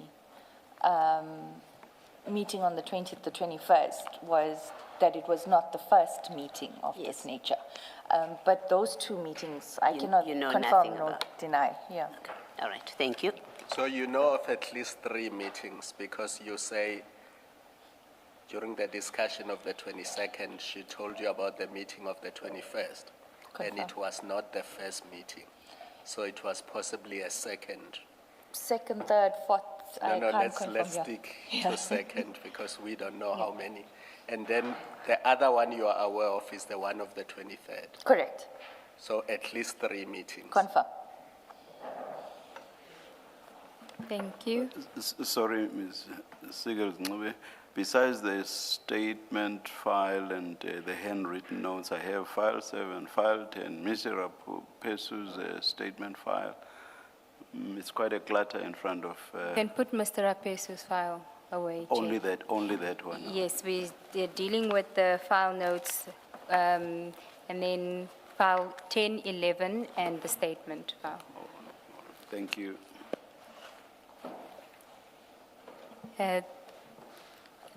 In file 11, page 6, just before you deal with, you've already dealt with the events of the 23rd, but we haven't completed your file notes insofar as the 22nd is concerned. And if you go to 5 was the page where you made a note about the National Commissioner and let him lie. And then on 6, there is a February 2018. Can you just take us to that? You don't deal with it in your statement. So if you can just tell us what it is that you were recording here, what your notes say. PKTT was formed in Feb 2018, and that there was a link to Ian Cameron, DA. And this was in relation to what Advocate Johnson was stating. Okay. And it stems from, not the IGI notes, but it stems from the Action SA lady, as she was called in the meeting. Okay. And then in the block on page 6, you have Sabia. What were you recording here? Okay, it must be noted that this is General Sabia. And we were told to speak to, in the third block, there's a name of a person, or the third name is an investigator in IDAC. The reason I asked that it be redacted is because he has one specific matter. And if I say that name, the other name, the second name that follows would be. So we were to discuss with that investigating officer the second name and the link to General Sabia. Without mentioning the name, the second name, is it someone in the SEPS? Is it someone outside? It's a member of, or former member of high-ranking crime intelligence. So you were supposed to establish a link Between that person member and and General Sabia? Correct. Okay. But did Advocate Johnson say where this, why you had to do this? This doesn't seem to come from any of Mr. Adams' complaints which gave rise to project diversion. No, Advocate. Like I said, and I think I'm saying it now for the third or fourth time, this is one of the main reasons for my unease. I didn't know where this information that Advocate Johnson was relaying to us is coming from. And I didn't understand how it was linked to the 27 referral. And my greater concern was who was giving Advocate Johnson this information to direct the investigation in this manner. Well, did you have a suspicion as to who it was? I did. Because of the meeting that evening, I suspected that this was, and because Advocate Johnson said that Minister Mkhunu wanted to clean up SAPS and crime intelligence, I assumed that there were conversations happening with regards to the greater scheme of things. So you suspected Advocate Johnson was getting this information from Minister Mkhunu? That, as well as the fact that her husband worked in crime intelligence. Okay. Now, insofar as General Sabia is concerned, you have reference there to through 28 and National Commissioner. What was to happen there? 28 was supposed to be sent to the National Commissioner for the personnel file of General Sabia. Okay, for General Sabia's personnel file. Okay. From this, it sounds like General Sabia, in this case, was the subject of interest, if you are looking for his personnel file. Correct. Okay. Thank you. And was this ever actioned? Not to my knowledge. I did not receive any information. Okay, then on the next page of file 11, page 7, you don't deal with this meeting in your statement, so I just want us to deal with it. It says Teams meeting, Dylan, MRDR, so I'm assuming it's Mr. Perumal, Mr. Rapesu, and yourself. Correct. Having a meeting on the 22nd, or same day. Was this after the presentation meeting or before? Correct. It was called, as per Mr. Perumal, a caucus meeting where he was indicating the things that needed to be done. Following from the presentation? From the instructions of Advocate Johnson after the presentation. Okay. The first one there, can you just tell us what that is? It relates to the vetting. It's a section 28. I can't see who it will be served on. It will be served on Miriam, who's a witness, upon consultation regarding her affidavit. If I remember correctly, the witness had concerns about deposing to an affidavit without informing NASCOM and the legal department of SAPS. And so that 28 needed to be served on her so that she could show them that she's compelled to disclose, as well as provide documents within her control. Okay, and In? Her control. And this was what, vetting? It would have been the vetting department of crime intelligence, yes. Okay. and then you have another entry regarding a section 28, which is a personnel file. Can Can you just tell us there, because it refers to BMW clerk? I did mention in my earlier testimony or on the previous occasion that at that point I didn't even know that Brigadier Mukwele was the BMW lady. And in the meeting, she's referred to as the BMW clerk.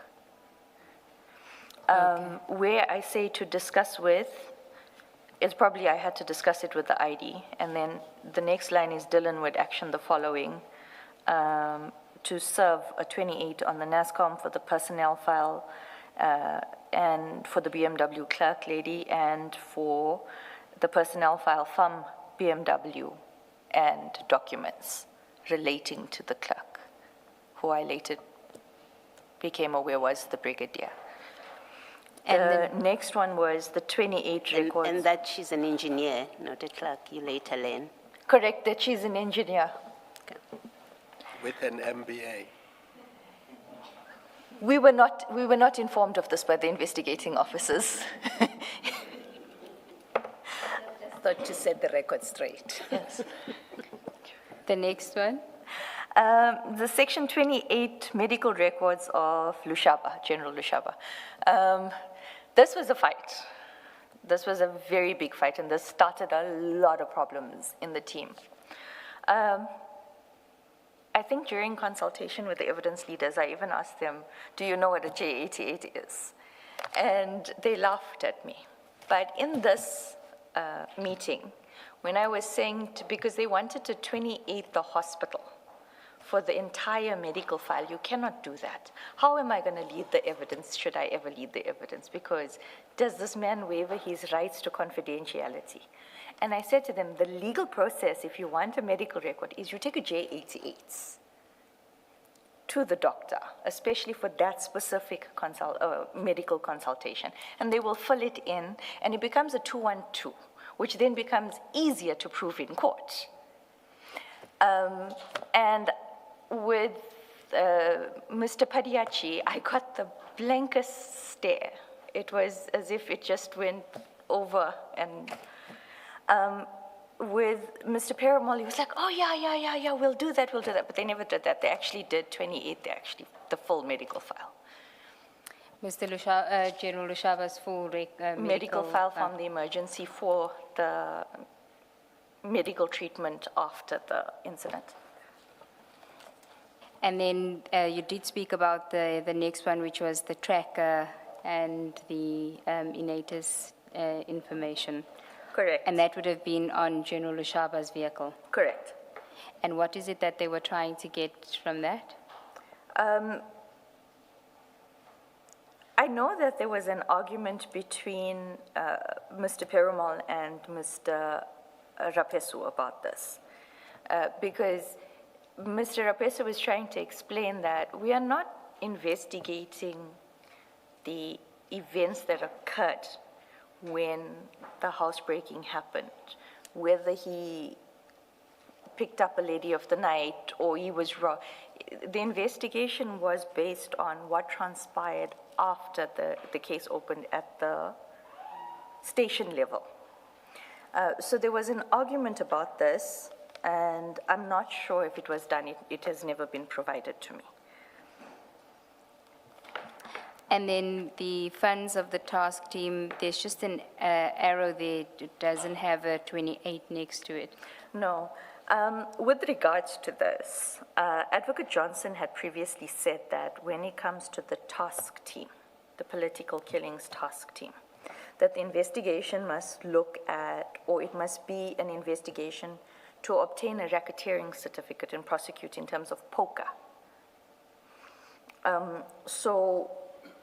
That little block was determining, so Mr. Perumal wanted to lump sum everything, the vetting, the irregular appointments, into one solid, I don't even know what to call it, it's not a solid thing, it's just one file, and charge everybody in one go on racketeering. And so that was a discussion that was actually eventually settled by Advocate Johnson saying, no, it's not going to happen that way.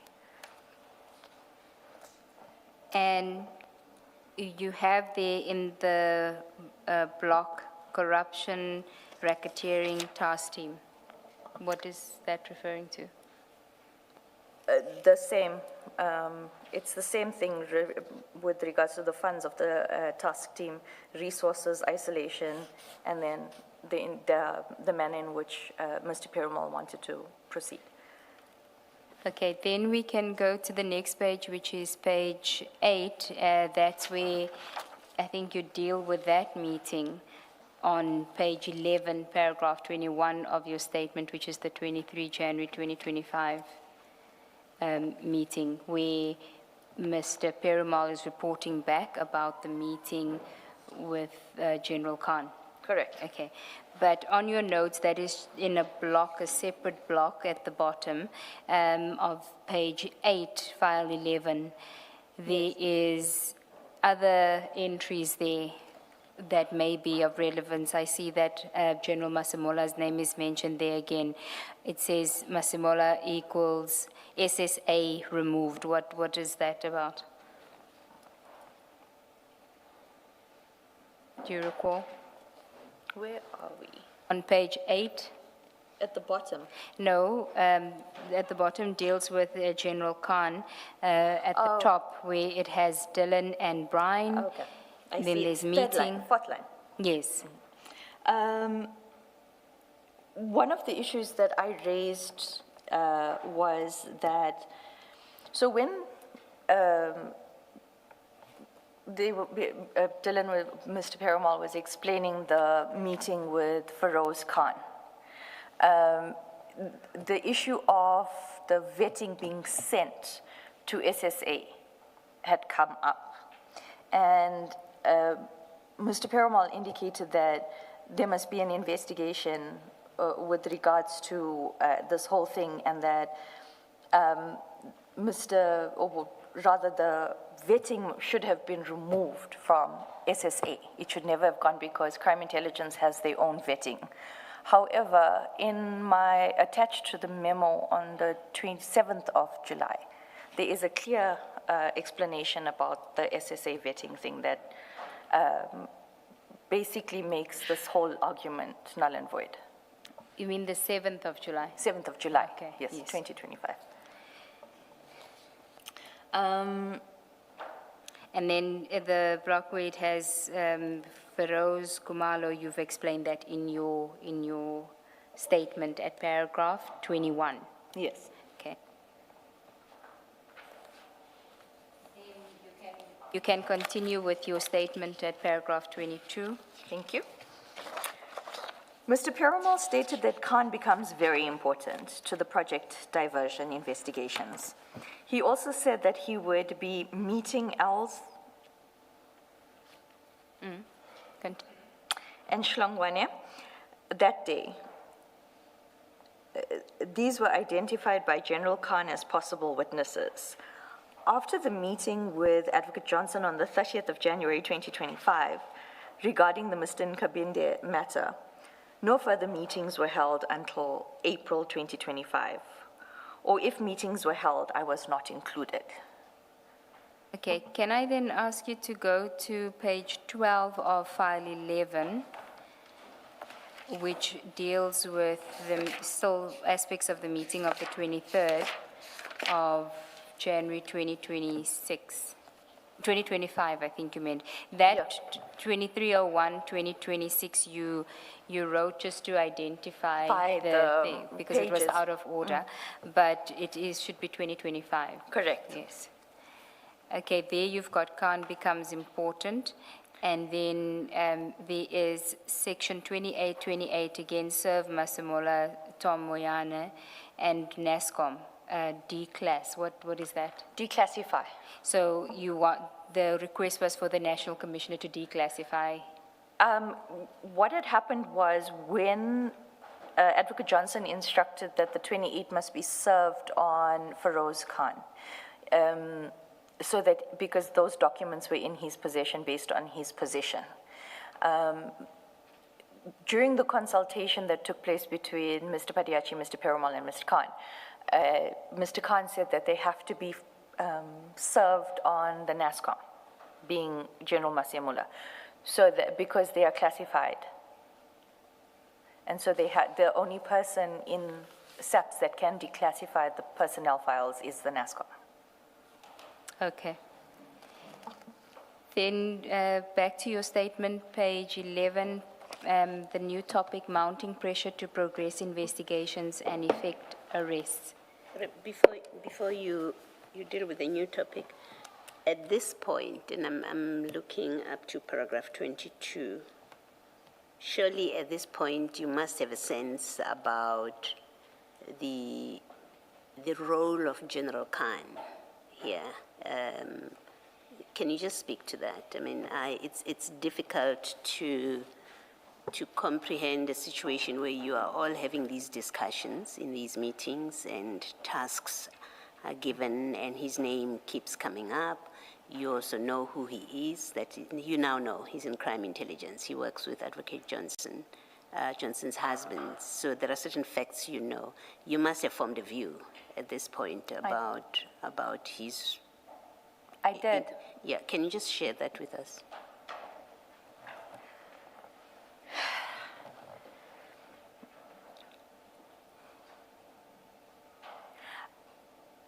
So what I did was I Googled, because there was a lot of talk about him being on sick leave or suspension, but I wasn't following it.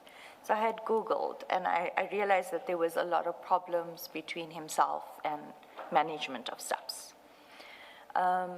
My opinion that I formed was that, if I'm allowed to just deviate a little bit,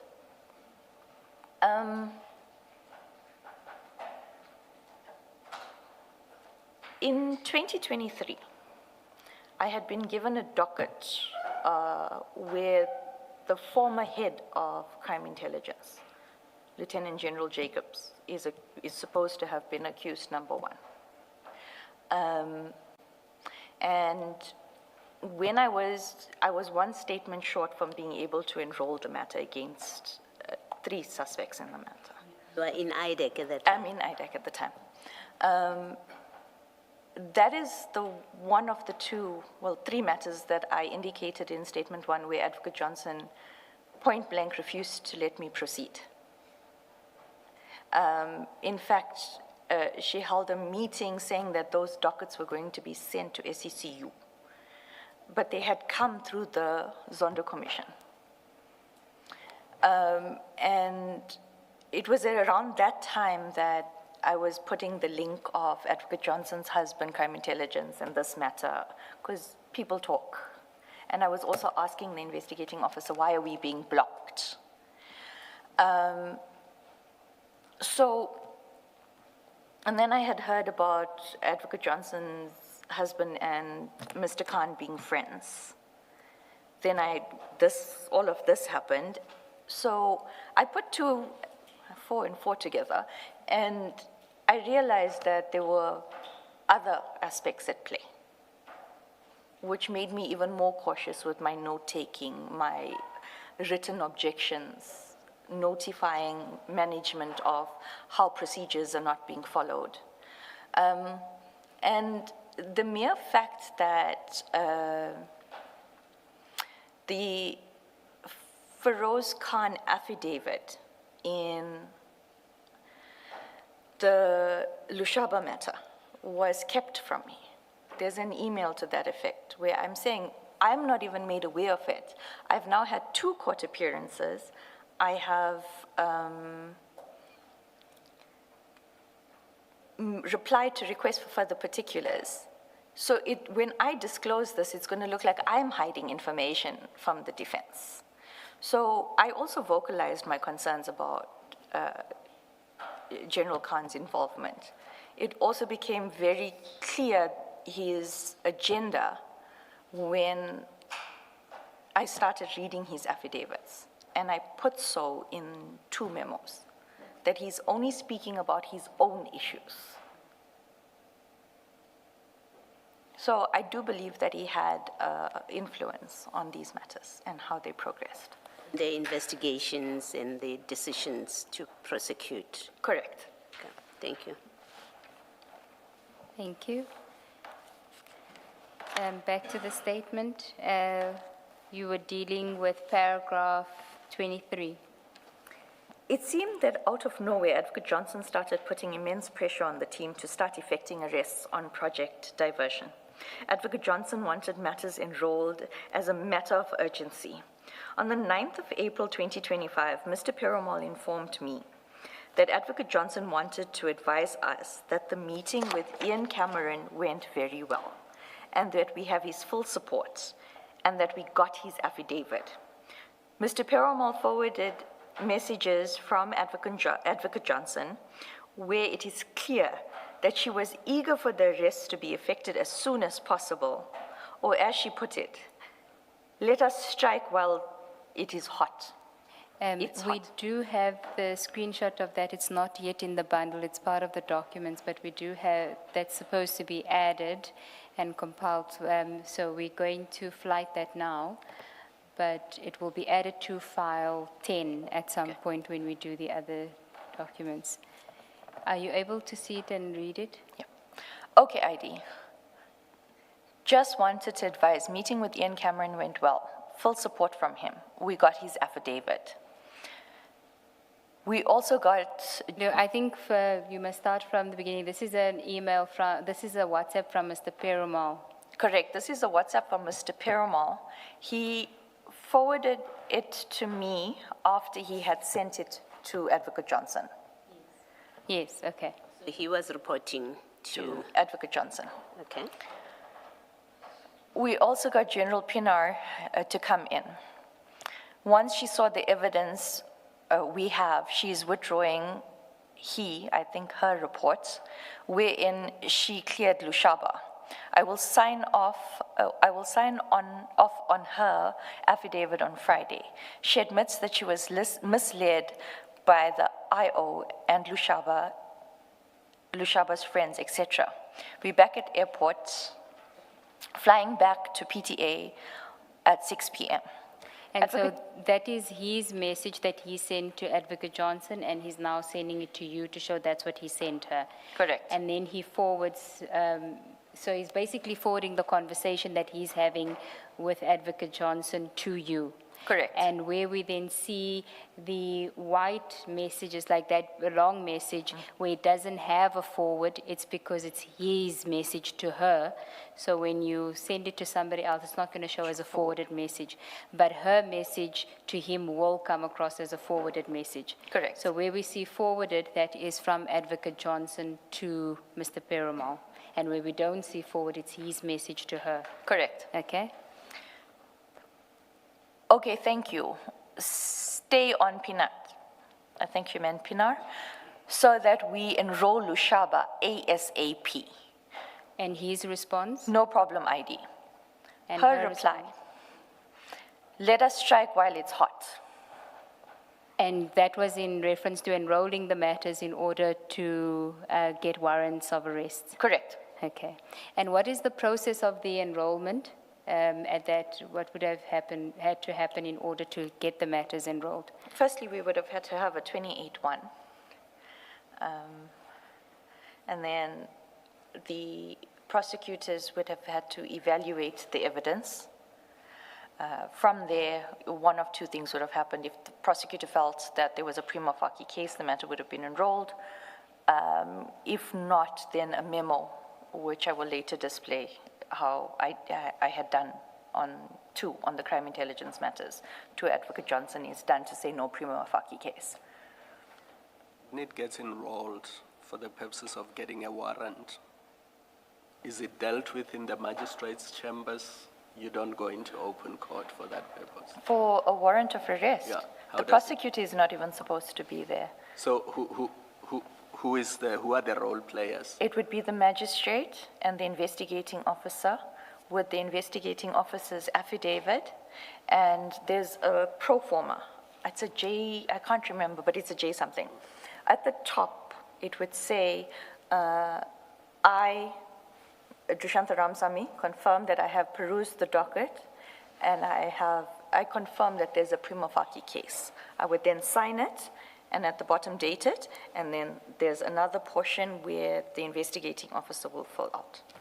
And then you're asking the magistrate to authorize the warrant.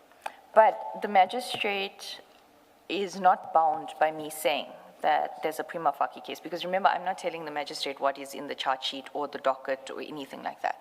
The magistrate is bound in their own duties and responsibilities to read and question the affidavit of the investigating officer. Based on that, then the magistrate would sign the J50.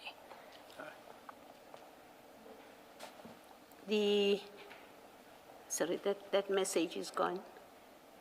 The WhatsApp. Oh, the WhatsApp. Okay. You now we'll have the take- statement. Yes.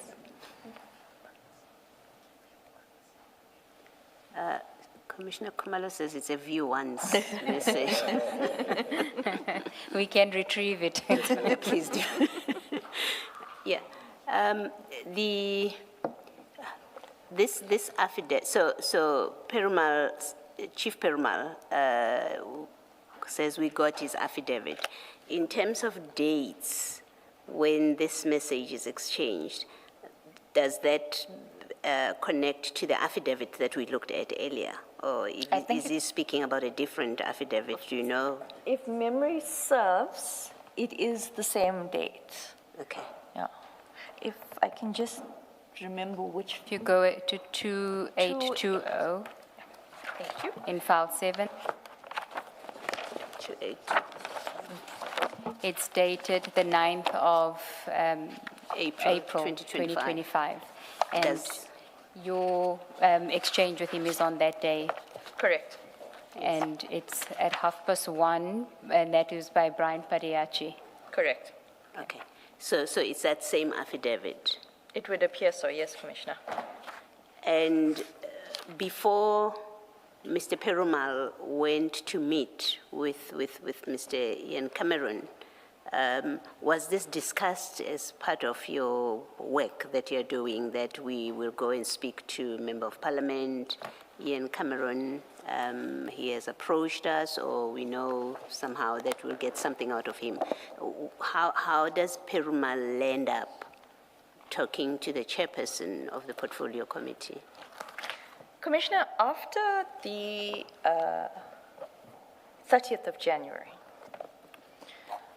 until April, I'm completely kept out of the loop. And it's after this message where I'm now being told that we must strike while it's hot, that I'm doing, there is another presentation where I say, I've only received documents on the 11th of April. I haven't received any of the information that was received through the 28th. So I cannot enroll according to the timeline. If you are kept out of the loop, you say from January until about April, how do you explain that Mr. Perumal sends you this? Because this suggests, you know, on the face of it, this message suggests you know what he's talking about because you've been part of it. How do you explain it then? I actually had a conversation about this. When I spoke to Mr. Sesoko about this, I said to him, now they want me in because they need a prosecutor. So now they want to bring me into the fold, and the word I used was play nice because they needed a prosecutor. It's because they wanted to enroll the matters. Correct. Okay. And they could only do that with a prosecutor? With a prosecutor. Okay. And do you know whether General Pina did withdraw her report that cleared General Lushaba? Do you know what happened with that? That was an even bigger fight. How, even if she is shown evidence, it's like the commissioners make their findings and submit a report. You can't now say that you're going to withdraw your April report because of the information that we've received now that contradicts there. You would do a supplementary or a new report saying, based on my new findings, this is what I have discovered or has been placed before me. And due to that, I wish to amend my initial report. And at that point, I actually got Mr. Sissoko in because, and I said to him, you need to deal with Mr. Perumal now because he's not listening. And at that point, I was saying to them, if you withdraw it, okay, if you put it in the docket already, and then now you file a withdrawal of that, and then you go to the commissioner of NASCOM and you say, I'm withdrawing that report. You cannot do that. You have to supplement your report and say that based on new findings, I make new recommendations. So I doubt that the report was withdrawn. I also doubt that the legal department of SAPS would have allowed it in that manner. But you're not aware whether or not it was withdrawn? Okay, thank you. Can I just get clarity on this? So this relates to the Lushaba matter. Correct. But when did the split happen where Mr. Rapesu was assigned the Lushaba matter and the other team was assigned the Mukwele matter?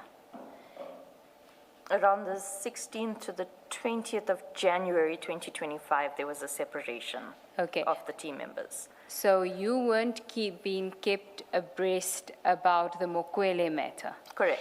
But you were being kept abreast about the Lushaba matter by Mr. Rapesu? Until the 30th of January, correct. Oh, well, actually, no, just a little bit before. He didn't know anything about it until the 10th of February when he received the letter. And then on the 10th of February, he ceased work. Yes. So I think that is what's missing in our timeline is that when he gets suspended, who then takes over the Lushaba case? Mr. Perumal and Mr. Padiachi. And after that, it went from an investigation of what transpired at station level. And all of a sudden, I really didn't understand, and until now I don't understand, why Crime Intelligence Vetting Department was constantly filing affidavits. Because even in the Lushaba matter, there's 3 affidavits, one of whom is a 204.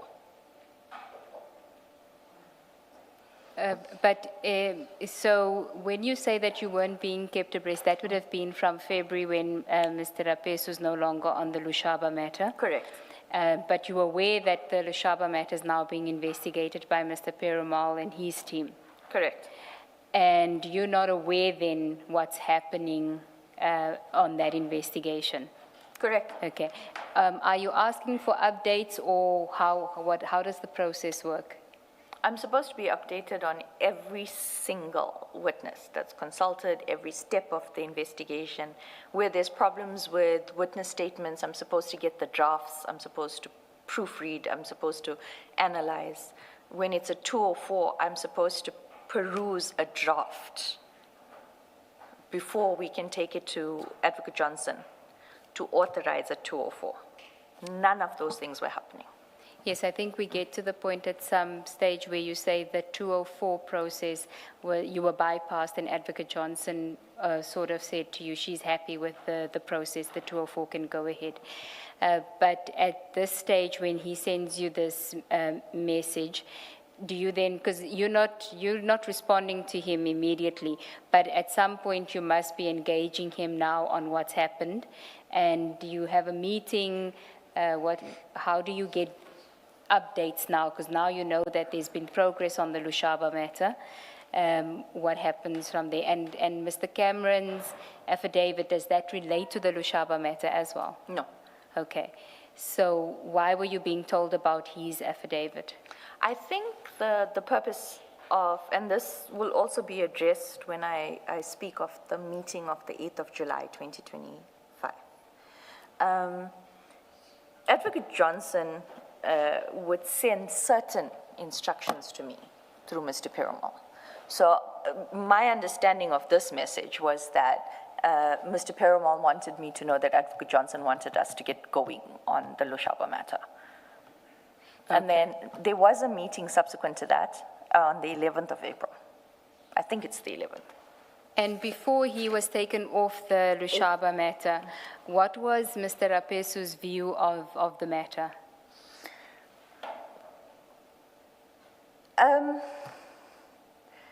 So Mr. Rapesu interviewed 2 crime intelligence officers that had been tasked to go and, if I have to use the term that they used, go clean up a mess. Okay.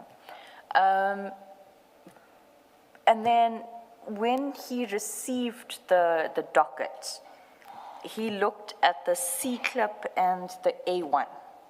So in my first evidence, I spoke about how the first entry of the C clip would speak to the A1 with regards to suspects, dates.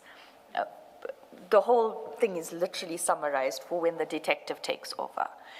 And then the B clip, when you look at the middle section, if you lift all the correspondence that's usually there, there's a little block that says when a docket was allocated to an investigating officer, meaning a detective, and when they sign for it. So it's sort of a check and balance because it'll be on the casing system and then it'll also be on the docket. Mr. Rapesu then, and he updated me via WhatsApp throughout the day of every move. And so he then consulted, he found out that accused number 2, Makhashwa, was not even on duty, and that he was told by the crime intelligence officers who were tasked from crime intelligence at the time at 2022 to go and speak to the A1 and A2, meaning the first SAPS officials to respond to the complaints. When he consulted with them, he wanted the original 38 docket to take to them. That's Valeria. Valeria 38 docket. Mr. Perumal refused to allow Mr. Rapesu to have the docket, even though he was the investigating officer on the matter. Hence the message from Advocate Johnson that she had handed everything over to Dylan, Chief and Padiachi, O'Brien. So I told him to work off the copies that I had made for him and the whole team of those dockets. And in those copies was Valeria 38. When he consulted with the so it was they work in crews, so the van went to the house of Lushaba, and the person, the more senior, who took down the affidavit of what had transpired while Mr. Lushaba was dictating, etc., etc. He said that this was not the statement, and then he filed a statement saying that this could not be the A1 because it's, 1, not in his handwriting, and 2, he had commissioned it, and it had been commissioned at the physical address of Mr. Lushaba. So that affidavit was sent to me via WhatsApp. I sent it to Advocate Johnson. Then the following day, Mr. Rapesu met with another crime intelligence officer who was also tasked with in 2022. And then he also met with the crew member of the, what I call the A1, because he was the first person to file an affidavit with regards to what transpired after Valeria Cas 38 was opened. He filed an affidavit in confirmation of what had transpired in where Mr. Lushaba goes to the police station. He's told to wait at his residence. A van will come, a SAPS van. The SAPS van attends the statement, and the docket is opened at the house. Accused number 2, Makhashwa, is not even there. But the statement in the Valeria Cas 38, as it stands now, is an affidavit commissioned by the detective Makhashwa. So the investigations progressed. Mr. Rapesu went to speak to the station commander. The station commander also had his own concerns about this docket. And he voiced saying, with regards to the amount of pressure that he was receiving from accused number 3 and 4 to close this docket. In fact, he says,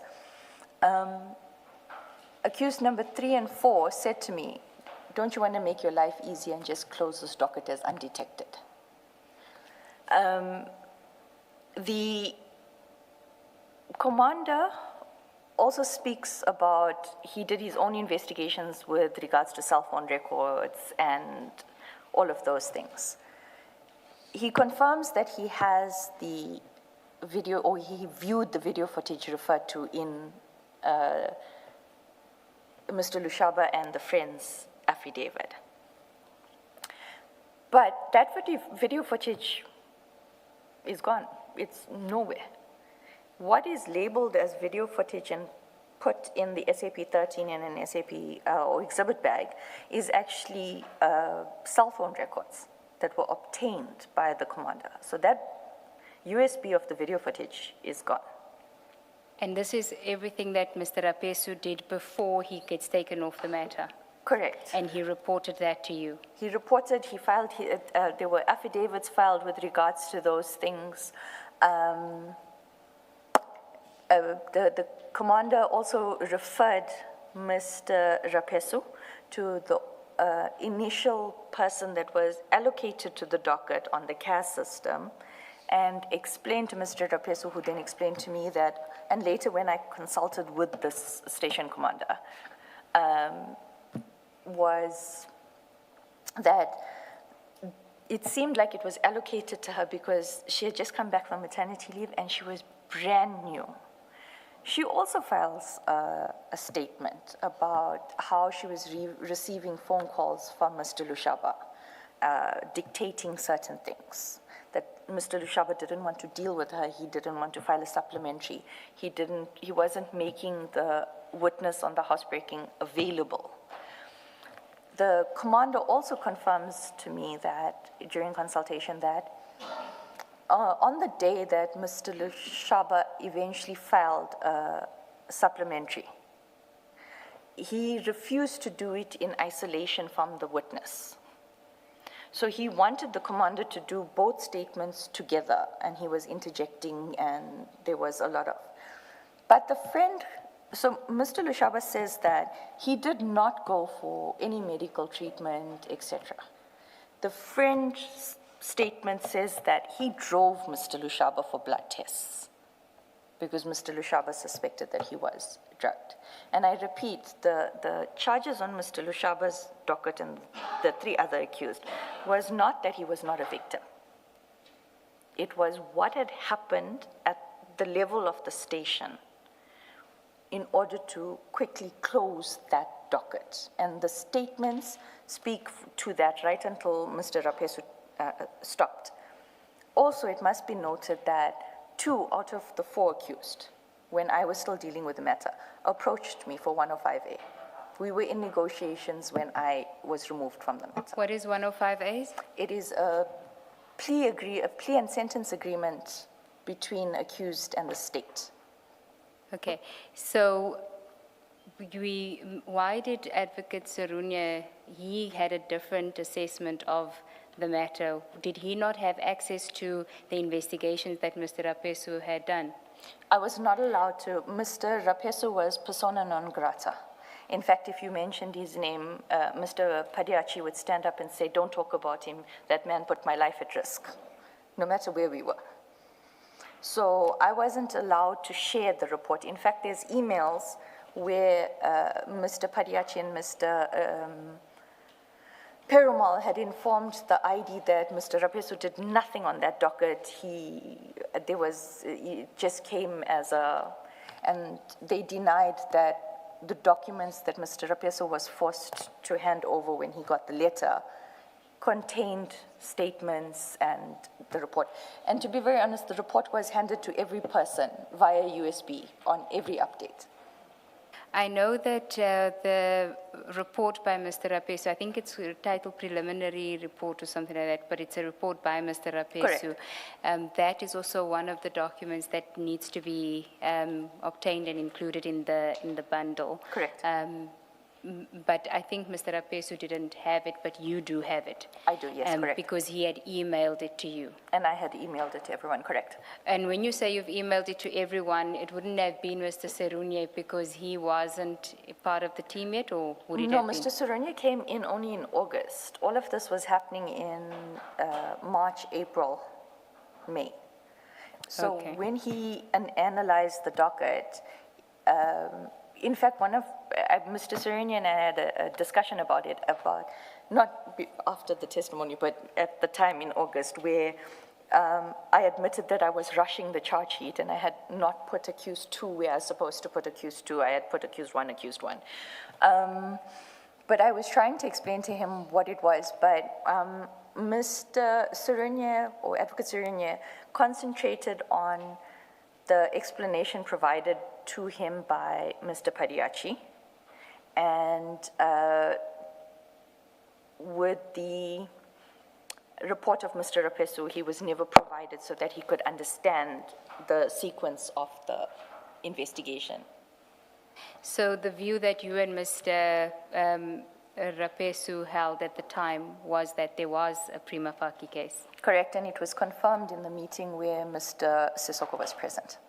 And which meeting was that? The one that Mr. Serunye spoke about yesterday, where he wanted the presentations. We wanted the presentations. Okay, I think we'll get to that at some point.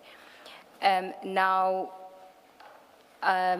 after Mr. Rapesu is out of the picture on Mr. Lushaba, General Lushaba's matter, and is the main investigator now Mr. Pariachi, or is it Mr. Perumal? Who's the investigator? Must I answer that? Yes.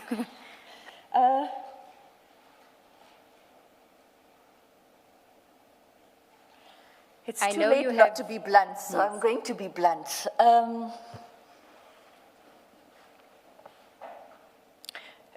Commissioners,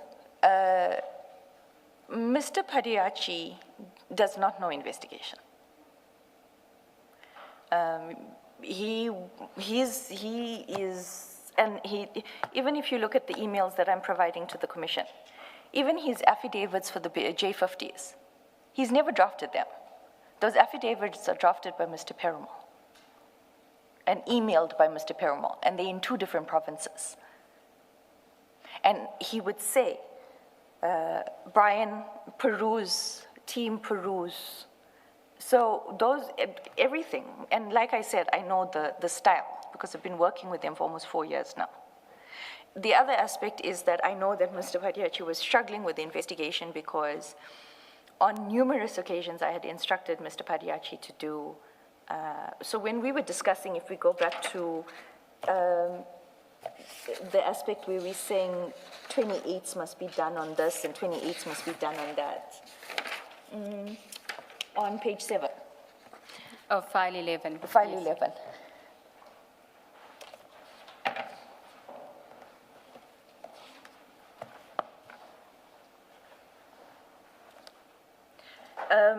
It reached a point where I had to remind Mr. Padiachi that you are also a senior investigator, you're not a chief investigator. You're on the same rank as Mr. Rapesu. So I'm dividing. You do this, you do this. When it was eventually done, it was done by Mr. Perumal. So even a 28, Mr. Padiachi struggled to do. And on one occasion, Mr. Padiachi had said to me, I'm still new to this, so I need you to guide me through this, whatever. But if you're asking me for guidance, then you must also be willing to learn. And you must be able, because he would sit and he would say, let me tell you how crime intelligence is working, Whenever I would ask why there was a shortage of evidence in an affidavit obtained, it would be, let me tell you. And I said, no, but irrespective of what you know, in order for me to make a decision on the evidence, it has to be in the statement. So. You sound like you, I'm not saying that's your intention. You sound like you agree with General Mkwanezi that Colonel Padiachi knows nothing about investigations. Is that a fair It's a fair assessment. assessment? having worked with him since January 2025. Actually, I worked with him on the other 27 referral, but he came in much later after the investigation was done. Thank you. So yes. Thank you. Now, in your statement, Maybe before you do that, let me ask a question. It relates to that WhatsApp message from Mr. Perumal about his meeting with Mr. Cameron. It's where it says, meeting went very well, full support from him. What did you understand that to mean? Because from the affidavit that we looked at earlier, it seemed, and your notes, looking at your earlier notes, that they went to see him about the appearance of the National Commissioner and his team on vetting issues. I think you said that's vetting crime intelligence. That's why they went there, and that affidavit seems to speak to that. Even though it doesn't say they lied, it said, look at the record of our meeting, compare that with your intelligence dockets.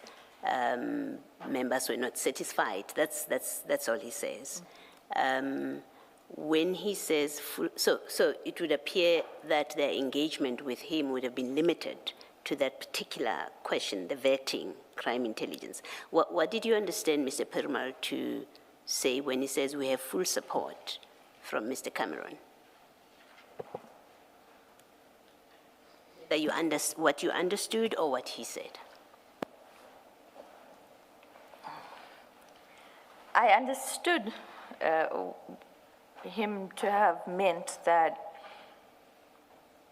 they went to Mr. Cameron with a specific narrative in mind, and that narrative was accepted. And I say this because I had been working with them for so long. I have sat in 2 or 4 negotiations on other matters, so I know how they think, how they work. They went to him with a specific narrative, and he was on board. And the narrative would be what? Because in the bigger scheme, you have said to us the big scheme. Let me be careful and not attribute to you things that you didn't say. So if I were paraphrase, bear with me. That it seems the big scheme here was the cleaning up of the SAPs for whatever purpose, because that's what your head says. I met with the minister, he wants our assistance to clean up the SAPs. So maybe that's why everything is happening, I don't know. When you say they went there with a narrative, is it that he's giving full support for the cleaning up of the SAPs, or is it for arresting and charging crime intelligence people, including the National Commissioner? When you say narrative that you think they went there with, and that's what Perumal is speaking to when he says that Mr. Cameron gives his full support, what in fact do you have in mind, or are you seeking to convey to us? My understanding of the narrative by then was exactly what they were perpetuating, that General Khumalo and General Masiamula need to leave. They need to be gone. So your understanding was that, and you may well have been wrong in your understanding. Correct. So you're not placing it higher than what you made of it. Correct. Your understanding was that Perumal is conveying that Cameron supports that agenda. Correct. He may well be misrepresenting what happened between him and Cameron, so we're not placing it higher than that. Correct. And also, just to repeat, by then,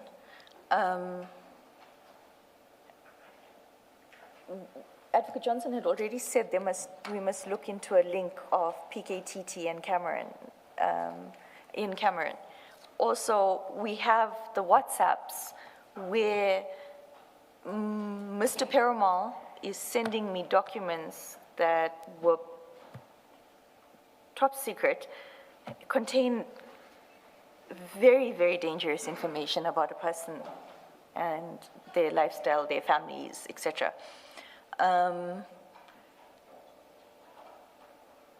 for the purpose of security of Mr. Cameron. So how did we go from investigating how Mr. Cameron went to get, or how Mr. Cameron got protection, his risk assessment, and the PKTT involvement, to he's now on board?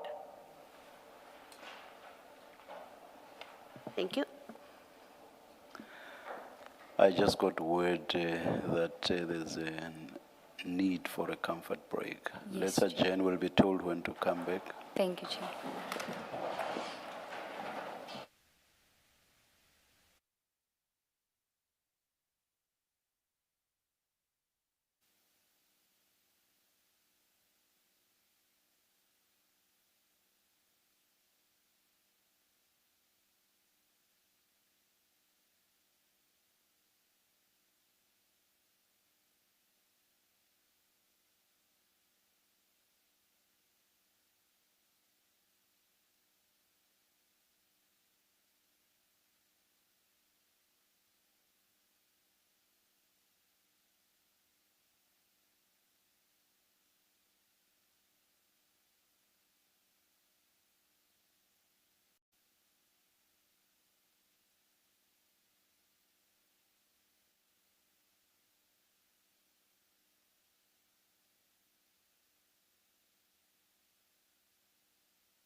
Yes, Thank you, Ms. Chair. Zingabe.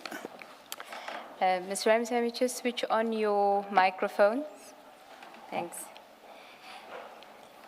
We were dealing with paragraph, I had asked you some questions about the Lushaba investigation, but I think we were at paragraph 24 of your statement, but I could be wrong, on page 12. Correct. And you referred to numerous meetings that took place in April. There's just one aspect which came to mind as I was reading this now that I need to clarify about the evidence that the witness gave earlier. You said that the WhatsApp, which was given to us after all of this, was the WhatsApp that sort of spurred where they needed you now to come in because they wanted to do the enrollment. And prior to that, there hadn't really been much engagement with the team investigating on the Lushaba matter. My recollection of when we had the consultations and your statement was being prepared is that it was actually the meeting that was held in April, the 8th of April, the request for a meeting with you on the 8th of April that made you say, now they want me because they need me. It wasn't the 9 April. It was, correct. WhatsApp. I have my phone in front of me. On the 5th of April, Mr. Perumal contacted me and said they needed to see me and that they were going to be in Pretoria on the 8th. On the morning of the 8th, I will provide it to I will provide a screen grab to the commissioners. On the morning of the 8th, I say, "Morning D, trust you are well. Are we still meeting today? If so, what time?" He says, "Hi Drew, can we meet at Fire and Ice Mainland, please? Anytime you're ready." I said, "No problem, we'll be there by 11:30. At 10:12, I say, "I'm early, 24 minutes away." And then I call to find out, when I get there, I call to find out where do I meet them. And then they were in the conference room or boardroom by the eating area of Fire and Ice. The notes are on page 13. Yes, I was just going to take the commissioners there. So just to clarify and clear up the confusion, it is the WhatsApp from the 5th of April, not the WhatsApp from the 9th of April, that is the interaction that you say was them now needing you because Correct. they want to enroll. And then the meeting follows on the 8th of April. On page 13, you've got D, B, and me, which is Perumal, Padiachi, and you at Correct. Fire and Ice. Correct. Okay. And there you've got the HB, which is the housebreaking matter. Correct. Okay. This became a very important matter to enroll at that time. Important to whom? To Advocate Johnson and Mr. Perumal.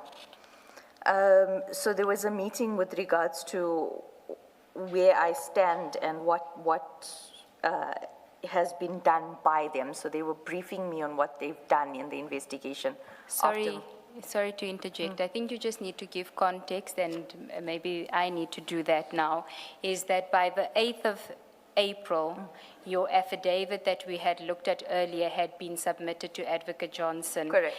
Which was dated 1 April 2025. Correct. Regarding Mr. Rapesu and what happened with Mr. Nkabinde. Correct. So by the time this interaction is happening, there's now tension because of your, well, I'm saying tension, which is a mild interpretation of what you're going to explain, but that's the context within which this is happening, is that at this stage, you have filed an affidavit which essentially exonerates, from your point of view, Mr. Rapesu, regarding the allegations about Mr. Nkabinde and whether or not he leaked the information to Mr. Nkabinde. Correct. Okay, now you may proceed.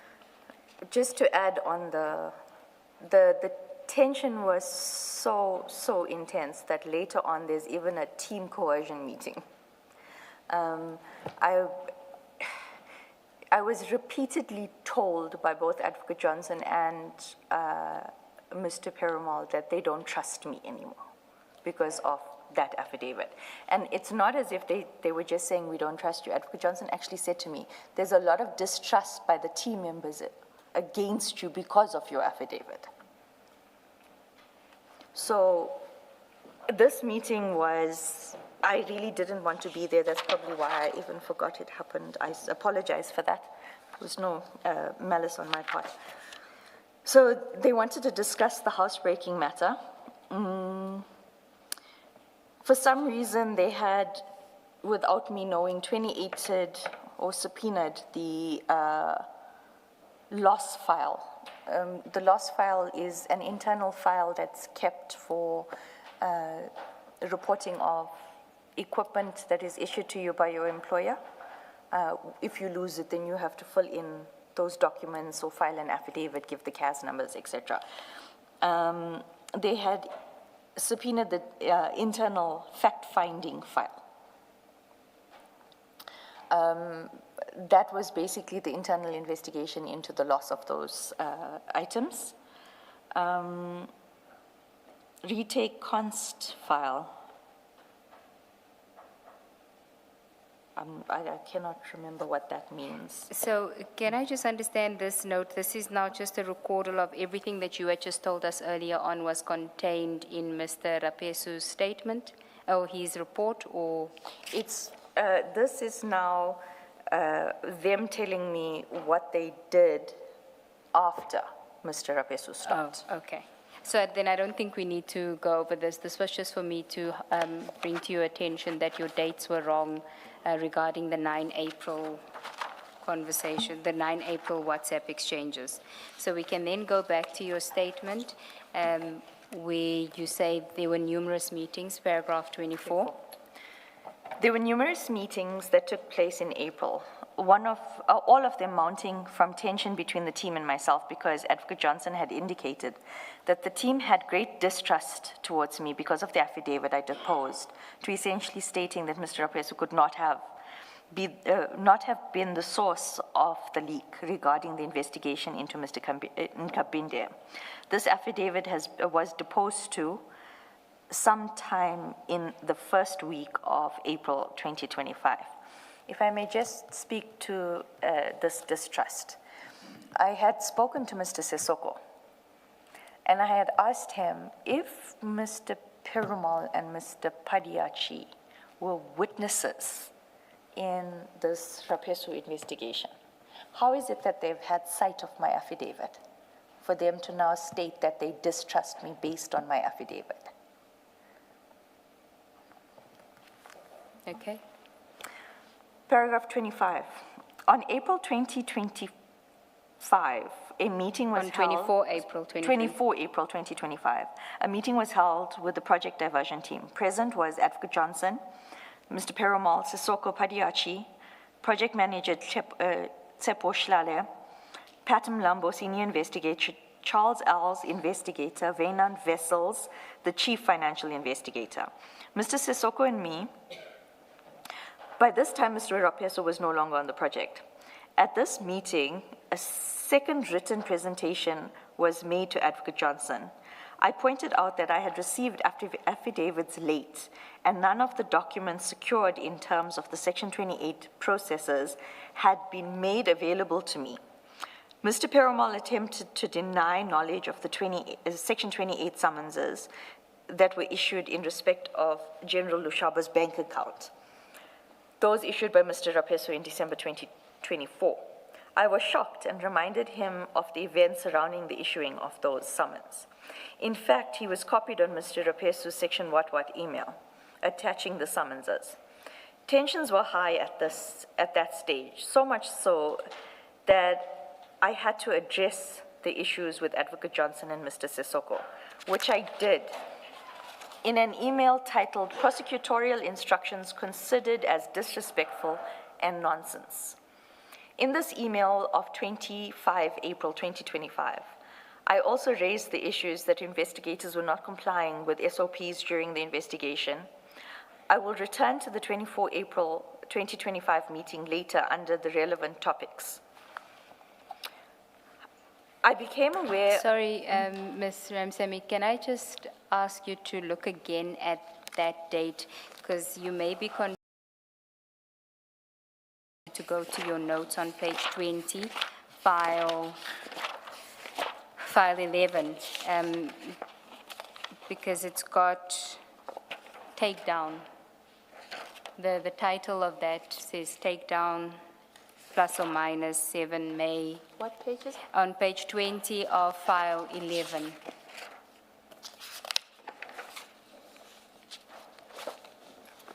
I know some of these notes, you didn't have the benefit of them because you No, had to the retrieve them. plus minus 7 May. Now, look at the date of the meeting. Oh, the 16th of April, of Yes. ID office, Bec- Mlambo, yes, sorry. Yes.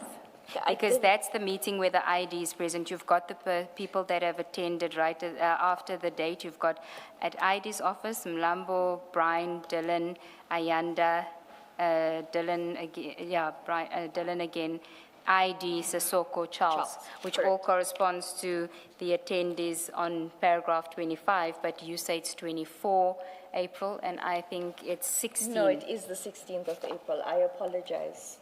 Okay. I did There say is a 24 April April. meeting. Yes. But the meeting that you say is the significant meeting where the takedown, that is why there's a takedown plus minus 7 May. Correct. Okay. And tell us what is takedown a reference to? Takedown is the word that Advocate Johnson and Mr. Perumal use with regards to arrests.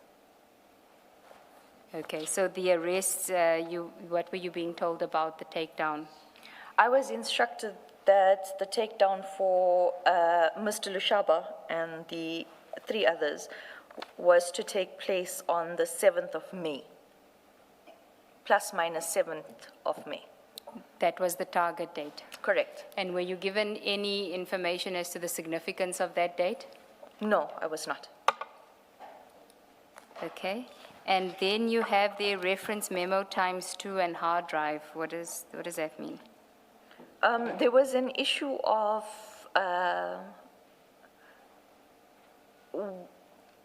previously I had indicated on the 11th that I was only given the documents or the affidavits that they had collected since inception on the 11th of April. And there was an issue about storage on a USB because the USBs were small. So we had to requisition like 3 or 4 USBs in order for me to get the information. And so in order to obtain a hard drive, you have to do a memo to the ID so that the ID can approve the requisition. So I was to do a memo for 2 hard drives, one for myself and one for the investigators. Okay. And then you refer to the Lushaba matter, the security clearance, security clearance, and then you have D to call Pinar, section 28 interview. Then there's a cannot commit, and then section 28. What is that in reference to?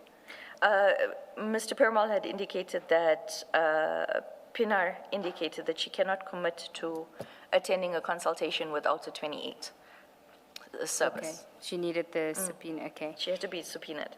And then you have started drafting. Drafting what? Advocate Johnson had indicated that I must start drafting, so I put started drafting. Drafting what? The prosecutorial memo. But I had, in that meeting, been told to start drafting, so the list that Advocate Johnson told me was the in-consultation note, the charge sheet, and the prosecutorial memo. Okay, and those were the documents necessary for the enrollment. Correct. Were you asked to draft a 28-1 application, because wouldn't that precede all of those other documents?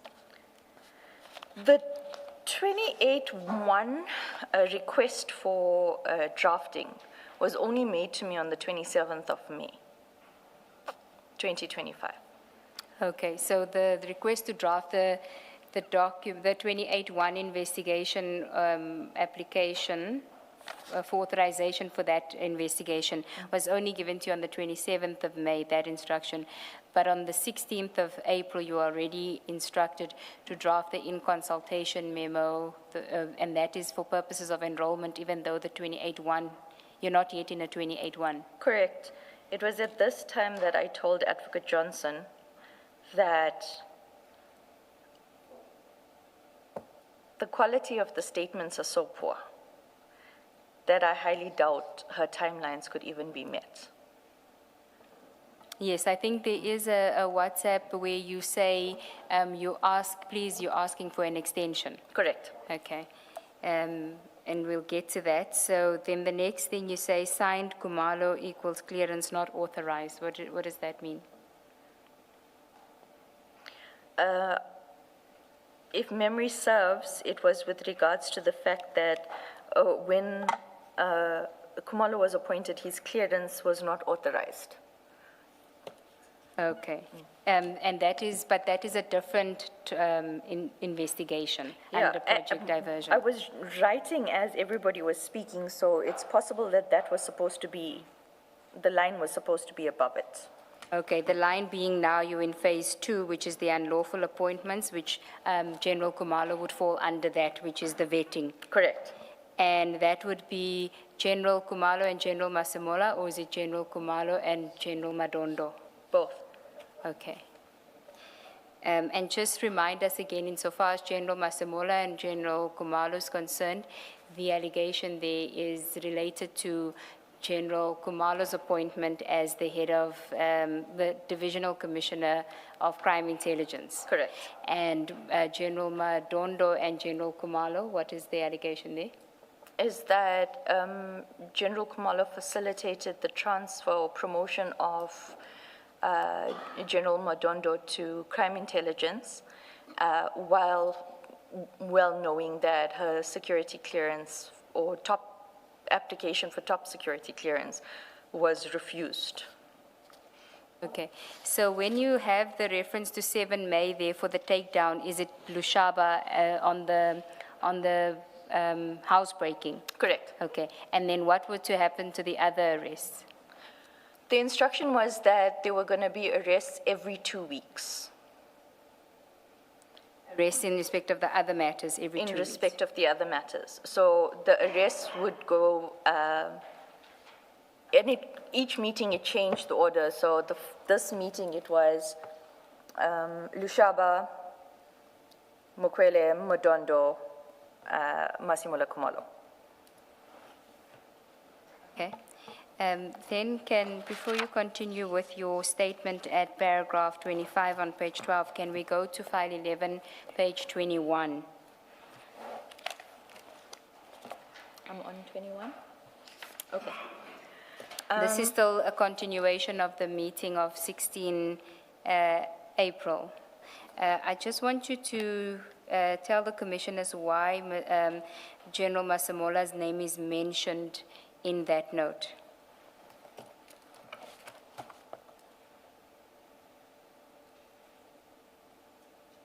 It says not allowed till ID is convinced.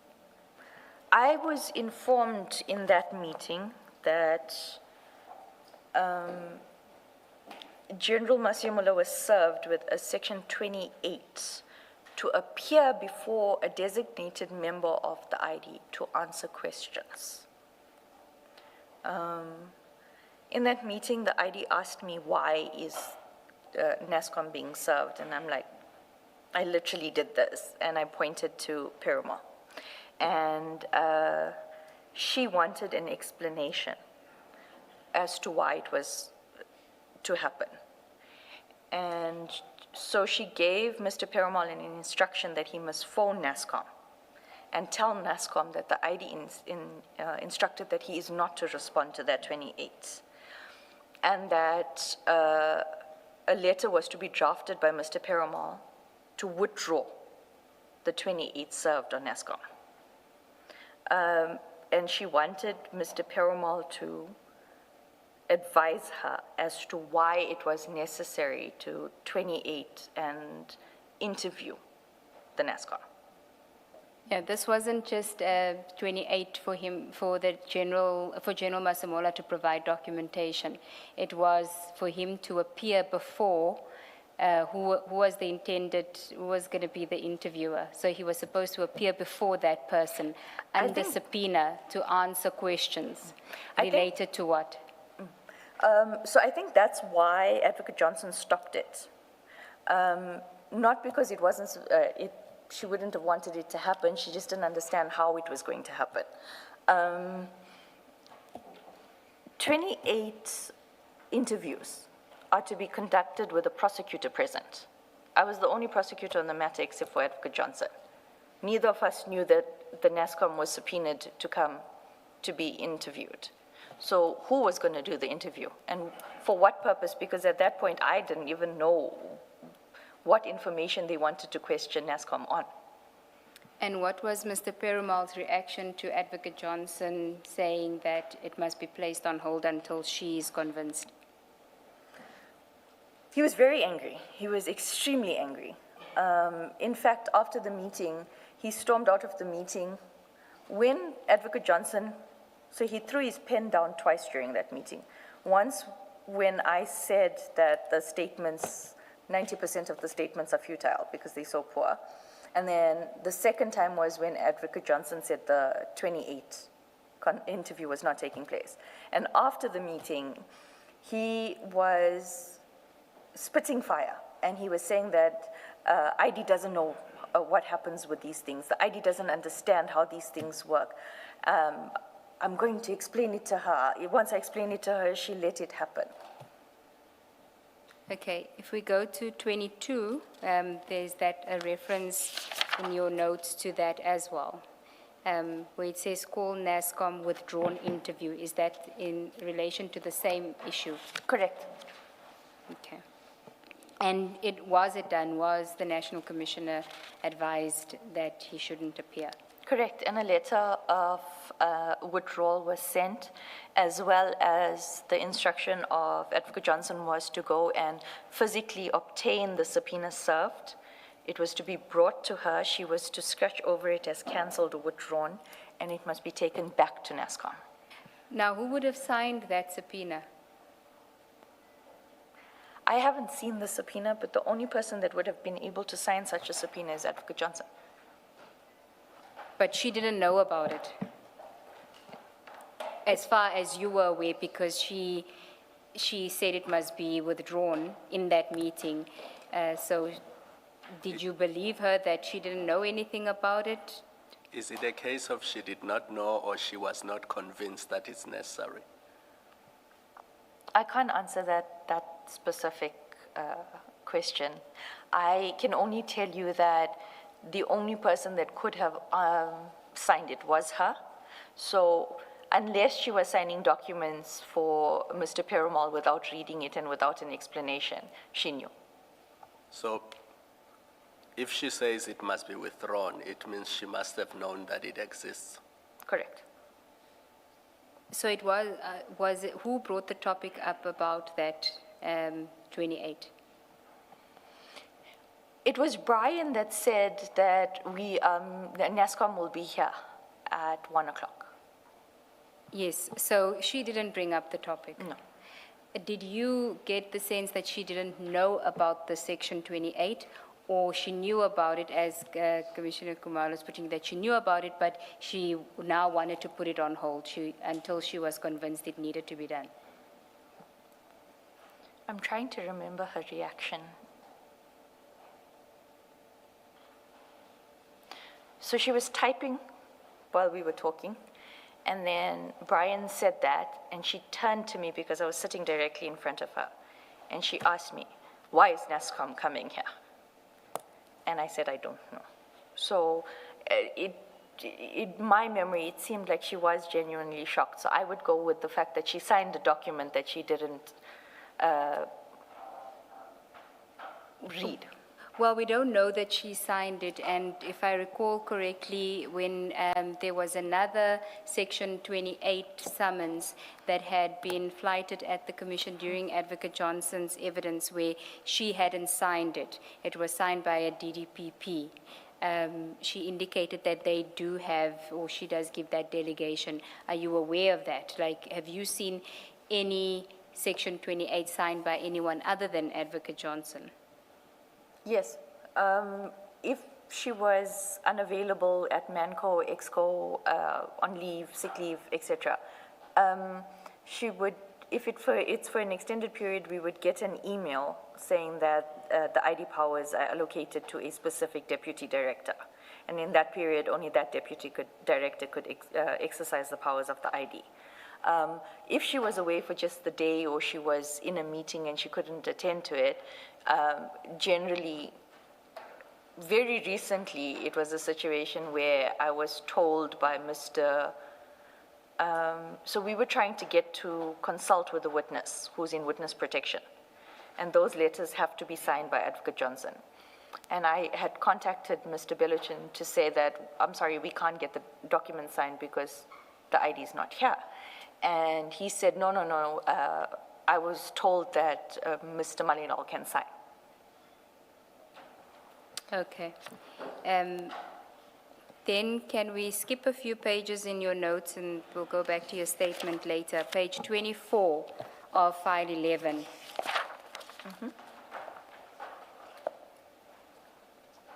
I'm interested in the entries after the line where you say collect 28 cancelled. Is that again a reference to General Masamola's cancelled 28? Correct. Okay. And then you've got Mokwili, and I'm assuming at that stage you didn't know. I'm assuming it was for Mokwele. Correct. I reiterate, at that point I had no documents, so I didn't even know the spelling of the brigadier. So as at 16 April, you didn't know about, you didn't have the name, even the correct spelling of Brigadier Mokwele's name. Correct. You say you had no documents. But the 20 May, I'm assuming, is a date that's targeted for arrest. Correct. And the Lushaba is 7 May. Correct. Was this said by Advocate Johnson? Sorry. Yes, these instructions were given by Advocate Johnson. So here it's, she reiterated that she added to the cancellation of the 28, which I just explained, where it had to go and get collected, brought to her, she would cancel it, and then it had to get given back to NASCOM. And then this is how the first two arrests and the dates, the projected dates. In fact, it was more of an instruction that this is going to happen on these dates.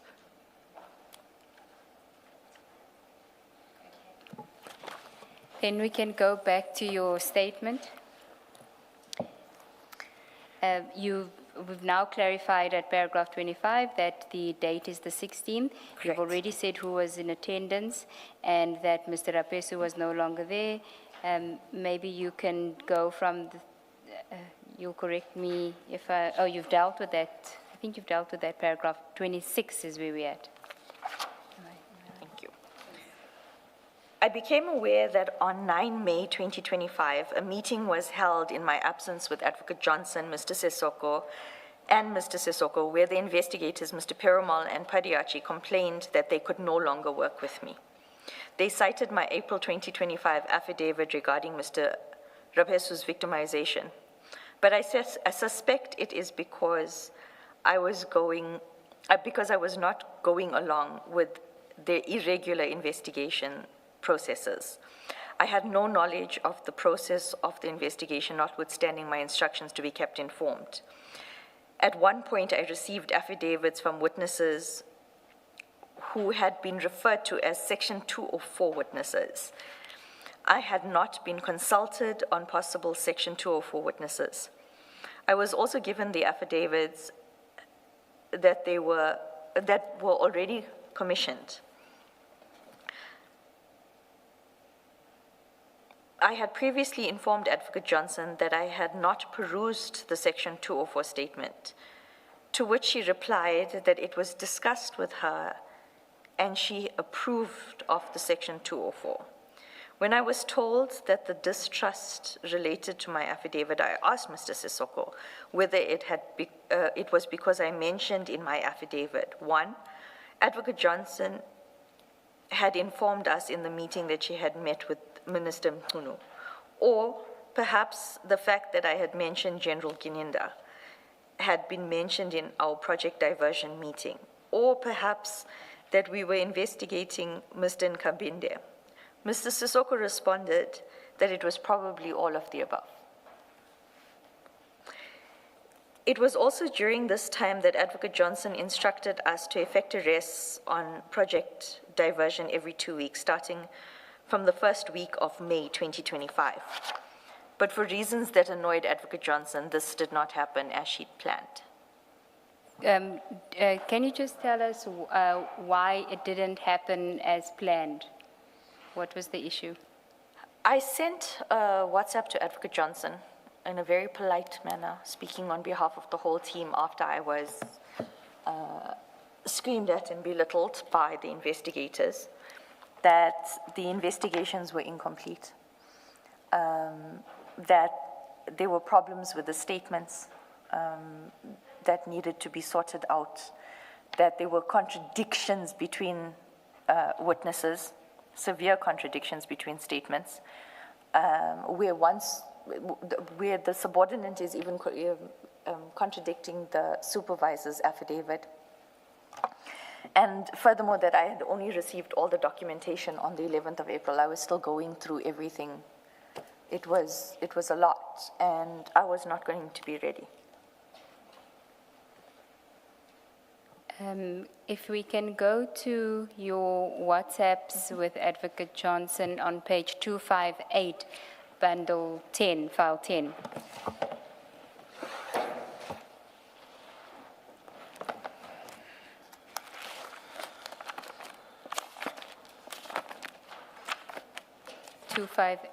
of file 10.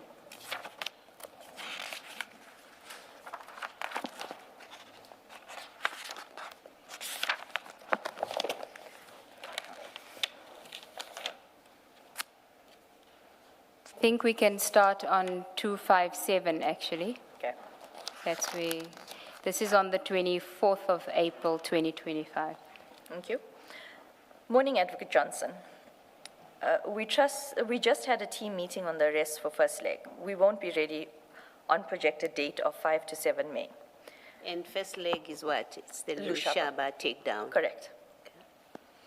We have 2 statements that have been that will be completed on Friday, and the file I require for possible accused 2 will only be provided by NASCOM on Friday. I will then need time to peruse, then finalize drafting. The docket still needs to be compiled. I am on leave next week, but I will collect the statements on Tuesday and continue working through it, as so that it's not delayed. Dylan and Brian want a briefing from Mansa on the statements he collected. I do not require same as I was updated and the report submitted. I am humbly requesting on behalf of the team an extension to 14 May for finalization of the investigations and drafts.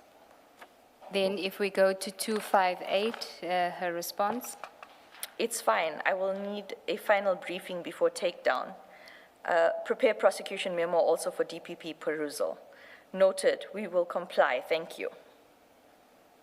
Okay, so you had a basis on which you were saying that we're not going to be ready by 7 May. Correct. So can you just tell us, you've summarized here what it is, in your view, were you ever going to be ready? No. And this is this only in reference to the Lushaba matter, or the entire, so second leg as well?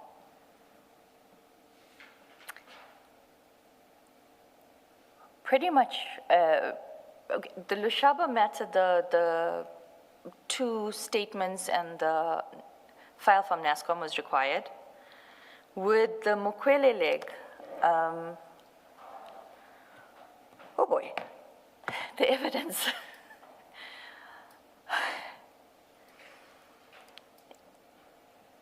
You know, I think one of the reasons Brian fought with me and stuck his finger in my face was because I said that a nursery book reads better than this docket. It was poor. There was no elements of any offense. This is the Mokwele. The Mokwele docket.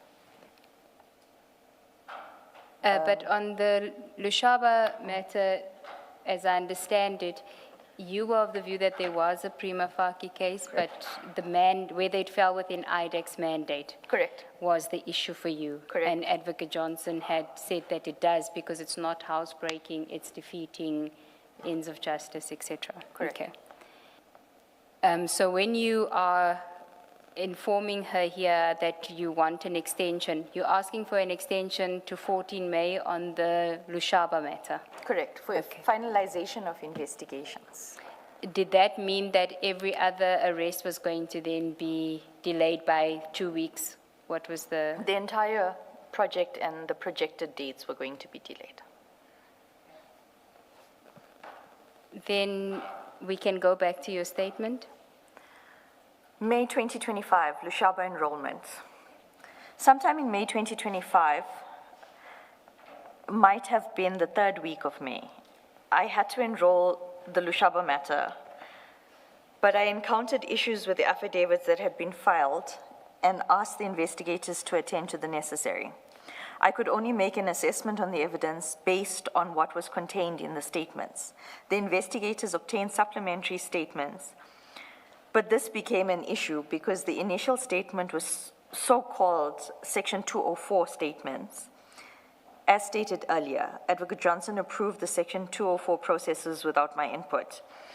And in circumstances where I had told her that I had not yet consulted with the Section 204 witnesses in order to form a view, I could not understand how we would supplement a Section 204 witness statement. Explain that to us. We don't understand what you mean by that. A Section 204 statement, as I explained earlier, is a statement by someone who's a person of interest, a suspect, who's providing vital information that we would not have been able to otherwise obtain. And I'm saying, and I said it to Advocate Johnson, all the 204 statements that were taken in Project Diversion, the deponent doesn't even admit liability. So in order for you to get indemnity after testifying, you must be truthful, honest, and give a full account, including your own involvement. But if you're saying that I was instructed, and there's one statement where they don't even say that what they were instructed to do was wrong, or irregular, or against procedure, or SOPs, or anything. It's just I was instructed. So with this specific, with the Lushaba matter, they had given a witness 204 status, where he is contradicting the statement of his supervisor in the docket. And to be very honest, I didn't even understand why the vetting section of crime intelligence was involved in a situation of,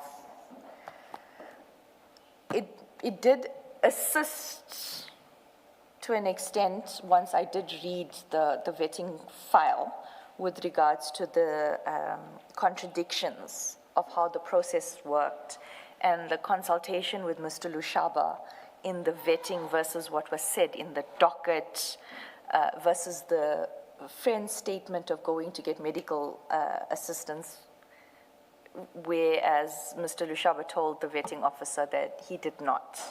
So there were inconsistencies in Mr. Lushaba's account of events.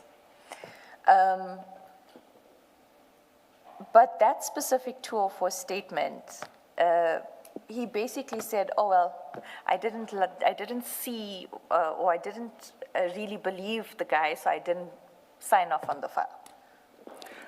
I understand why Ms. Sigels-Ncube asked you to explain this, because it sounds like you're stating a general legal proposition, whereas from your explanation, it seems that what you were saying was that in this instance, it was pointless to supplement Correct. this statement. Okay. All right, thank you. Can we just then deal with Advocate Johnson's approach on the 204, which is page 241 of file 10, which is a WhatsApp exchange between you and Advocate Johnson. It starts with the issue of Mr.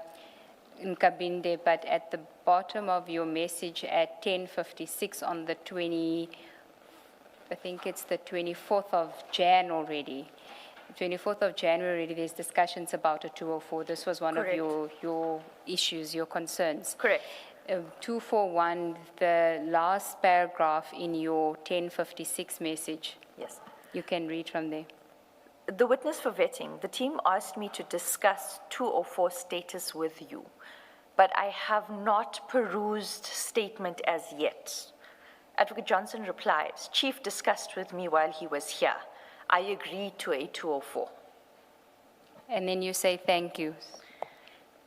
If the decision was made, nothing I was going to say was going to change it. Even in the later WhatsApps, where I say to her, I'm going to consult with the witness on the Lushaba matter so we don't have the same problem we have in the vetting.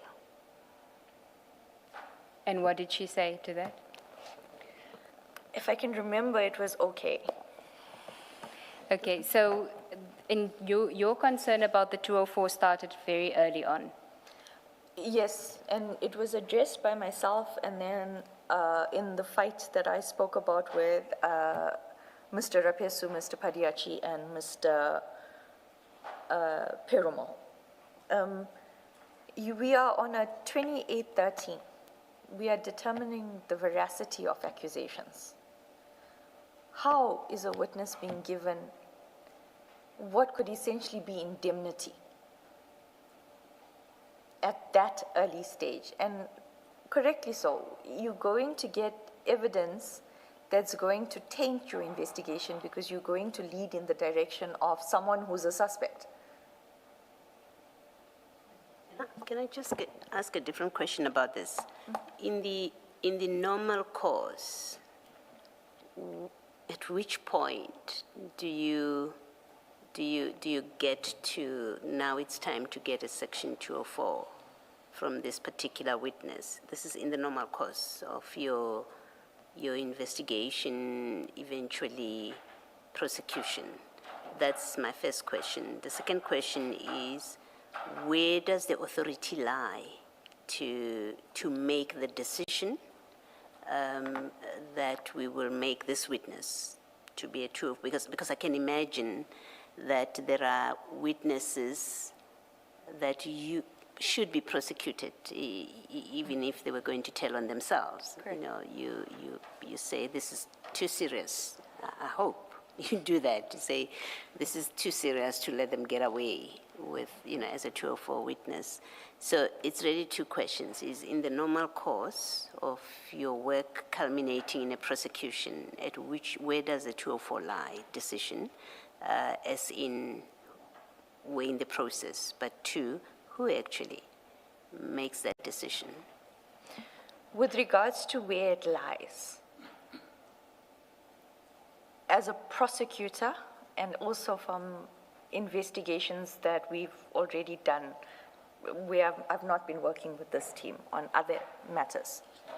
A 204 will only be approached once the investigation has reached such an advanced stage and all avenues have been pursued to obtain that evidence, and we can't. We then have to make a judgment call on, do we need that evidence more than we need to prosecute that person? And that is the line of thinking of when you decide. And is it a case of you have now hit the point where if we don't turn this witness into a 204 witness, we will never get this information? That is where, that as far as myself and most of the prosecutors within IDAC, Yes. it is the only time that we would actually consider it. Okay. With regards to the authorization, when I was dealing with the Zondo Commission matters, we had a docket that emanated from 2018. We were actually in the process of doing a presentation to allow us to enroll. When DPC and I realized that there was one aspect where we have tried, we had reconsulted with witnesses, we had, the captain had gone and tried to obtain possible documentary. We were at a block, and we really needed that evidence because it spoke to the chain of command with regards to how the money flowed. And when I approached Advocate Johnson about that, we had to do a full prosecutorial memo with the investigator's input. It had to go to the deputy director. The deputy director had to recommend, and then it went to Advocate Johnson for approval. So there's also a paper trail and multiple people approving. And in this case, was there a paper trail? I mean, you do tell us in summary that she said, well, I've spoken, well, we see it in the WhatsApp messages. Perumal has spoken to me and I agree. Was there ever a paper trail about this? Except for the WhatsApps, no. Because I would have had to read the statements. I would have to make a judgment call on the evidence. But in January, where I don't have any other evidence, how am I going to make a judgment call on a 204? Common sense is not being applied here because you being, and I'm repeating it, you're being guided by someone who's already. So you don't know what Chief Perumal would have said to Ms. Johnson about this 204, if he said anything at all, and you don't know what she would have taken into account because there's no record, there's no paper trail of it. Thank you. Aren't you putting it too restrictively, though, when you say you would resort to a 204 witness only if you would not get the information otherwise? I'm thinking, for example, of the fact that the test for proving a case in criminal matters is beyond reasonable doubt. And you may actually have the information, but what about, for example, if all you have is a single witness? The single witness does have the information, but you are not sure that that single witness is going to be a good witness. And you are in a position to get a 204 witness, just to make sure that you do skip that line of proof beyond a reasonable doubt. I would imagine, I think it should be a common sense approach that rather than as restrictive as you put it. I would think. I'm not a criminal lawyer, and my practice, even when I was in practice, But Chair, you're explaining was not a criminal practice. You're explaining it exactly how I put it. It's just that I sounded a little bit more restricted or restrictive. Yes. If there was a single witness and no corroborating evidence, even if it was circumstantial corroborating, yes, then you would. But if it's a single witness and the corroboration, you've already hit your wall of evidence, so you would have to consider it. Yes, all right. Thank you. I want to ask about IDAC's investigative processes, because I see that it's May, you're already discussing takedowns, which I understand to be getting warrants of arrest. Correct. I've noticed that in all the matters we have discussed, although you have the Section 28 process available, you actually don't have statements from the suspects. And you said yourself that you thought one case was not very strong, the other one, there was a prima facie case of criminal conduct. But some of the questions you still had, I would have thought that if you interviewed the suspects, if you summoned them and you said to them, how did it happen that you were given this position without the vetting process being done? Who actually did the vetting process? Under what circumstances? Then you would evaluate all of that and determine whether there's reason to arrest, charge, and prosecute. But in all these cases, it looks like there was a rush to arrest people and prosecute them when you didn't have the full facts. Correct. So why is that? I'm trying to understand why in the process, the mechanism available to bring people in to ask them questions so that you clarify issues, why that was not used. Chair Khumalo, Commissioner Khumalo, even without the processes of 28, a district court prosecutor who has a docket of that nature would ask the investigating officer to file a warning statement. It was not done. Because I'm assuming that even the prosecutor, because we learned that in one of the cases, there was a prosecution memo. It was sent to the prosecutor, the NPA prosecutor, and the NPA prosecutor said, I agree with your decision to prosecute. I would assume that in such a case, that prosecutor would consider, let's say, Mr. Padiaki's affidavit, would look at, but what does the suspect say happened, and would weigh the two and say, I'm satisfied that there's a prima facie case or something along those lines. Is Commissioner talking about the in consultation note that's signed by the DPP? Yeah, but let's not use that specifically. Okay. In general terms, before you proceed to take down, I would have expected that at least you get those statements to inform your view whether to prosecute or not to prosecute. Commissioner, I'm going to go back to my first statements.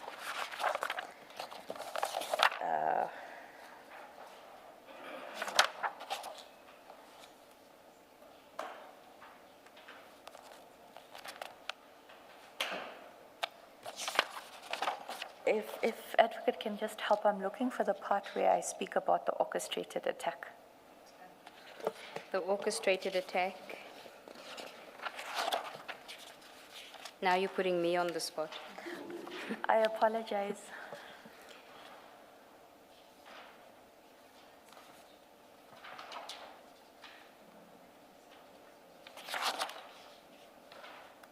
Okay, I will paraphrase it, Commissioner Khumalo.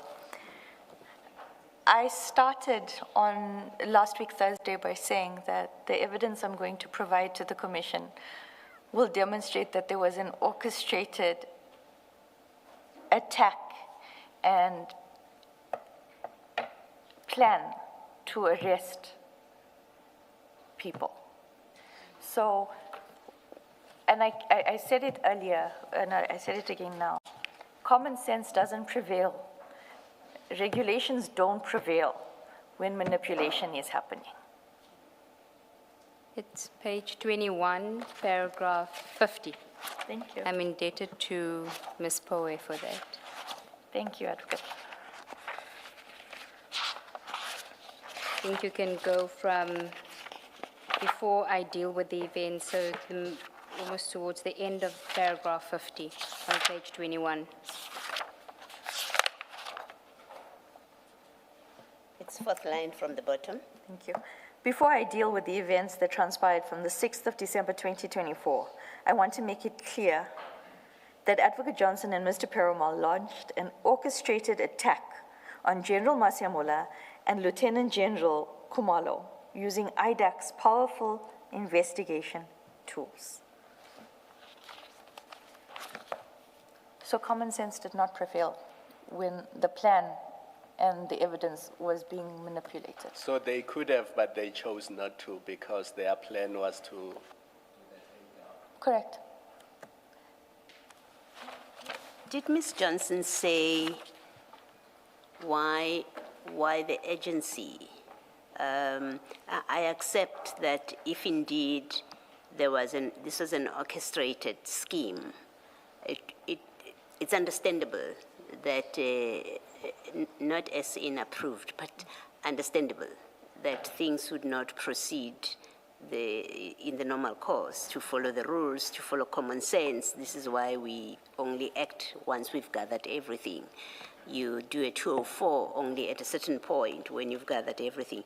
So that would not apply, because we have a scheme that in fact we are executing. It's not about legitimate investigation and prosecution of wrongdoing. There's no legitimacy to it. Does she explain, even in that scenario, why we must do it every 2 weeks and why we start in May? What was pushing her? Did she ever say anything? There was no explanation provided, and as Advocate Sarunya explained yesterday, some questions you just don't ask. We've had a witness unrelated to you who said something and said it was corridor talk. I'm going to ask you the same kind of question. What were you hearing is the reason things were happening, and I'm more interested in why are we in May getting people arrested and we have to do it every 2 weeks? I think Commissioner is a bit ahead of us, because from the 16th of May or the 13th of May, Commissioner will understand exactly what was happening at IDAC. I am happy by all means to leave it for you to tell it in your way when we are ready. Thank you. Thank you. Chair, sorry, I do see that it's 4 o'clock. We are not going to finish Ms. Ramsami's evidence today, because in part there are documents that she needs to retrieve. One very important one, which is not sure whether it's still accessible to her, but other documents as well that we have to obtain. That speaks to the second part of her statement more prominently than what she's already provided to us. But I do want to finish the topic that we're currently on until page 16, which I think, barring intervention from the bench, we should be able to complete. And barring you going to a whole lot of annexures. The witness, Chair. We should be able to finish that within a half an hour. It relates to documents that the commissioners are already familiar with, but she produces counter documents to that has been produced. And then we will leave the next big topic for Ms. Ramsamy to return and deal with that once she's collated the documents. If I find them. Yes. Thank you, Chair. Okay, so can we then deal with May 2025, and you've got subtopics there. The first is the Lushaba enrollment. Sometime in May 2025, might have been the 3rd week of May, I had to enroll Lushaba matter. But I encountered issues with the affidavits that had been filed and asked the investigators to attend to the necessary. I could only make assessments on the evidence based on what was contained in the statements. The investigators obtained supplementary statements, but this became an issue because the initial statement was so-called 204. I've read this into this record already. Must I continue? 29, sorry. 29, thank you.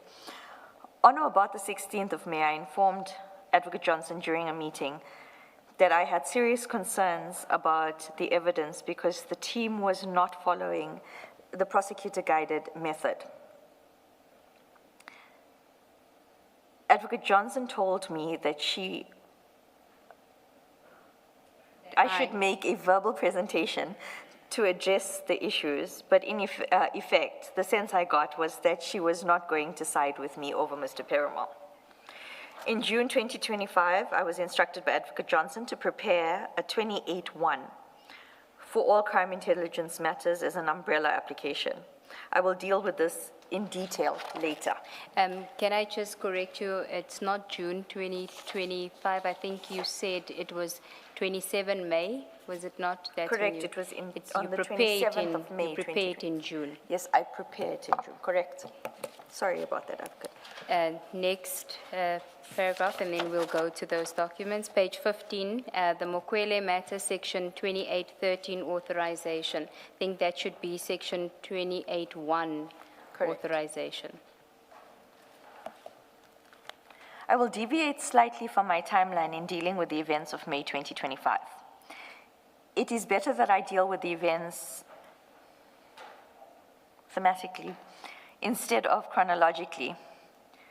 When Advocate Johnson testified before the Commission, she produced a Section 28.1 authorization signed on the date, signed and dated 30 May 2025.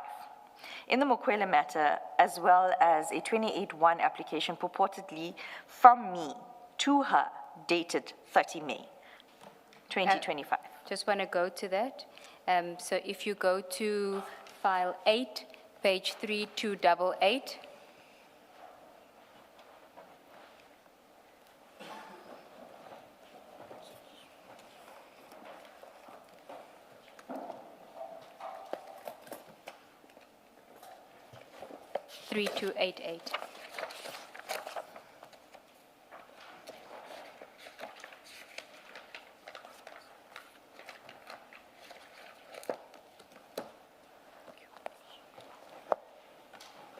I'm there.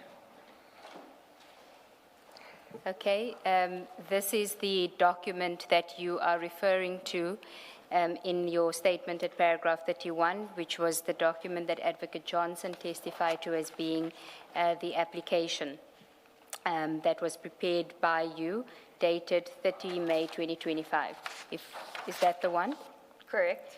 And if we go to the last page of that document, you will see on page 3298, there's a date 30 May 2025, and just above that on page 3297, Advocate Johnson's signature. Correct. Now you want to, we just go back to the first page of the application itself, which is addressed to by you. You want to speak about that document, that 3288. You can continue in your statement.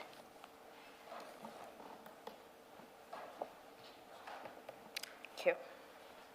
Just before you do that, it says that it's from Advocate D. Ramsamy, title State Advocate 30 May 2025 to Advocate Johnson. Correct? Yes. Advocate Johnson testified before this commission. She produced a Section 28.1 authorization signed and dated 30 May 2025 in the Mokwele matter, as well as a Section 28.1 application purported from me to her dated 30 May 2025. I did not prepare this application, and the authorization could not have been signed and approved by Advocate Johnson on the 30th of May 2025. As these documents suggest, I say so for the following reasons.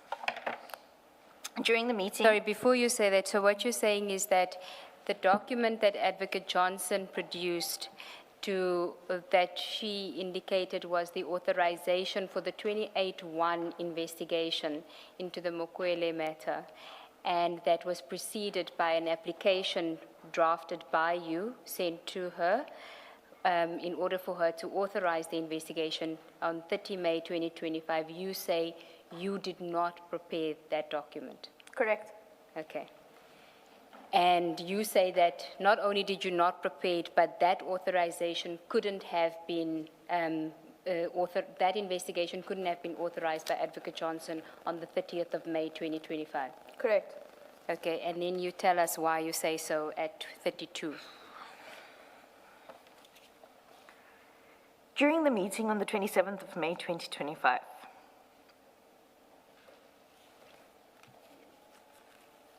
take your time.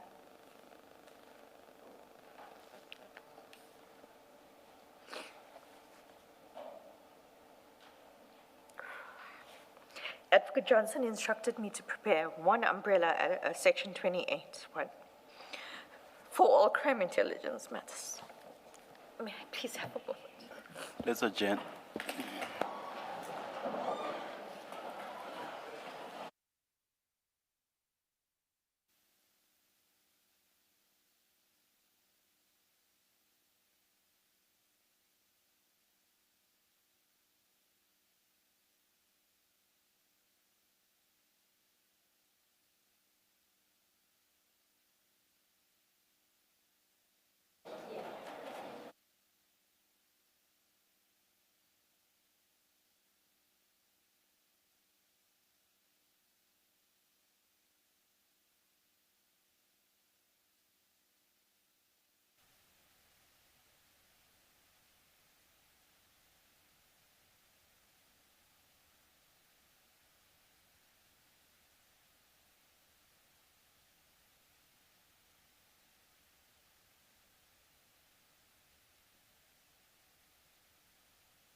Good afternoon.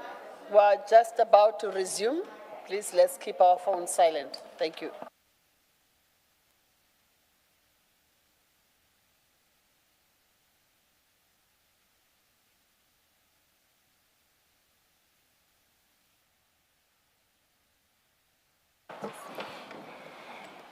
I apologize.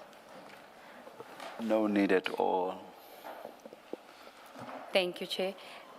Shall we then continue at paragraph 32? During a meeting on the 27th of May 2025, Advocate Johnson instructed me to prepare one umbrella, Section 28(1), for all crime intelligence matters instead of individual Section 28(1) authorizations for different legs of project diversion. I only sent the draft application to the project manager, Mr. Tlale, on the 3rd of June 2025. I had a family emergency to attend to and asked Mr. Tlale to finalize the application. The Commission will note that the version I sent to Mr. Tlale on the 3rd of June 2025 was incomplete and was basically an overtype of the Section 2813 that I had prepared in December 2024. I added the names of Mr. Pitout and Mr. Hudson to the Section 28(1) because at that stage, they were also identified as persons of interest in project diversion by the investigators. Can we then go to file 10, page 368?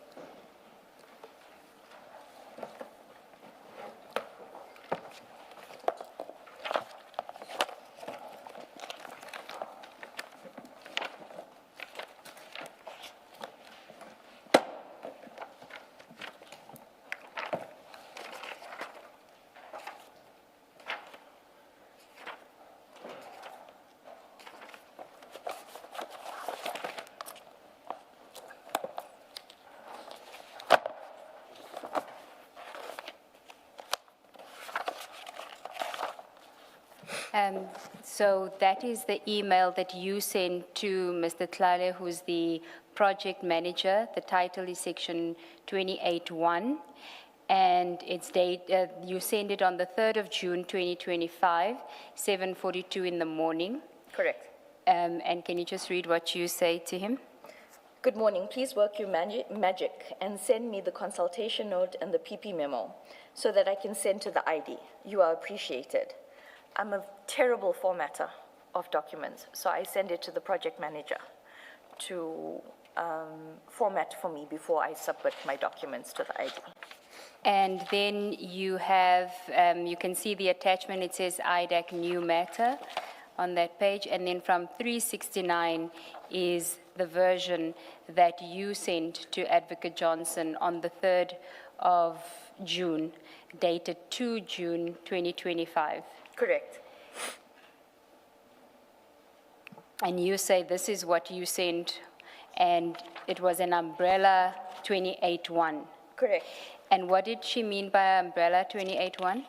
Meaning that it must be for all of the legs identified in diversion, with the names that she had given me and the two that I added, because they were linked. So actually it was 3. If commissioners will look at 3.5, 3.6, and 3.7, commissioners will also see that my formatting is as I said.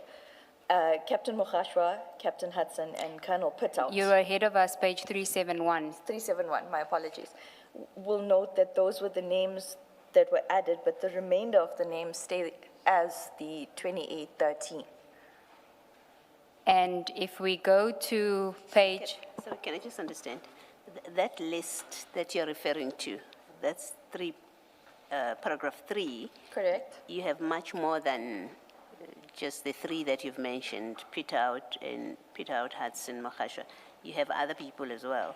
Moyane, Sibula, Van Vuren, Madileng, Mokwele, Duvalo. Because it was an umbrella, as Advocate Johnson had said, that it needed to include all the names that were on the 2813. The only 3 names that were added from the 2813 were the 3 that I mentioned. Yes. I see. Thank you. Thank you. And then if we go to page 372 actually, under recommendation.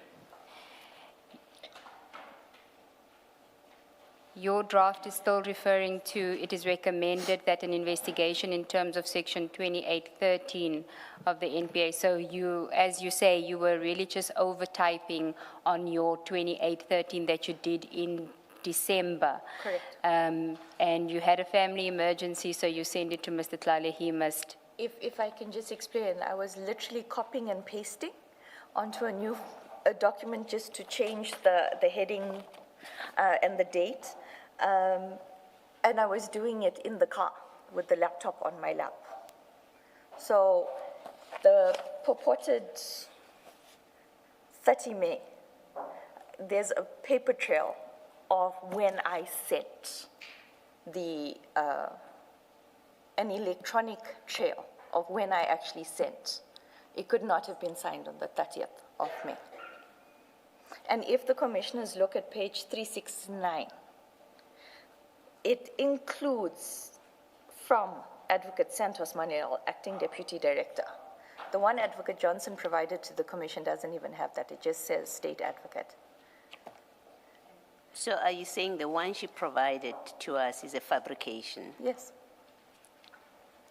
Can I? Do you know anything about Advocate Johnson's laptop being lost in Namibia or getting lost in Namibia? Yes, when she attended. When was that? It would have been in January. It was just as we got back from the consultation with Mr. Fadil. Advocate Johnson went to the FATF conference. I think it was in Windhoek. And I was later informed that Advocate Johnson's laptop was stolen at the airport. So early 2025. Correct. But definitely not before May 2025. Well, the FATF conference took place in January 2025. All right. No, thank you. Thank you, sir. And then can we go to 374 of file 10?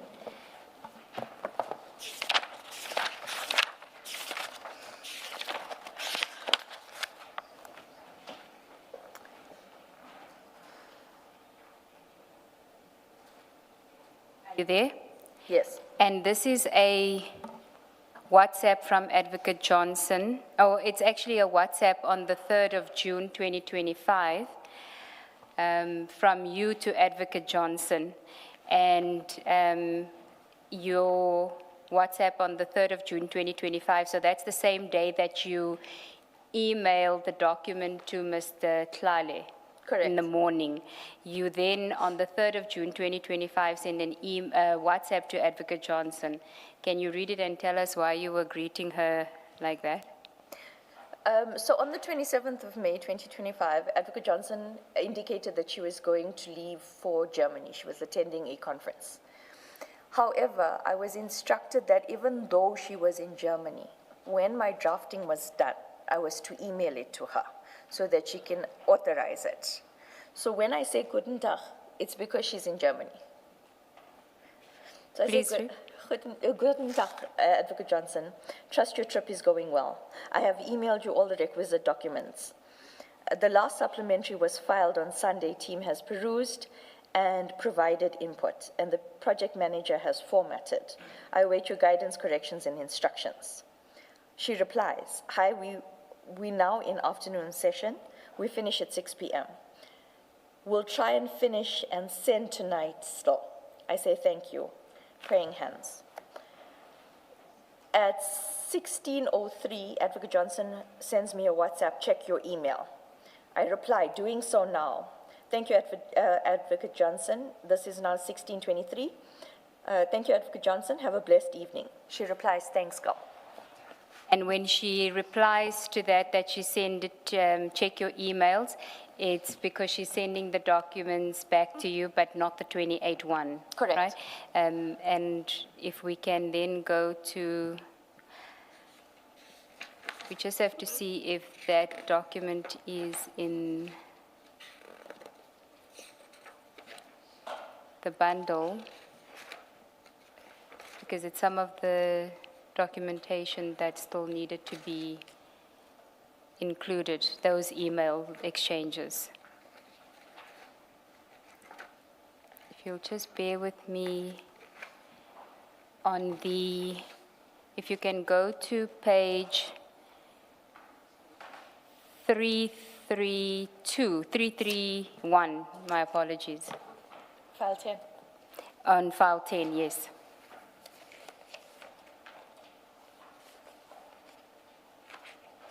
This is now a response to a different email from Advocate Johnson, but still on the 3rd of June 2025, because you send the documents to her. Mr. Tlale sends the documents back to you. If we go to page 332, at the bottom of page 332, you'll see 3 June 2025. It's from Mr. Tlale to you. The subject is docs. He says, "Hi DR, sorry for the delay. If I had just done it once last night, kind regards." Now, he's referring to documents that you sent him on the 2nd as well. Correct. You sent him documents relating to the Lushaba matter as well. The charge sheet, the in-consultation note, and the prosecutor memo, correct? Yes, and on the 3rd, you're sending the 28 one, and he then sends everything back to you in this document called docs. This email said called docs, and you then forward the email on the top above that email from him at 332. Can you then read that, because then it follows on your WhatsApp to Advocate Johnson. 332 or 332 at the just above Mr. Tlale's email. Afternoon, Advocate Johnson. Trust you are well. Please find attached for your correction and guidance. Thank you. Okay, so when you send that email, that's where you've attached the 28 and all the documents that Mr. Tlale formatted for you. Correct, there were 4 Okay. attachments. And then if we go to 331, the middle of 331, that's where Advocate Johnson responds to you on the 3rd of June, 1555, and she's copied Anna Marie and Mr. Perumal. Correct. And what does can you read, what does she say? Subject docs. Drew, I have perused and corrected all these documents. Anna Marie is acting, and I changed the documents to her name. Brian, in his statement under paragraph 3, Paragraph 5. Paragraph 5. With regards to this, it was Advocate Johnson checking, confirming the correctness of Brian Padiachi's J50 affidavit for application. In his statement under paragraph 5, list the offenses, please. Anna Marie, can you please sign the in-consultation memo? I have perused it properly and made the necessary alterations, but do not want to sign while you are acting. We want to do this, we want this to go to Marika during the course of tomorrow, please. Once signed, Drew will collect and take by hand. I will ask that you call Marika to give her a heads up. We want to arrest on Friday at the latest, Drew. I will correct the section 28, and I will sign that as I usually do if there is an acting. Even if. Even if there is an acting. So she's saying we want to arrest on Friday at the latest, and then she's saying, Drew, I will correct the section 28, which means that on the 3rd of June 2025, there was still not a signed section 28(1) application or authorization. Correct. And Advocate Johnson was still in Germany at the time. Correct. She returned the following week. Is it correct, though, that there wasn't a section 28(1) for authorization?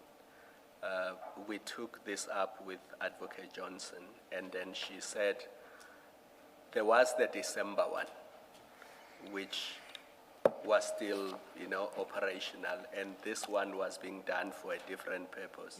No, the December one is a 2813. This is a 28-1, which is needed for the arrests. For the 28-13, yes. So there was no, as far as you were concerned, there was no 28-1 in respect of any of the crime intelligence matters as at 30 May 2025. Correct, because I was instructed to do it on the 27th of May, and I only emailed it on the 3rd of June. So this one is for the arrests, and then the one that you prepared on the 5th of December, which was signed on the 6th, what was that one for? That is to allow IDAC investigators to do a preliminary investigation. So that's for the preliminary investigation, and then this one is for the arrests. Correct. So without this one, they could not effect the arrests. That's why it was important. Correct. I think just to clarify, it's for an investigation. The 28-1 is for an investigation, but you can't go to the arrest and enrollment process if you haven't done a 28-1 investigation. Correct. Yes. So Advocate Johnson needed authorization for the 28-1 investigation in order for there to be an enrollment and warrants of arrest issued. Correct. Because you can't jump from 28-13 to enrollment and arrest. Correct. So the summonses that were issued in February, remember there were summonses to BMW and various other people? Yes. That was done in terms of 2813. Correct. Okay.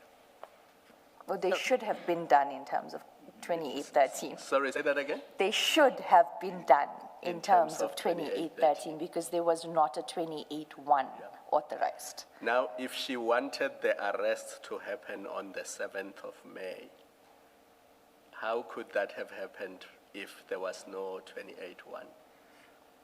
It would have followed that had I said that we were ready to arrest Mr. Lushaba on by, say, the 5th of May. Yeah.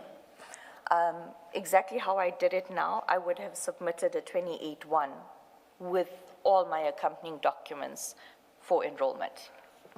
All right, thank you.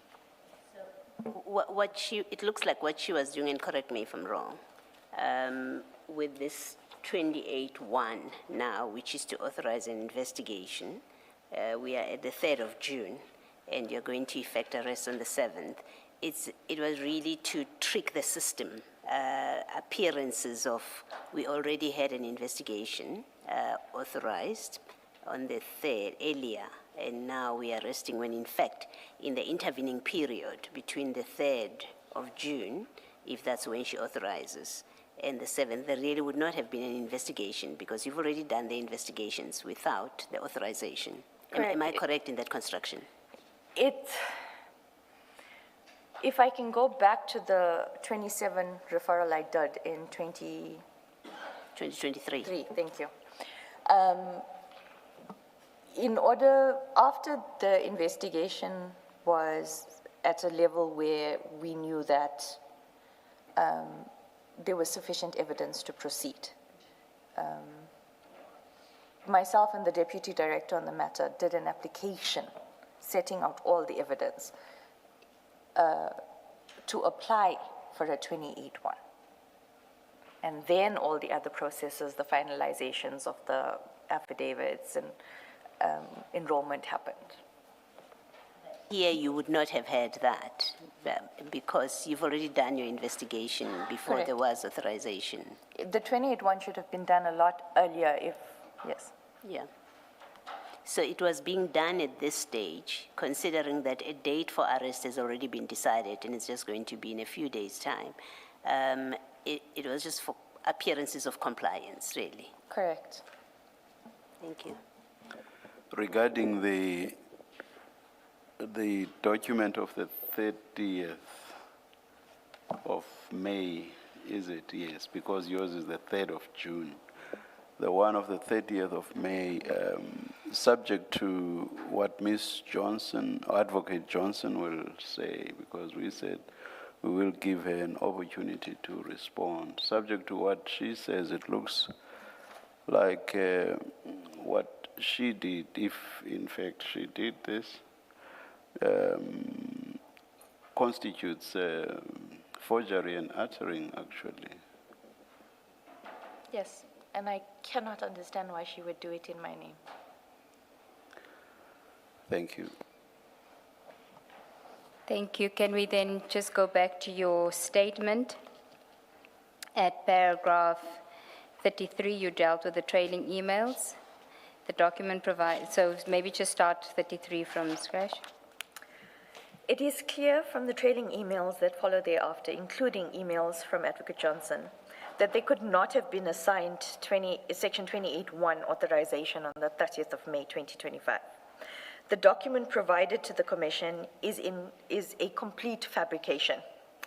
The only other people who could have sent Advocate Johnson an application for Section 28(1) authorization for project diversion are Mr. Shlale and Advocate Schlatzwayo. And I doubt that they did, but they would be best placed to advise the Commission.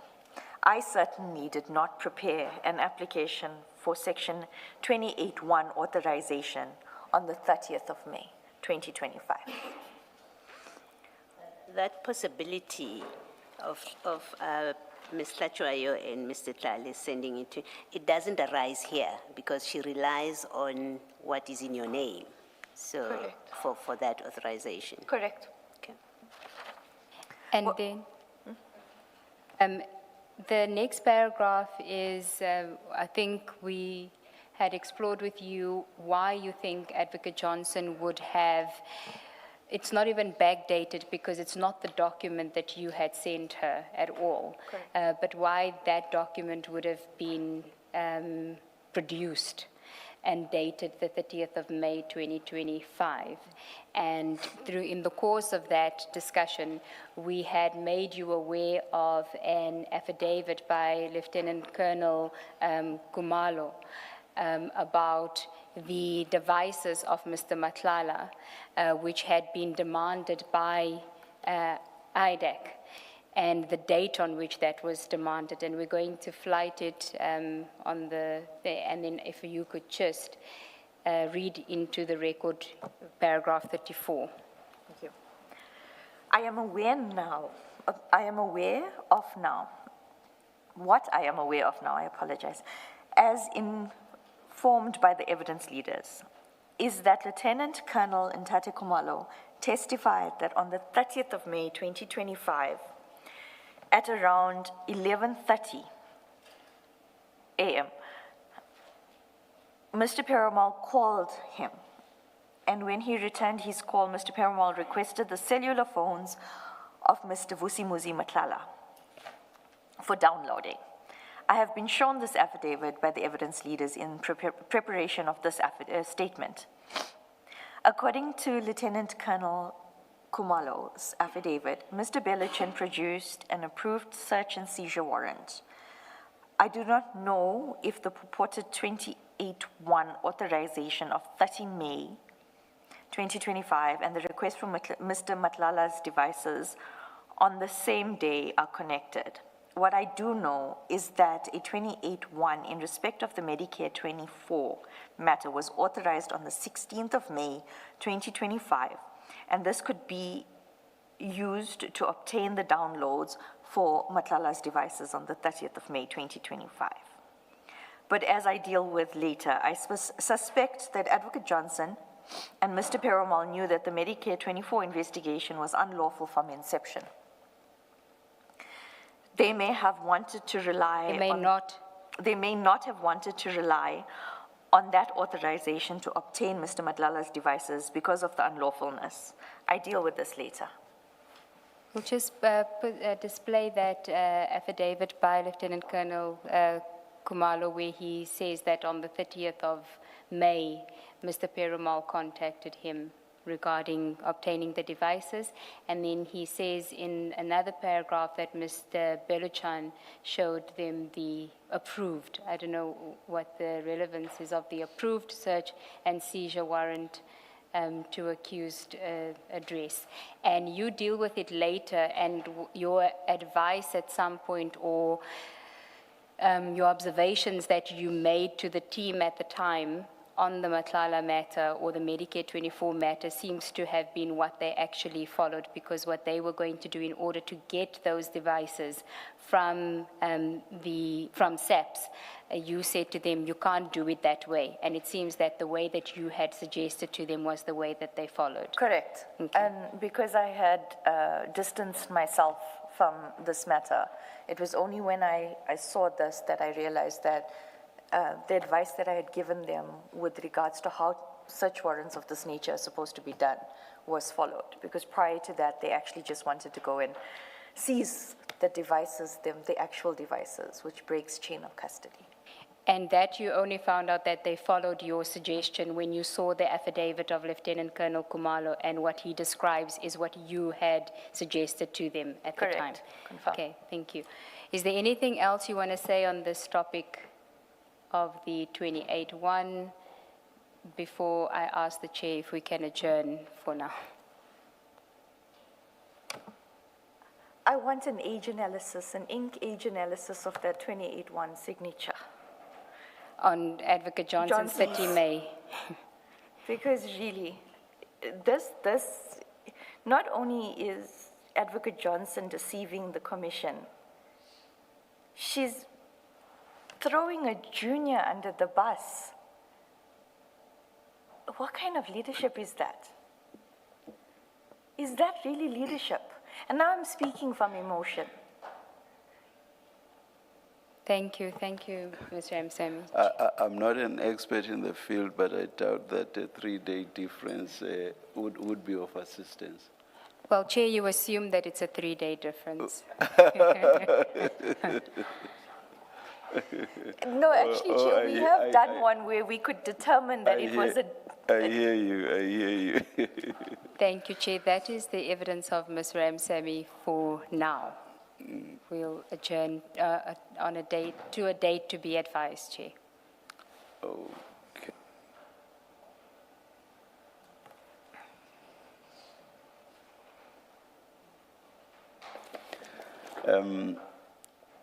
We are not done with your testimony, so it's being postponed to a date to be determined. But we do have a witness tomorrow, so we adjourn until 9:30 tomorrow morning. Thank you, Chair. Adjourned.